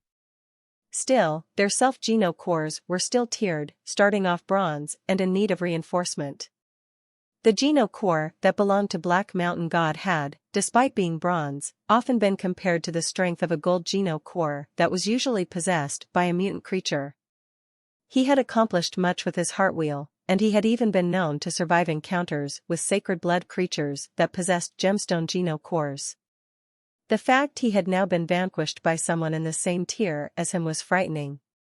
It was almost unheard of. Black Mountain God had been killed unceremoniously, and Sky Lord from Sacred Shelter eagerly wished to find out who had committed this atrocity. Unfortunately, for all those who sought vengeance, the only person to have ever seen the person who possessed the crystal core was dead. It was a subject that became much discussed in the days ahead. Across the fourth god sanctuary, the topic of the fight and what manner of being could have conjured such a terrifying Geno core was at the tip of everyone's tongue. There were many guesses, too, of course. Most of them were aimed at presuming the owner of such a Geno core was either the son of some emperor or the descendant of a berserk super creature. Not even Godslayer Luo possessed such fearsome power. Hansen cared little for the gossip, though. And after that nifty trick with the egg, he had become enamored with it.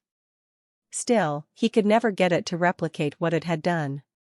He couldn't convince the skeleton to emerge like a bony pygmy from hell. Does it need to be imbued with more power or something? Or does it need to be damaged sufficiently? Hansen stabbed a few guesses. If it did have to be broken, Hansen wasn't willing to break it himself. There was always the possibility the skeleton was growing, and the idea of prematurely awakening it didn't bode well. So, Hansen went off to research the Heartwheel that had become encased in ice.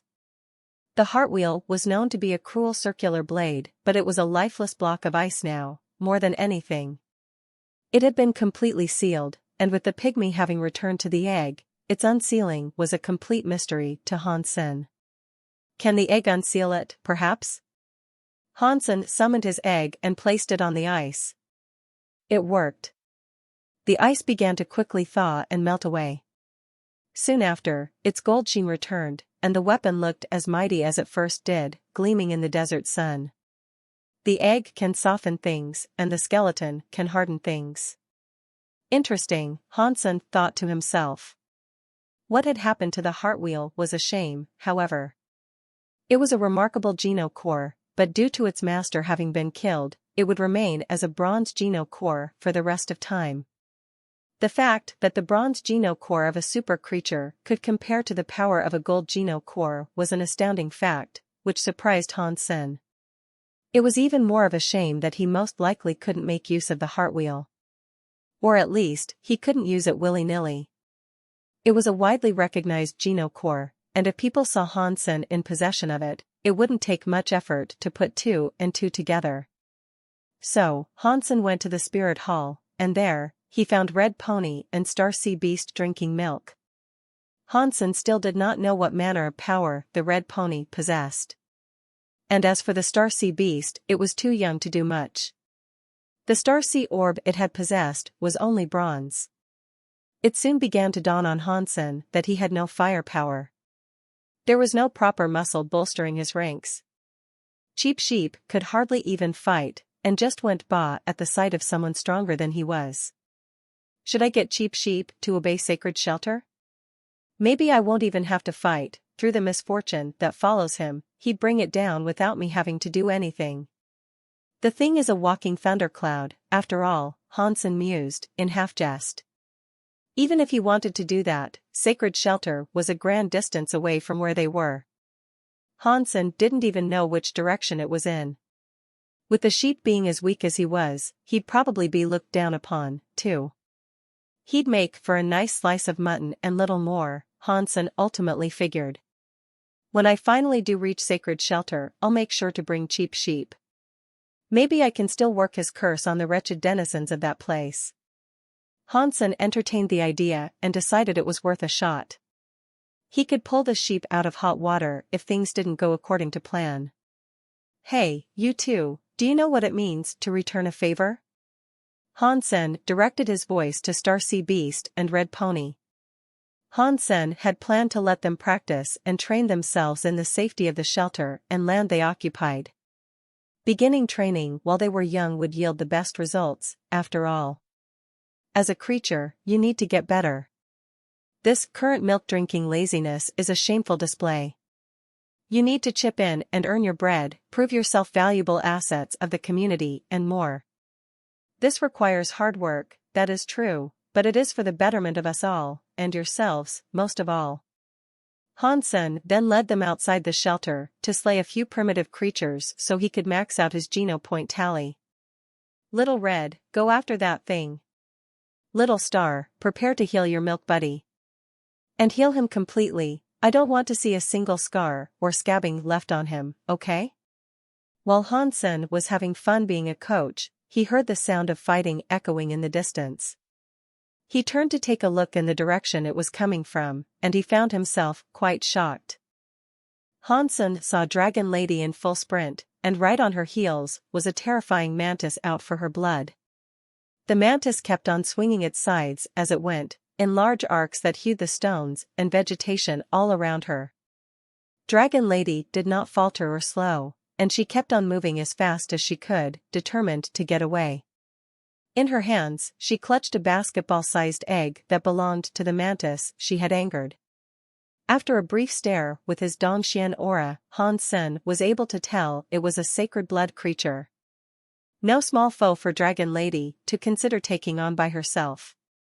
Fortunately, the mantis was a large, lumbering, and blusterous creature.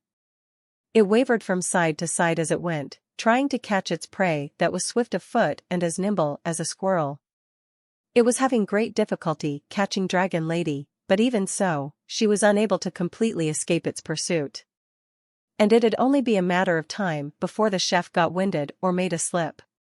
She used the geography as best she could to throw off the scythed beast, but still, she couldn't shake the persistent mantis. Hansen didn't think there was much he could do to help her out. The mantis was a sacred blood creature, after all, and even he had his limits.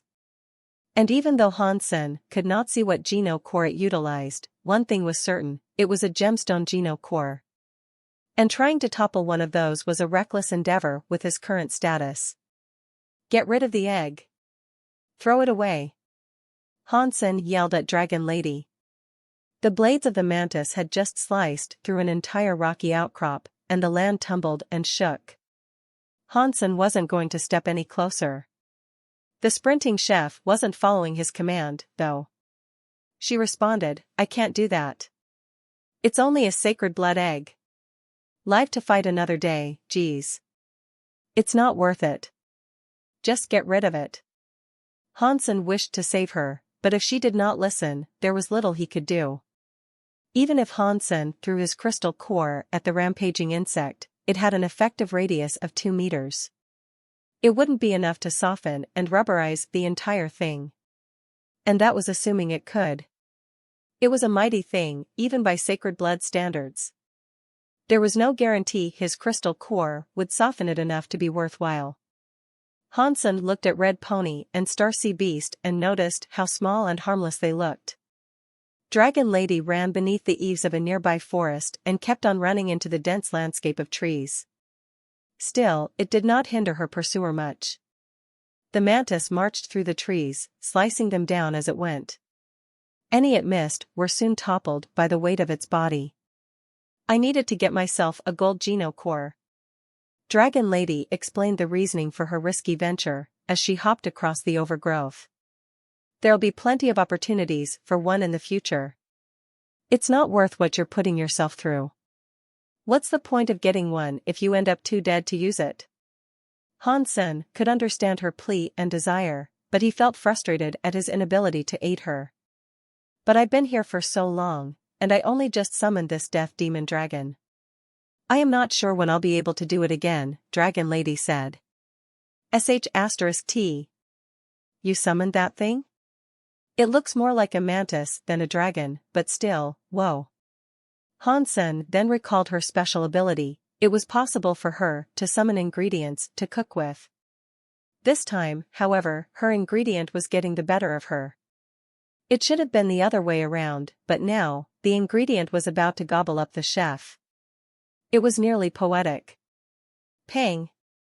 Dragon Lady made a misstep, and she stumbled and tripped over a tree that had been knocked down by the monster that hounded her. The death demon dragon arrived before her to take advantage of her mistake. It raised up its ghastly blades, ready to bring them down and put her to rest in a deep crater. Han-sen, realizing he had no choice, summoned his crystal core and lobbed the egg at the blades that were ready to descend. The egg bounced off the glistening steel of its weapons, and then, the metallic cutters turned moderately flaccid. Dragon Lady pulled out some cutlery and blocked the softened steel with a knife and fork. Pang! The knife and fork held back the blades, but there was still a steady force descending onto her. Slowly, she was pushed back into the plush soil of the forest floor until a trench had formed. Dragon Lady spat out some blood as she repelled the cutters. It had taken the wind out of her and dealt her a good deal of damage, but she knew she had survived due to the action of the egg. The area the egg had hit had been softened. The death demon dragon was unable to kill her with its first strike, so it tried to do it again. Once more, it raised its lethal butcherware. You too? Head on home. I've got something that needs doing, but I won't be too far behind, Han-sen told Red Pony and Star Sea Beast to return to the shelter. Then, he took aim and launched the egg at the mantis eye with the precision and force of a cannon. Pang! The crystal egg battered the eye of the mantis with perfect accuracy, throwing the creature off stance and making it miss the death blow it sought to deliver. Run! Han-sen said, after retrieving the crystal core. Dragon Lady, holding her own egg, took off running. She was quick, but her speed had obviously been impeded somewhat by the hit she had just suffered. The mantis looked at Han-sen, peeved about the intruder that had hassled it a second time, but still continued going after Dragon Lady. Seeing her run so slowly, Han-sen had no choice but to take the egg off her hands. He shouted, "Give me the egg!" Dragon Lady threw it to Han-sen and then leaped out of harm's way.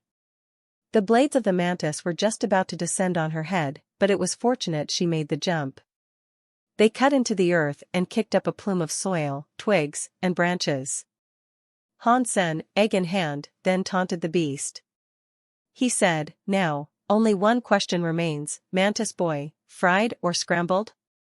The rage of the mantis had been stoked even more, and it began stomping over to Han-sen, blades waving from left to right, decimating the landscape between the two. Han-sen's body was weaker than Dragon Lady's, but he had his phoenix techniques to dodge. Unfortunately, getting rid of the mantis for good didn't seem possible right now. But at the very least, he was able to remain alive. Han-sen kept on running, with his graceful evasions making it look like a spectacular dance. The cutters of the mantis shredded the ground like a violent wake Han-sen was leaving behind. The mantis size was fortunate, for again, its huge and lumbering body made it difficult to catch such small and spry prey. But then, the mantis suddenly stopped giving chase. And from out of the mantis's forehead, something appeared. Han-sen noticed it was a mini-me of the death demon dragon, an exact, but smaller version of the creature. It was 3 meters long and purple in color. It was still rather large, but that was just a testament to how big the Papa Mantis really was. Buzz. The carbon copy of the Death Demon Dragon teleported in front of Han's Senator. It was too quick for Hansen to react, register, or dodge. Dong. Hansen used his bulwark umbrella to shield himself and deflect the incoming slice of the mantis's cutter. Unfortunately, the power was too much to bear, and he lost his grip on the umbrella. The sheer magnitude of that force was so great, it sent him flying through the air. His descent was met with a loud thud and the subsequent toppling of many trees. When he finally reached the ground, regaining his breath was a struggle, and a violent cough broke out, one that flecked the leaves in front of him with blood. It really is a gemstone Geno core, and what's more, it's a replica of itself. Hansen was surprised, but horror and shock hastily replaced the emotion due to what his eyes saw when they came back into focus. The miniature mantis was already on him, cutters raised, ready to bring them down and finish him off. Hansen's muscles trembled in the speed of his reflex reaction, but despite that, it wouldn't be in time. He had made a mistake, and the horrid mantis was ready to slay him. D***menu. Hansen lifted the egg up and pushed it to meet with the blades. The Death Demon Dragon's blades were, quite surprisingly to them both, stopped dead in their tracks. The force must have been deflected back into the mantis, for it ended up staggering backwards. Hansen thought the gemstone Geno core was too much for him to deal with, in his current status. He had gotten in too deep, and the mantis's recovery was far faster than expected. It was quicker than its owner, and ready to return to Hansen in another bid to slay him. Hansen started running, though. There were only two options, fight or run, and he knew for sure he couldn't fight it. The Geno core came up behind him, tearing up the dirt in an attempt to shred the legs from his body. It had taken notice of how effective Hansen's egg was, and the mantis clearly wished to mitigate the possibility the fleeing human might use it again. As such, it aimed for his legs. Once Hansen was rendered footless and unable to flee, there would be little he could do to assert his own survival. But then, Hansen jumped and threw the stolen egg back to Dragon Lady and said, "I can't keep this up. You have to return it." "No." The lady chef continued to move as swiftly as her legs could carry her, and for now, the Death Demon Dragon and its Geno core were back on her tail. Lady Dragon knew she could not fight them or keep up a pace that would eventually leave them behind, so she lobbed the egg back to Hansen. "What? I don't have what it takes either. You're the one who dragged me into this, but I'm not going to take the fall." "Hiya." As soon as the egg landed in his hands, the Geno core was nipping at his bum. Swiftly, he threw it back again. They were now playing a game of pass, which went on for a while. It eventually came to an end when the frenzied Geno core managed to catch the egg in between their passes. "Sweet. It has now been returned to its rightful owner. How about we run away and get to safety?" Hansen said, following an injection of much-needed relief. Dragon Lady knew she'd be unable to get it back now, as much as she would have liked to. So, she simply decided to follow Hansen. But the relief and prospect of survival were short-lived. After the egg was returned to the Geno core's owner, it resumed its pursuit. It didn't seem as if it was willing to let them go. "I already gave you what you wanted. Geez, what more do you want from us?" Hansen knew a lot about anger and the desire for revenge. He was surprised to see the mantis come back for them, but he knew he shouldn't have been. He wasn't one to let transgressions go, either. Whatever the case, things had gone awry. Hansen was in a worse condition than he had been in a long time. During his time in the Fourth God Sanctuary, the danger coming for him had been steadily escalating. And now, the latest threat was the worst yet. He genuinely did not know if he could make it out alive. Seeing the Geno core right behind them, Hansen summoned his gold dragon lock to see if it could tie the mantis up and put an end to its pursuit. The mantis Geno core tripped and fell to the ground as soon as the rope came upon it. But it didn't last long. The entire body and carapace of the mantis began to swell and expand in size, as if it was inflating. The rope was useless to resist this, and it looked as if it was on the verge of snapping. "Run!" Hansen shouted, continuing the stamina-depleting chase. The mantis truly was too much of a threat, and not even his gold Geno core was going to even the odds. Dragon Lady kept up with Hansen, and she saw too how the rope was not going to last. Previously, its cords were 3 fingers thick, but now, they were only 1 finger thick. It had been stretched too much. Hansen recalled the Geno core, not wanting to see it break in vain like that. But when it was free of the Geno core, the mantis resumed the chase.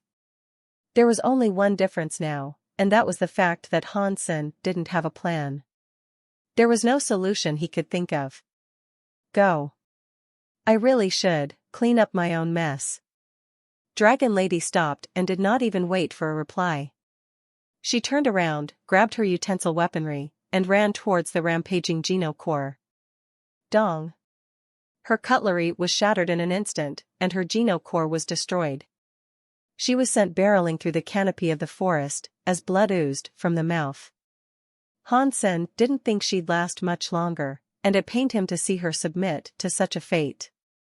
Her Geno core had been destroyed, and there was a gaping hole in her chest. "Did you link your Geno core to the shelter?" Hansen asked.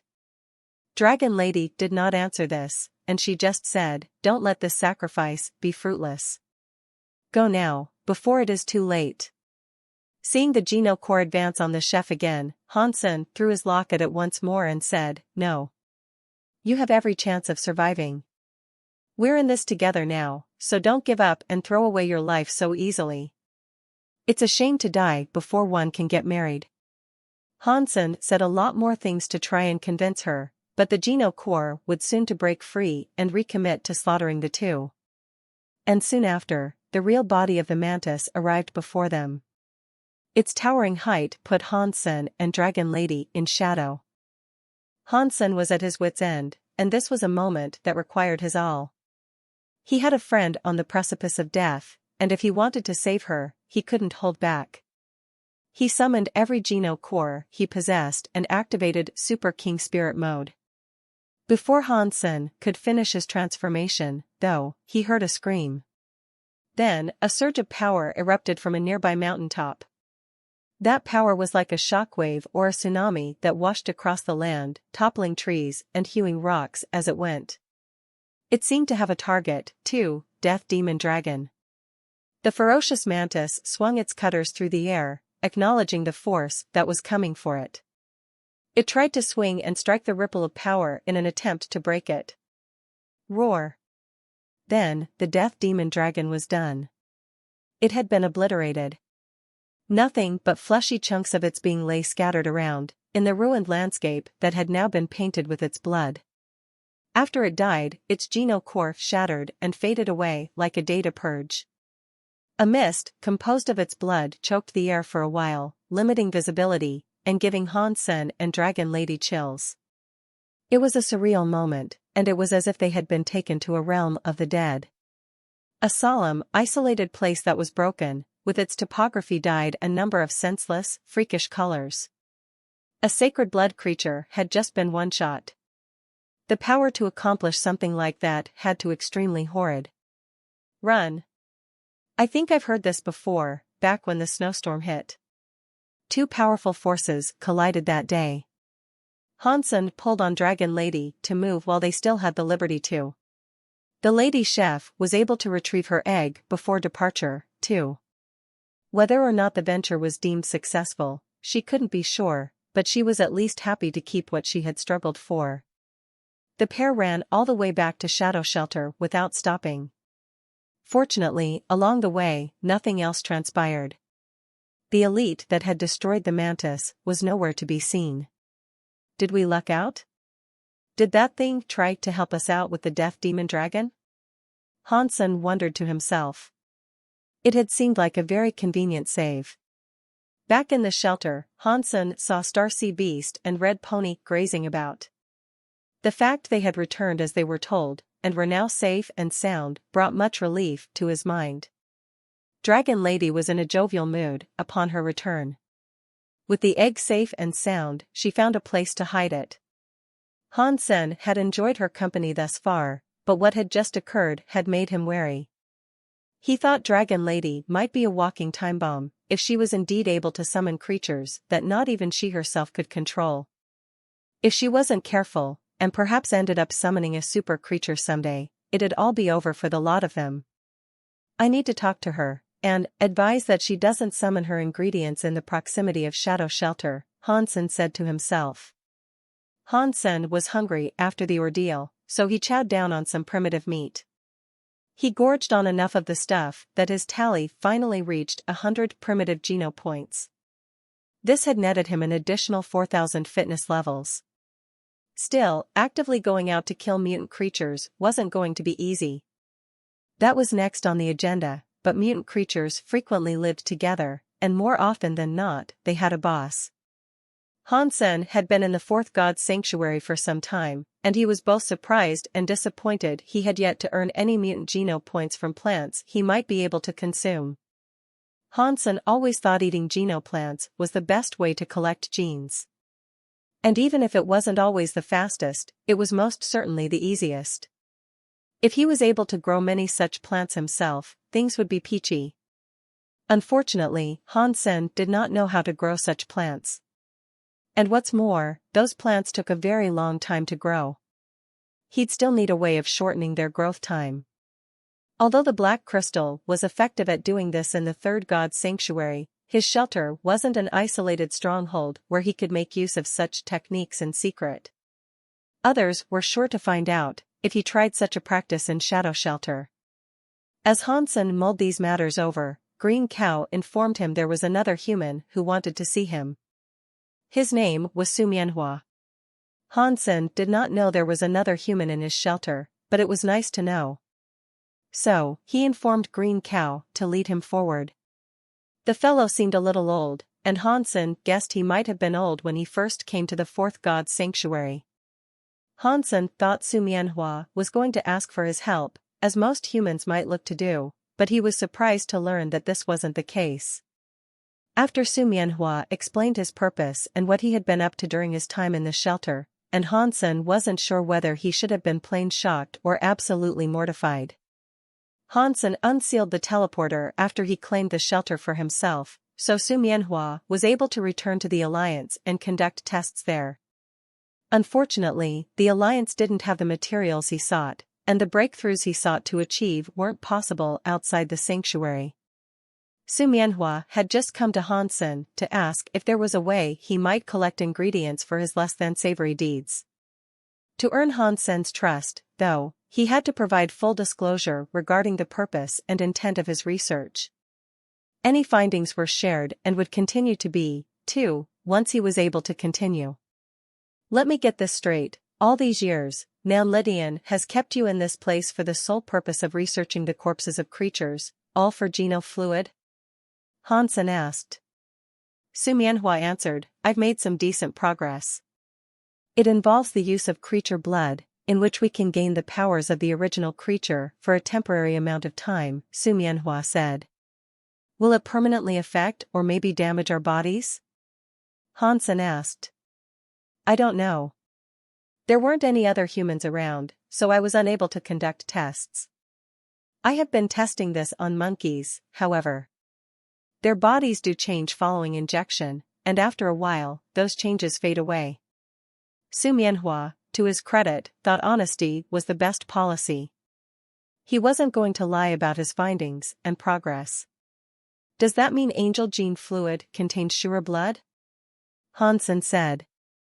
Su Mianhua said, I've heard that theory before, but my research is standalone. I lack sufficient tools and electronics to work on this properly, though. Results still seem to be a ways off. Han Sen then thought to himself, I'm still not sure about Zero getting that geno fluid, but I know the geno fluid was taken from a Shura grave. Now, with a professional here, maybe there is something more I can learn. Han Sen agreed to provide Su Mianhua some materials so he could continue his research. But aside from the man sharing the results of his efforts, Han Sen wanted lessons on genes, as well. Those lessons started right away, and Han Sen was able to grasp the basics fairly quickly. But anything beyond that threw his mind for a loop. Fortunately, a good memory was one of Han Sen's strongest assets. Most of the information he learned was in text, and that helped a good deal. Han Sen wasn't planning on being a scientist or anything, he just thought such knowledge might benefit him in the future. And as such, he didn't have to study the really complex stuff. He just wanted a rundown of the basics. So, while Han Sen occasionally went out to hunt, most of his time was divided between that and these studies. Su Mianhua was very helpful and understanding, too, so much so that he provided Han Sen many notes and informative studies to read and remember. His teachings were invaluable.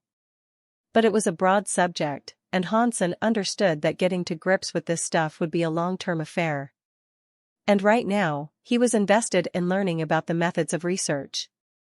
After a while Han Sen was observing the Shura-Geno fluid, he noticed something.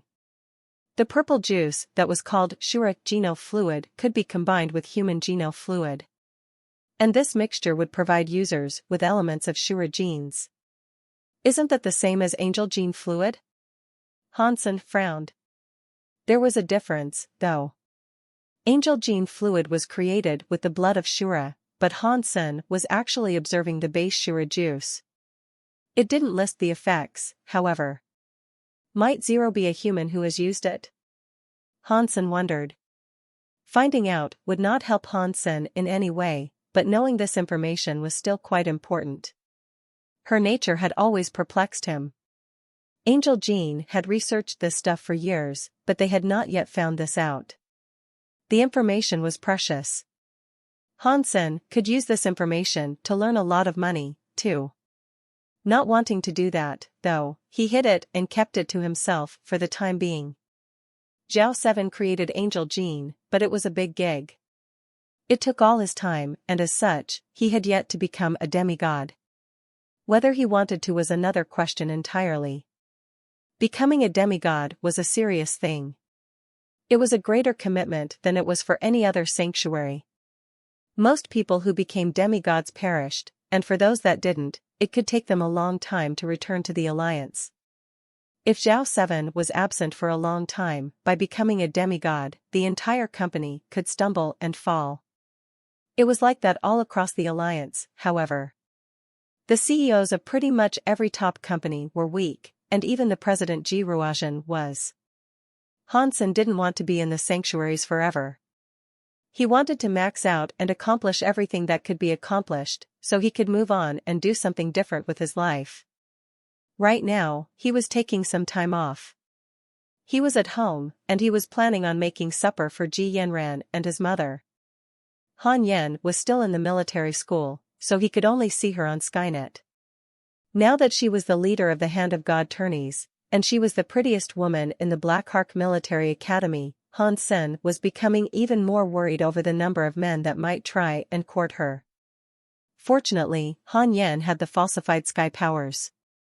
If someone did try and hurt her, perhaps from rejection, she'd be able to take care of herself. As Han Sen made food in the kitchen, he heard Ji Yanran return home. "Ah, you're home early." "I'm making dinner, but I've only just started," Han Sen said, while wearing an apron. "I was only going to the hospital," Ji Yanran said. "Hospital? Why? Is something wrong?" Han Sen looked at her with much worry. He feared something might have happened to her during his time away, and he hadn't yet been informed. "The doctor said I'm pregnant," Ji Yanran said, followed by a heavy blush. "I'm sorry, what? What?" Han Sen paused and stared at Ji Yanran for the longest time. When he snapped from his daze, he did so with joy. He asked her, "Are you saying I'm going to become a dad?" Han Sen was delighted with this news. He was so happy hearing he was about to become a parent and have kids of his own. "Let me see if he has any movement," Han Sen said with giddy excitement, placing his ear to her belly. Ji Yanran pushed him away and said, "It's a peanut right now, don't be silly. You won't hear or feel anything. In fact, I've only been pregnant for 2 months. And besides, what do you mean by he? How do you know it's a son? Well, we already have Bauer for a daughter. I'd quite like a son I could spoil rotten. Hansen smiled from ear to ear and went on to say, sit down. I'm going to make you the greatest meal I have ever cooked. You are? What are you making? Ji Yanran asked. Grilled pork, it's something I learned from Dragon Lady, Hansen said. Hansen eventually returned to the sanctuary. There, he saw a spirit sitting on a chair in the spirit hall. Hansen had never seen this person before, and upon seeing him, he could immediately tell how powerful he was. There was one thing he knew for sure, and it was that this spirit was not an occupant of the shelter. Metal Demon, Six Ear, Cheap Sheep, and Green Cow were all sitting beside the spirit. I leave for 2 days. In that time, somebody has already come and claimed this place? Hansen thought to himself. You are Hansen, yes? The gray-eyed spirit stood up and slowly approached Hansen. Yes, what's your name? Hansen was on alert, but he wasn't quite ready to flip and sound the sirens. My name is Qing Lu, and I hail from Outer Sky Shelter. There is something I must discuss with you, the gray-eyed spirit said, with a look of serious concern. Hansen had heard about Outer Sky Shelter from Metal Demon. It was a super shelter, one that had greater notoriety and fame than even Sacred Shelter. The King Bell Geno Corps, which was in second place on the Bronze Geno Corps leaderboard, came from Outer Sky Shelter, as a matter of fact.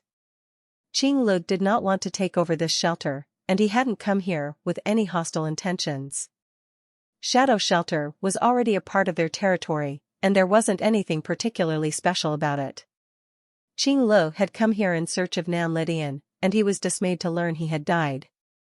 While this news came as a disappointment, he also heard the latest leader was a human, too. As such, Hansen was now the person he wanted to meet with. It is no wonder why Metal Demon and Six Ear look so uncomfortable, Hansen thought to himself. Then, thinking it was best to respond, Hansen cleared his throat and said, Do you need something? We have found a shelter that is, as of yet, unclaimed. It is a strange place. Many creatures have tried to venture inside, only to be brutally hurt upon entry and forced to retreat. It is as if the place was warded against spirits and creatures. What is most peculiar about this shelter is the fact that only humans can enter without harm. Now that Nan Lydian has passed away, the possible task of claiming this place falls to you. You can come along to check the place out, if you so wish, Qing Lu explained the weird dilemma. Outer Sky Shelter cannot be completely devoid of humans. Why are you looking for the assistance of another human you don't even know? Hansen asked. Qing Lu said, the shelter is controlled by a Geno Corps, so we want to succeed in one swift venture. There are 24 candidates, all of which will go. The more humans that go there, the more chance of success we have. If you join, we can provide you with free Geno fruits. The fruits that increase super Geno points? Hansen asked. Qing Lu smiled and admitted, we have those, yes. And while we are generous, there are certain limits. Your reward will depend on your strength and the valor you demonstrate. If you go above and beyond what is expected, however, we can offer you something extra that is sure to satisfy you, and make this a venture well worth venturing. That's nice to hear, but really, if I join, what kind of Geno fruit can I expect? Hansen was not too interested in any extra goodies. He wanted fruit, first and foremost. Outer Sky Shelter was packed to the gills with elites of the strongest variety. If they truly only needed humans for this task, the place they were going was more than creepy. Hansen was planning to reject whatever was offered by the spirit, thinking the endeavor was too risky. He didn't know what he was being told was the truth, either. It was good to have Geno fruits, but dying before he could taste them was just pointless. Hansen was willing to go if he had maxed out his Geno points, but alas, that was not the case. We were planning to offer Nan Lydian 20 Sacred Blood Geno fruit. They were even set aside for him. If you come along, you can have those. As a matter of fact, you can enjoy them now, before you accompany the task force. Think of it as a sign of good faith, and a gesture for future prosperity between our shelters, Qinglu said. He spoke with grace. Hansen knew it was difficult to kill sacred blood creatures, and he had only just recovered from his ordeal with the mantis. To receive a free 20 sacred blood Geno fruits was rather incredible. But still, he didn't think it was worth risking his life for. So, Hansen told Qinglu, "Thank you, but no thank you. This price is far too low." "Well, how many would you accept?" "Like I said, we are generous, but there are limits." "Don't give me a ridiculous sum, that is all I ask," Qinglu said. "I only have a bronze Geno core, are you sure you need me along?" Hansen really did not want to go, but rejecting the spirit outright was rude. This was one of the many excuses he had prepared. "I know a thing or two about negotiations and diplomacy." "You speak as if you really were weak, but you and I both know a simple hick with a measly bronze Geno core is not the sort of fellow who could claim a shelter such as this. And these followers, well, from their diversity and strength, they don't seem like the sort to obey a leader who, again, has only one measly bronze Geno core. This is a gold shelter, after all. Now, we aren't ready to move just yet. We are still in the process of assembling the group that will go, but if you insist, I can provide you with an additional 10 sacred blood fruits. That brings the sum to 30. Hansen said, "To be honest with you, sacred blood fruits aren't what I'm after. If I could have but one super Geno fruit, I'll do it." Hansen believed only a madman would agree to such a bargain. The spirit before him would probably balk and claim the request to be preposterous. Super fruits were extremely rare, after all. But Qinglu smiled and said, "We won't force you to come along, but Sacred Shelter knows this place exists. And if they try to claim that shelter first, they will come here just as we have done. Except they won't be as nice as I am, and they most certainly won't offer you fruit and provide you the choice."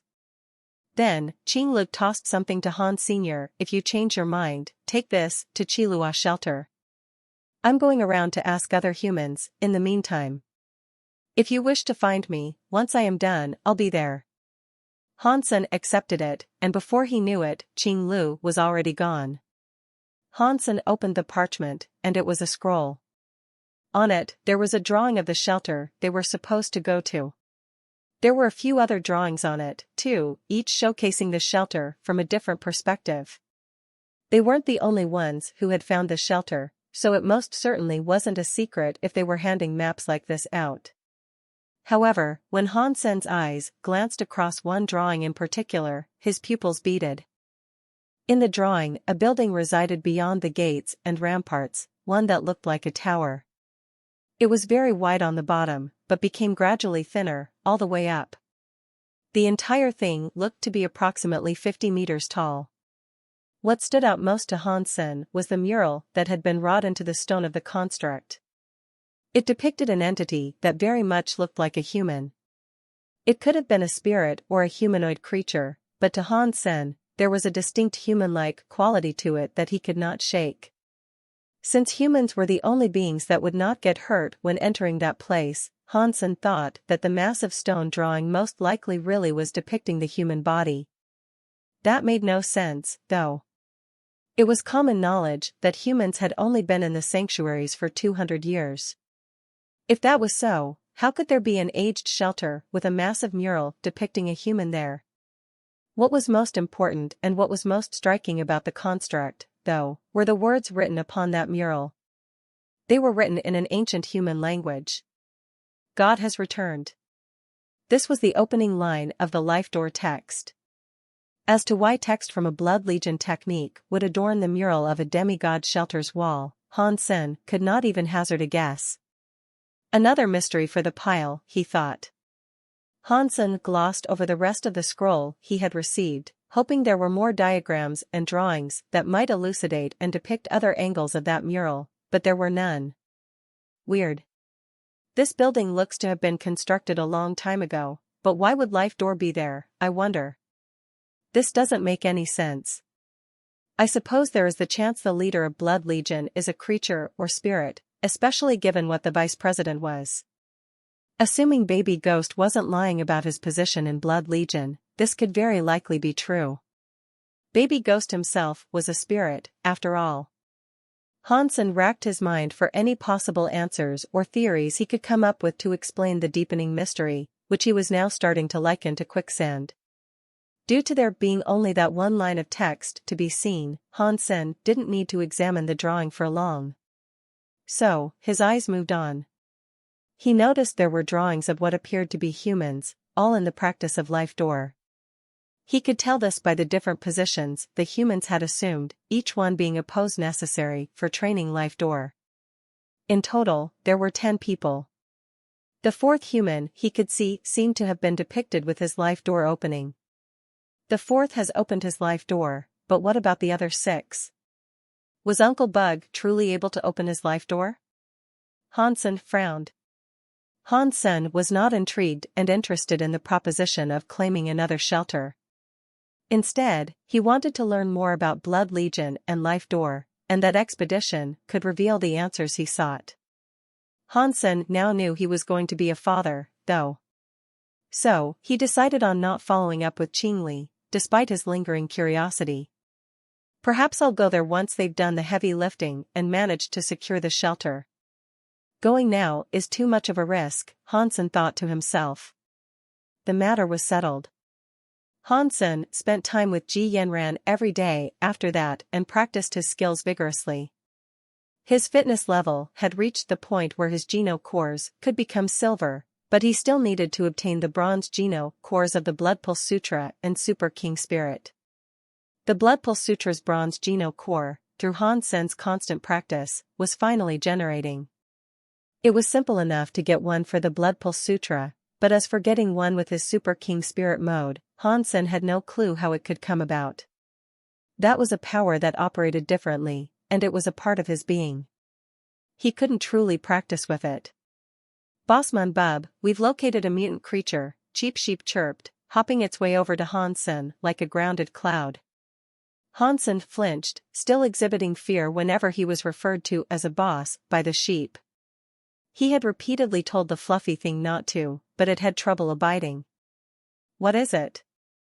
Hansen had asked his companions to keep their eyes out for any mutant creatures they came across. "It's on Wind Mountain, Bub. The sickly thing lives alone, and only comes out during the nighttime," Cheap Sheep explained. Good job. We'll check it out tonight, then." Hansen was grateful. He ardently wanted to kill as many mutant creatures as he could, but their rarity in the surrounding areas was rather dismaying. Cheap Sheep led Hansen and Bauer to the location where the creature was said to reside. Red Pony and Star Sea Beast were too young and underdeveloped to come, so Hansen left them behind in the shelter. Wind Mountain had a valley or oversized gulch, sundering the mountain into 2 parts. It was referred to as the Hellmouth, and the winds that gusted through there were enough to lift a man completely and send him to Oz. Cheap Sheep brought Hansen and Bauer dangerously close to the Hellmouth, which was a craggy, near 90-degree drop from the top of Wind Mountain, and said, "The mutant creature is down there, in a cave. It must enjoy the breeze. But don't worry, it'll come out when it's night, Bub." "Okay, you go on back," Hansen told the sheep, as he eyed the strange mountain they had scaled. "I can't leave you here all alone, Bub. Let me stay and help," Cheap Sheep pleaded.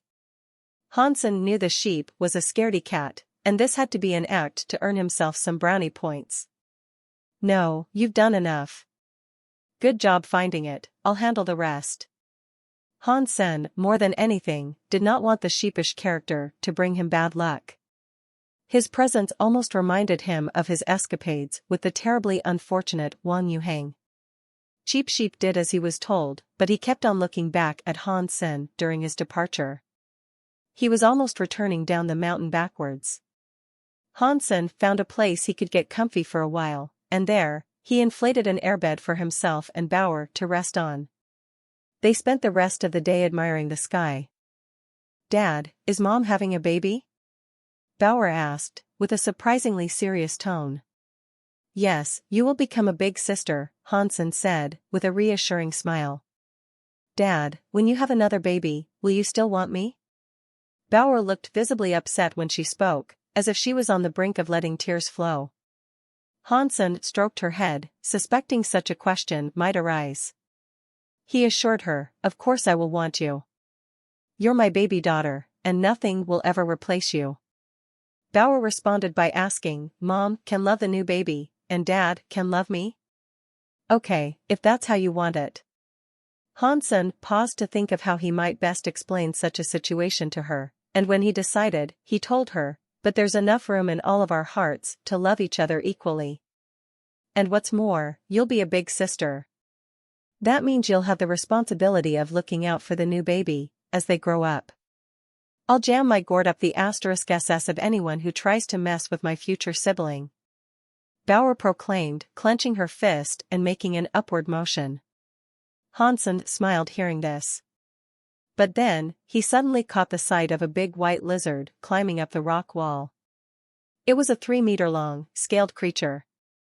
It really was just like an oversized, albino lizard, save for the strange adornment on its head. It looked like a cauldron of sorts, and Hansen thought it was the most peculiar thing to see atop the head of a creature that was now scaling a cliff face, in the adversity of the winds that rushed through the hellmouth. When it reached the top, it faced the moonlight. It seemed extra bright on this night, and it obviously enamored the creature. The lizard stood up, soaking and bathing in its silver glow. Then, after a while of this, the creature released a mist. Soon after, an orb emerged out of the lizard, and that too hovered in its proximity, admiring the moonlight. Strangely, however, it looked as if the orb was actually absorbing the celestial light. It's absorbing the moonlight? Hansen questioned if that was indeed what he was seeing. It looked likely, but regardless of that, he wagered that regardless of what that orb did, it was the lizard's geno-core. The geno-core's power was likely associated with the element of moonlight, and if that was truly so, then it explained the lizard's nocturnal outings. Hansen wished to approach the creature, but all of a sudden, he heard a noise. He then saw the wild wind of the mountain, literally. The wind was black, like the assault of demonic wisps. Fortunately, Hansen was in a sheltered area that protected him from the wind that now gusted all about. Problematically, however, the black wind carried a dreadful sound that deafened all else in the surrounding area. Nothing could be heard atop its howling. What sort of wind is this? Hansen frowned, watching the lizard and its orb remain motionless, despite the black wind that seemed to ravage it and pass up and over the mountain. Can the orb inhibit and repel wind elemental attacks? Hansen wondered, gauging the threat this foe could pose. He needed such intel to know what he could and could not do, once he stepped forward to hunt it, if he tried to at all. Pang! Pang! From within this black wind, Hansen heard a number of loud footsteps. Something was hidden inside, beyond the dark streaks Hansen's vision could not pierce. Hansen ultimately decided he should not try to kill the lizard. He thought to himself, there's no rush. I definitely need to learn more about it and where I am, too. All of this is too strange. The lizard continued to remain where it was, still as stone. The footsteps, however, were getting closer and closer. Before long, Hansen's eyes were able to make out the faint outline of a shadow, lurking in the black wind. He initially believed it to be a horse, and with the strangeness of the current events, it looked like a horse of the apocalypse. But as it came closer and became easier to distinguish, Hansen was able to see that it was actually a camel. It was a white camel, and fairly large. It stood at 10 meters tall, with 2 humps on its back. Saddled between them was a spirit. The spirit had a beaked mouth, and Hansen could immediately tell it was a royal-class spirit. The camel it rode upon was also mutant class, he wagered. After cresting a hill, they stopped where they were. They too watched the lizard, that had yet to move. Hansen frowned, seeing this sight, and he thought to himself, this has to be a joke. Am I going to have to compete against that spirit for the lizard? A competition over something as measly as a mutant-class creature? "Oh, please." The spirit's forehead began to glow softly, and after a while, this light traveled in a beam towards the lizard's orb. Hansen used his Dongxian aura to see that the light was a black iron wind bell. The light-birthed bell tried to land on top of the orb, but in one swift movement, the orb pulled away and evaded the attempted cupping. The spirit seemed visibly angry after this one little failure, and so he chimed the bell and brought a stop to the fierce winds that had blanketed the mountain. Clearly, the black wind had been manufactured by him. And while the wind calmed, the simple chiming of that bell seemed to have an effect. The lizard's orb was now moving much slower than it had been. The lizard spat out a thick, mucus-like cloud of juices to repel the bell, which now approached it. Then, the cauldron on its head recalled the orb in a retreat. While the bell was knocked back by the spit, the orb was given the opportunity to return. This just angered the spirit even further, prompting it to ring the bell with a greater craze. The black wind then restarted. It assaulted the lizard with a greater ferocity than before, and so thick and fast were the streaks of black, the moonlight was completely lost to sight. They might as well have been fighting in an alternate realm, one devoid of light. And as the wind battered the mountain, it showed no sign of maintaining the status quo. It kept on accelerating, until its ferocity gave birth to a black tornado that ravaged the mountainside and sent rocks and trees spiraling off into the dark. Hansen and Bauer had previously been hidden quite well, and given a good view of the battle to boot. But now, the rocks that shielded them had been blasted away, exposing them. There was nowhere for them to hide now. Hansen, with Bauer in his arms, thought of only one place he could retreat to for shelter, lest the two be blown away, the lizard's cave. While the lizard was up top, dealing with the crazed wind, the cave should have been empty. Or at least that was the hope, for Hansen was fast approaching it. The tornado up top was soon accompanied by many more, as the searing wind laid waste to the mountain. But then, as Hansen raced for the sanctuary of the cave, two of the tornadoes came after him. The spirit had seen him. Hansen frowned, unable to escape the blistering speed of the vortexes. As soon as they came for him, they pulled him into the slipstream. An unlucky day for mountaineering, don't you think? Wahaha. Go to hell, little boy. Hansen wasn't sure if the spirit was genuinely angry or just psychotic enough to think the ravaging winds were humorous, but he seemed to be delighted to watch the bystander human and his baby get swept up into the tornado. Inside the tornado, Hansen soon discovered the reason why the wind was black. The wind itself was not colored, but there were streaks and streams of black sand twirling within them. The streams of sand were incredibly sharp, and coming into contact with them was brutal. The tornado that had trapped Hansen began to grow in size, and it continued to twirl faster and faster.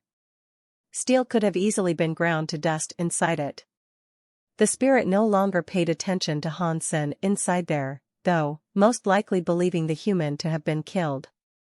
The spirit thought that if the human had not had his bones twisted by the winds, then he would have been shredded by the black sand. It was a fair belief, too, for no mutant creature should have been able to withstand a single moment inside such a tornado. Fortunately, Hansen was a touch more adept than the usual creature. He could fly and move in tandem with the twirling vortex to remain alive, but there was not enough leeway to allow an escape, which was what he desperately wanted to do. Then, genius struck. He opened up his bulwark umbrella, and a bubble-like shield protected him from the body-shredding winds. The umbrella was able to withstand any environmental disaster it seemed, and not a single stiff breeze or grain of sand was able to get to Hansen within its comforting embrace. But Hansen still had to hold on to it by the grip, and it was a grip that could escape at any moment's notice. The wind was truly brutal, and trying to keep the umbrella in his hands was no easy task. Luckily, the tornado's radius is wide.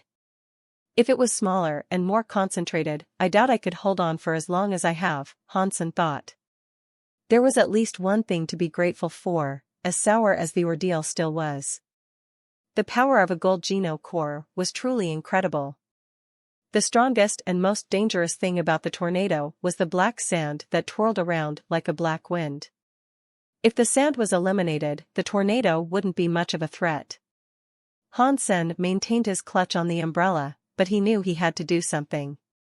So, inside that violent vortex, he inched his way in the direction of the spirit. The spirit himself, despite the works of wind being his own machination, was unable to see much. He believed Hansen would have been killed moments after being swept into the winds, so he moved his focus back to the target he had come to kill, the lizard.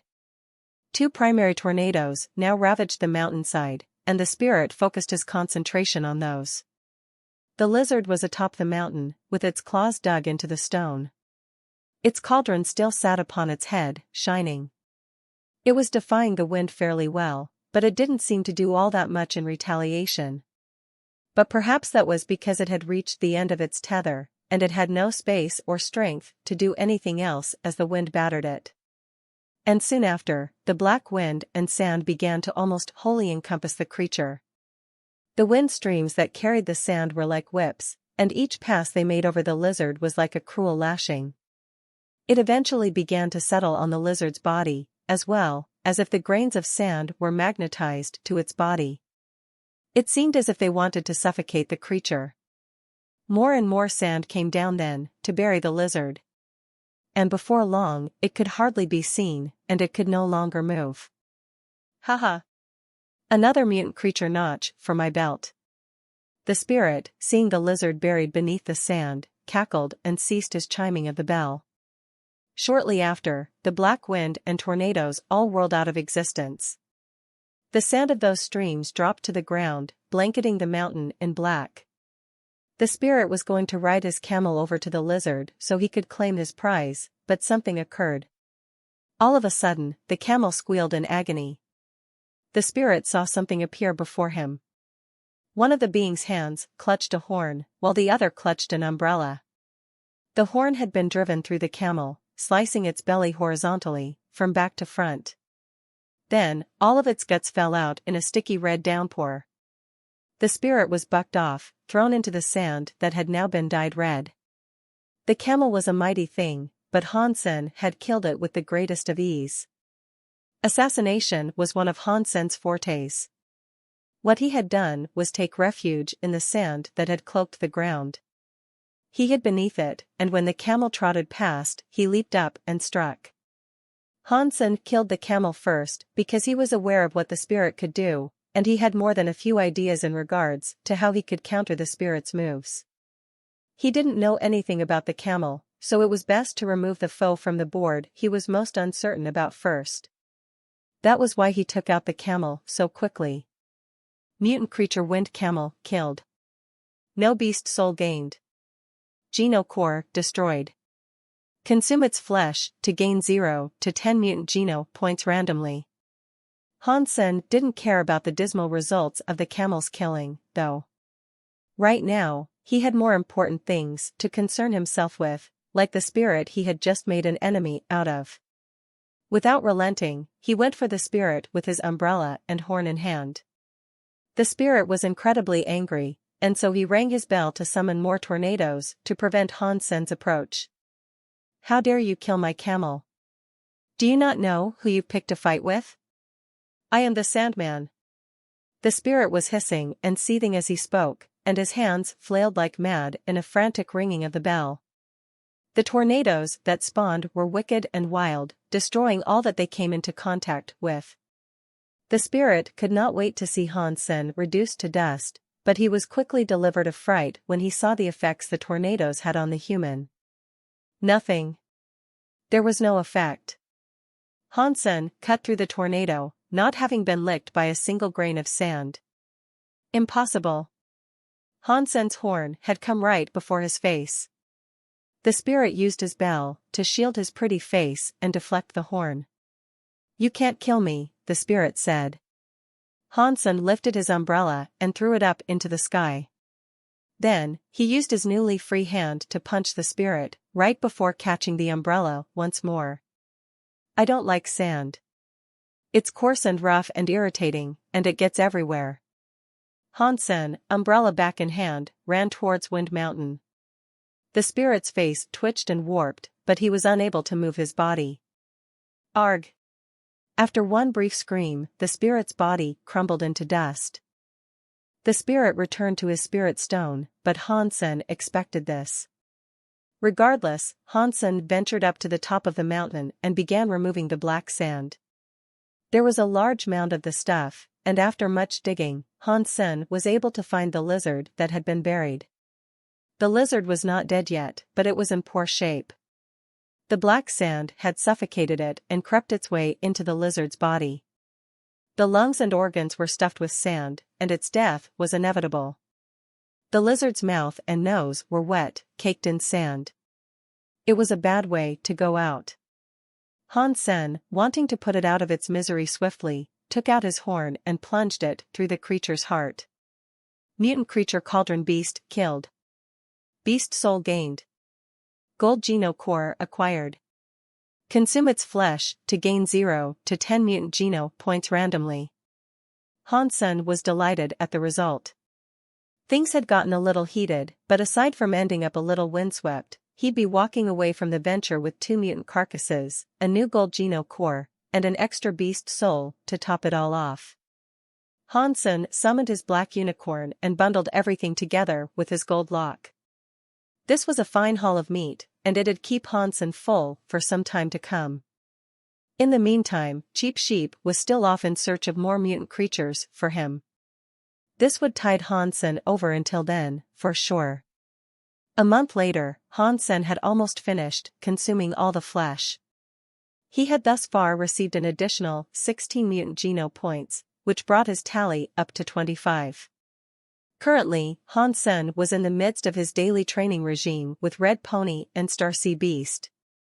Over the past month, they had shown great diligence and development, and they took their training times with Hansen very seriously.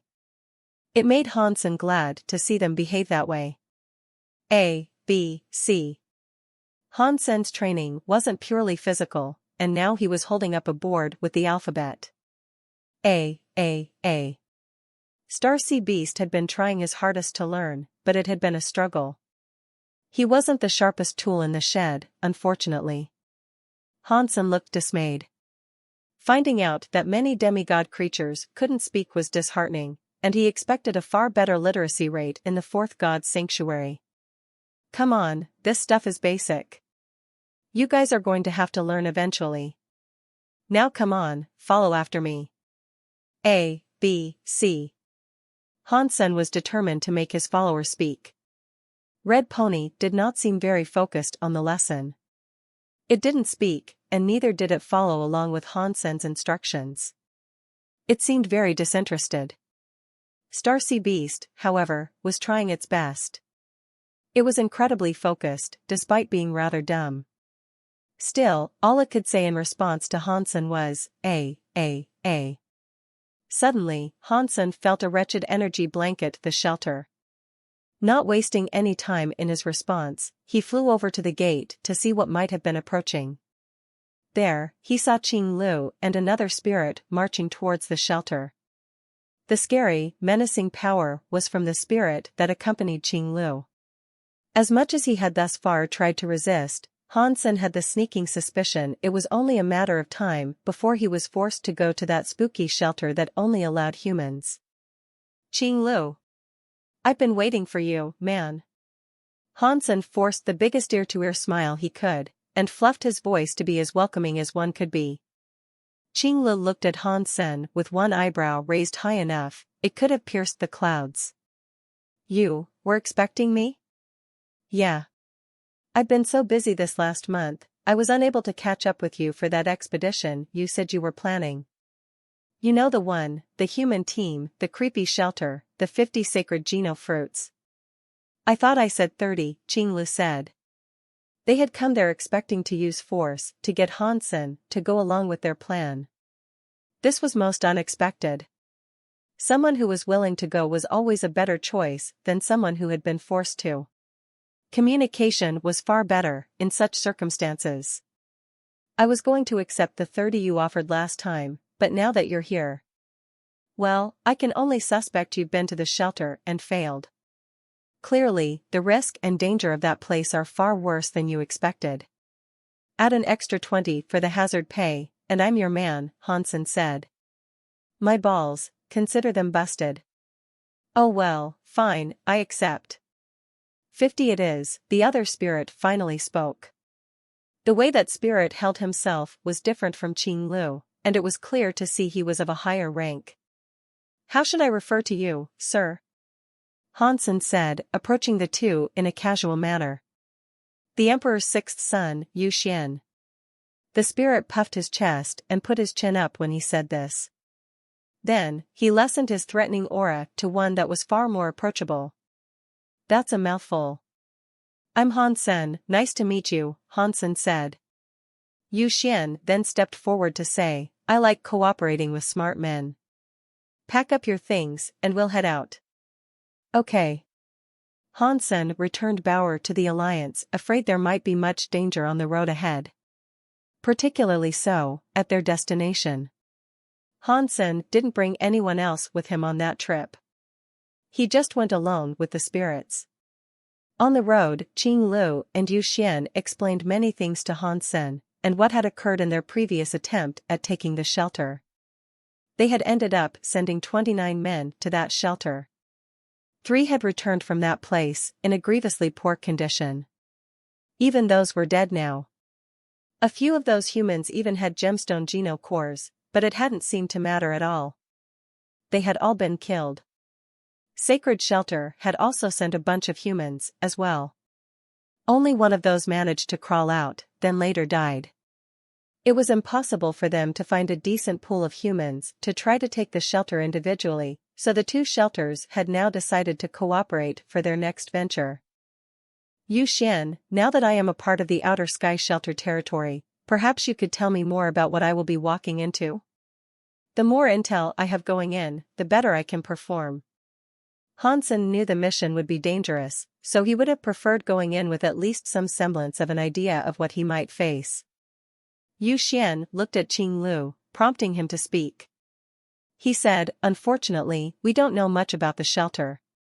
And as for what our previous team faced on the inside, there is no proof that can verify the claims made by the 3 who made it out. Hansen wasn't sure what the implication was, but he frowned. He allowed Qing Lu to continue talking, after a pause. The 3 men that returned claimed the same things, but when pressed to elaborate, their explanations for what transpired when they were all killed were different. Still, we were fortunate to hear much of anything, with the pain they were in following their escape. What did they tell you, then? Hansen asked, with a frown. They told us that when they entered, they saw something horrible in front of the palace there. That was where most of the men who entered died. 3 made it out, as we have stated. Qing Lu went on to say, but the 3 men described what killed them differently. Hansen didn't say a word. Qing Lu continued, they all said they saw a bronze coffin inside the palace. On this coffin was said to reside a fox or a cat with a red body. They all spoke of this, so we can assume that part to be fairly sound. Hansen thought to himself, a 9-life cat, maybe? Was the cat alive? Or was it something inanimate? Hansen asked.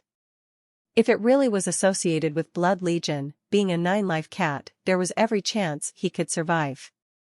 Hansen was proficient with the Blood Pulse Sutra, and furthermore, he was in possession of the pendant. Perhaps the shelter was warded to prevent those who weren't affiliated with Blood Legion from entering. If anything transpired on the inside, the least Hansen could do was pretend he was a member. I am not sure.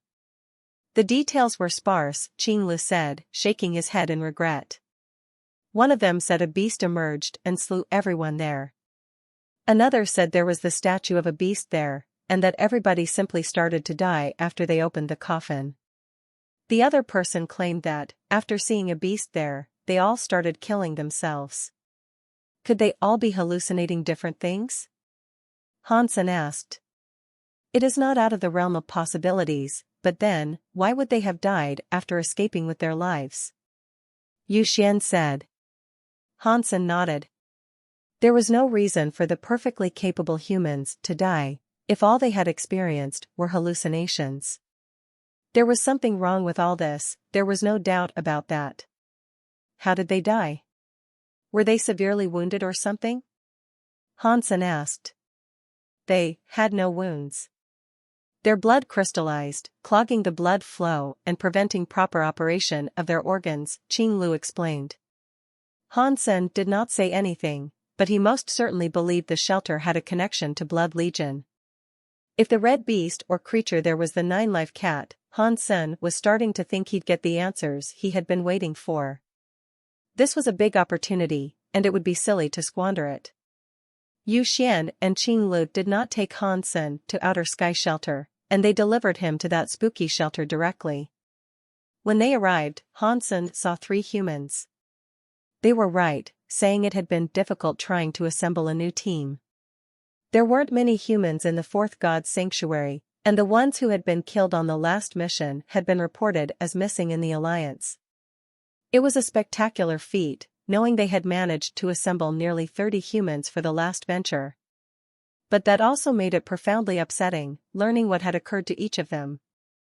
It was difficult finding more humans to replace those that were lost, and it'd take a lot of time for the shelters to recover that number. And what, please tell me, was the point in bringing a bronze Geno Core human on this expedition? A female spirit scoffed, while looking at Hansen with her nose upturned. Yu Xian was very polite to her, despite her tone. He said to her, "Sister, you know finding humans has been difficult for us all, after what last transpired. He is willing to try, so why not allow him?" The female spirit smiled, then, and said, "Mr. Li, your allies may not be the hardiest, but I pray you are successful."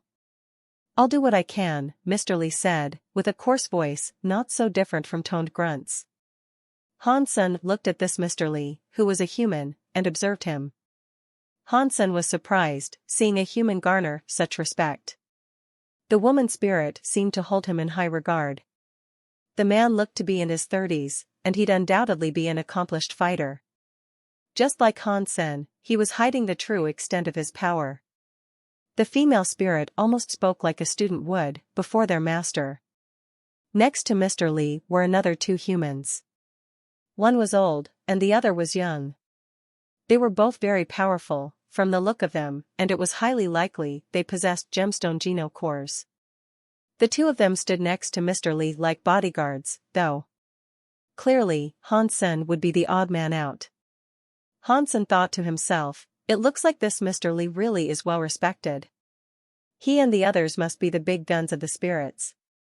They're at their wits' end, trying to secure this shelter, and it is highly unlikely they would call upon such strong humans unless this was their last and only shot.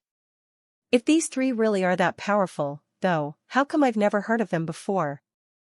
Hansen waited at a camp near the shelter for 2 days, before the expedition was set to begin and they could leave for that enigmatic construct. He was able to see the shelter faintly, from the distance the camp had been established. The entire time they were there, an eerie fog draped the serrated walls and ramparts, pooling over to drown the grounds they stood upon. "Little brother, when you are in the shelter, I advise you to stick close," Mr. Li said, approaching Han Senator. There was a surprising concern tinting his unusually gruff voice. Hansen replied, "Yes, will do. We need to look out for each other in there, our numbers have diminished more than enough." The demigod, Su Yenming, chimed in, saying, "Stick close so we can protect you, and you don't get in the way." That's what he means to say. You'll be a hindrance if you do anything more. Oh, that is what he meant. It's nice to have a translator by his side. Thank you for the clarification. Hansen knew Mr. Li's phrasing was an attempt at putting it lightly. Mr. Li smiled and said, "Can the chatter. We work hard, all of us. We're in this together." Yu Xian and his big sister Yu Miao led the humans across the still plains to the shelter and left them near the gate. Hansen believed he'd be able to see things with a lot more clarity upon nearing the place. That turned out to be an incorrect assumption. When they reached the shelter, another group arrived. Amongst them were that woman and her dog.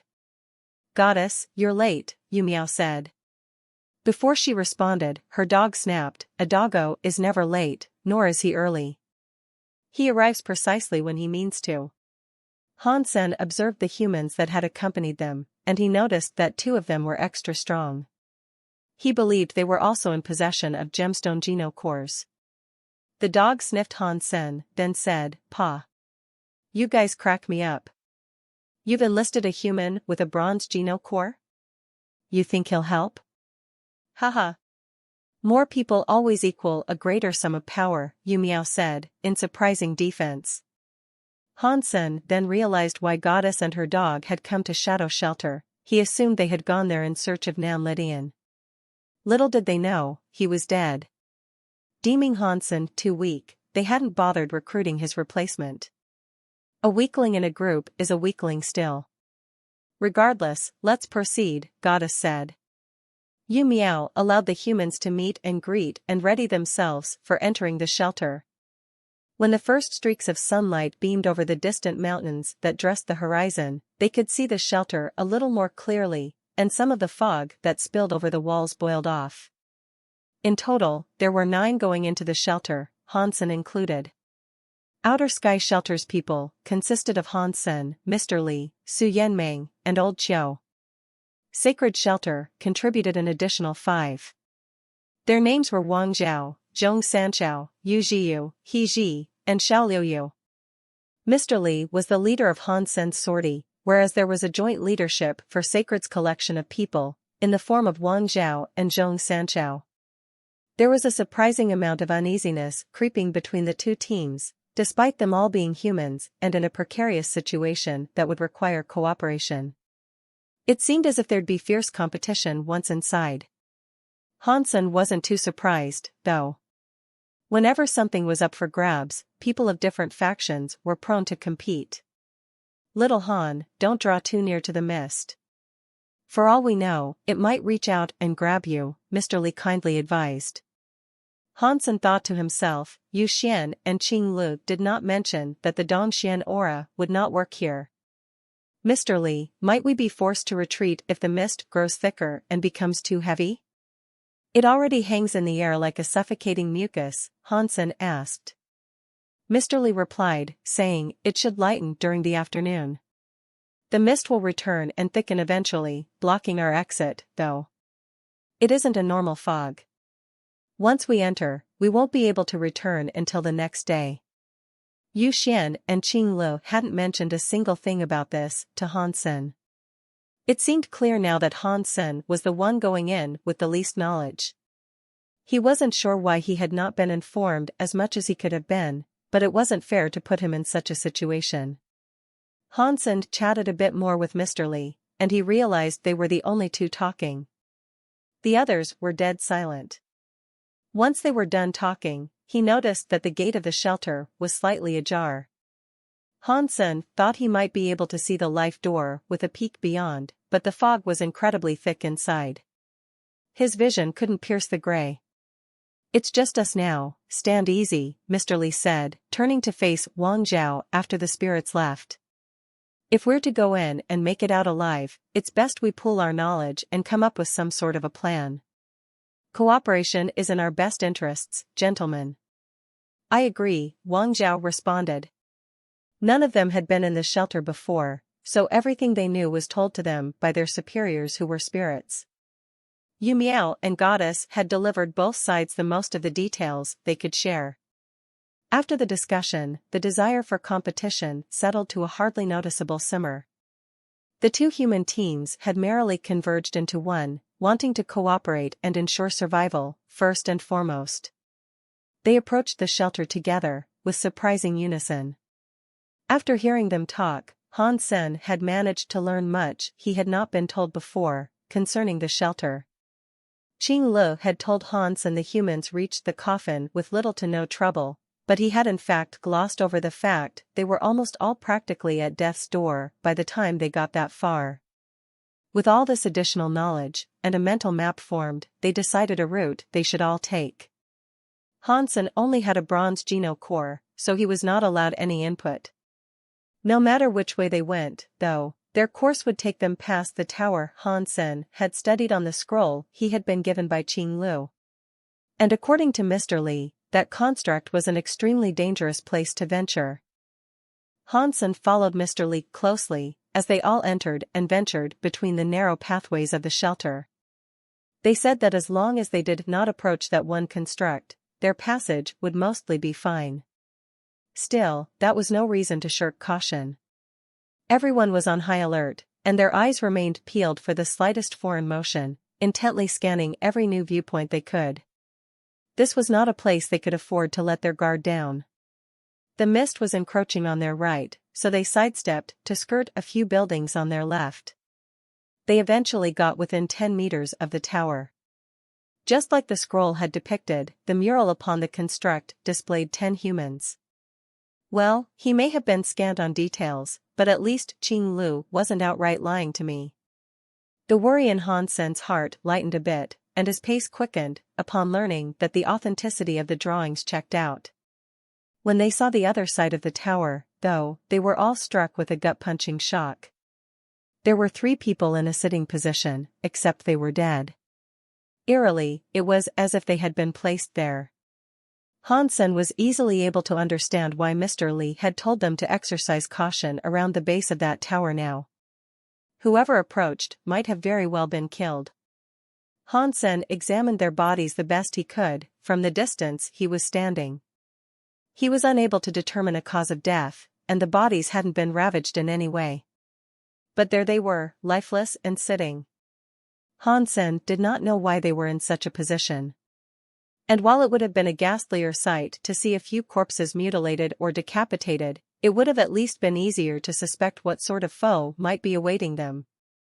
This was unsettling, and it made the group even more wary for what might lie ahead. Their stomachs were churning. Eventually, his eyes turned to the mural above. He studied the images carefully, hoping to glean as many details as he could. He was viewing another side of the tower now, and there was text just like what he had seen in the drawing. The text, however, did not offer an excerpt from Life Door as the first did. My life is my life. Your life is my life. Your life is forfeit to me, Yu Zhio read aloud. Han Sen did not know what it meant, but when he looked at the carvings, he was given a shock.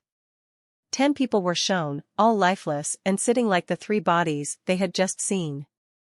Then, suddenly, before the sight of that could settle in their minds, Wang Zhao shouted, "What are you doing?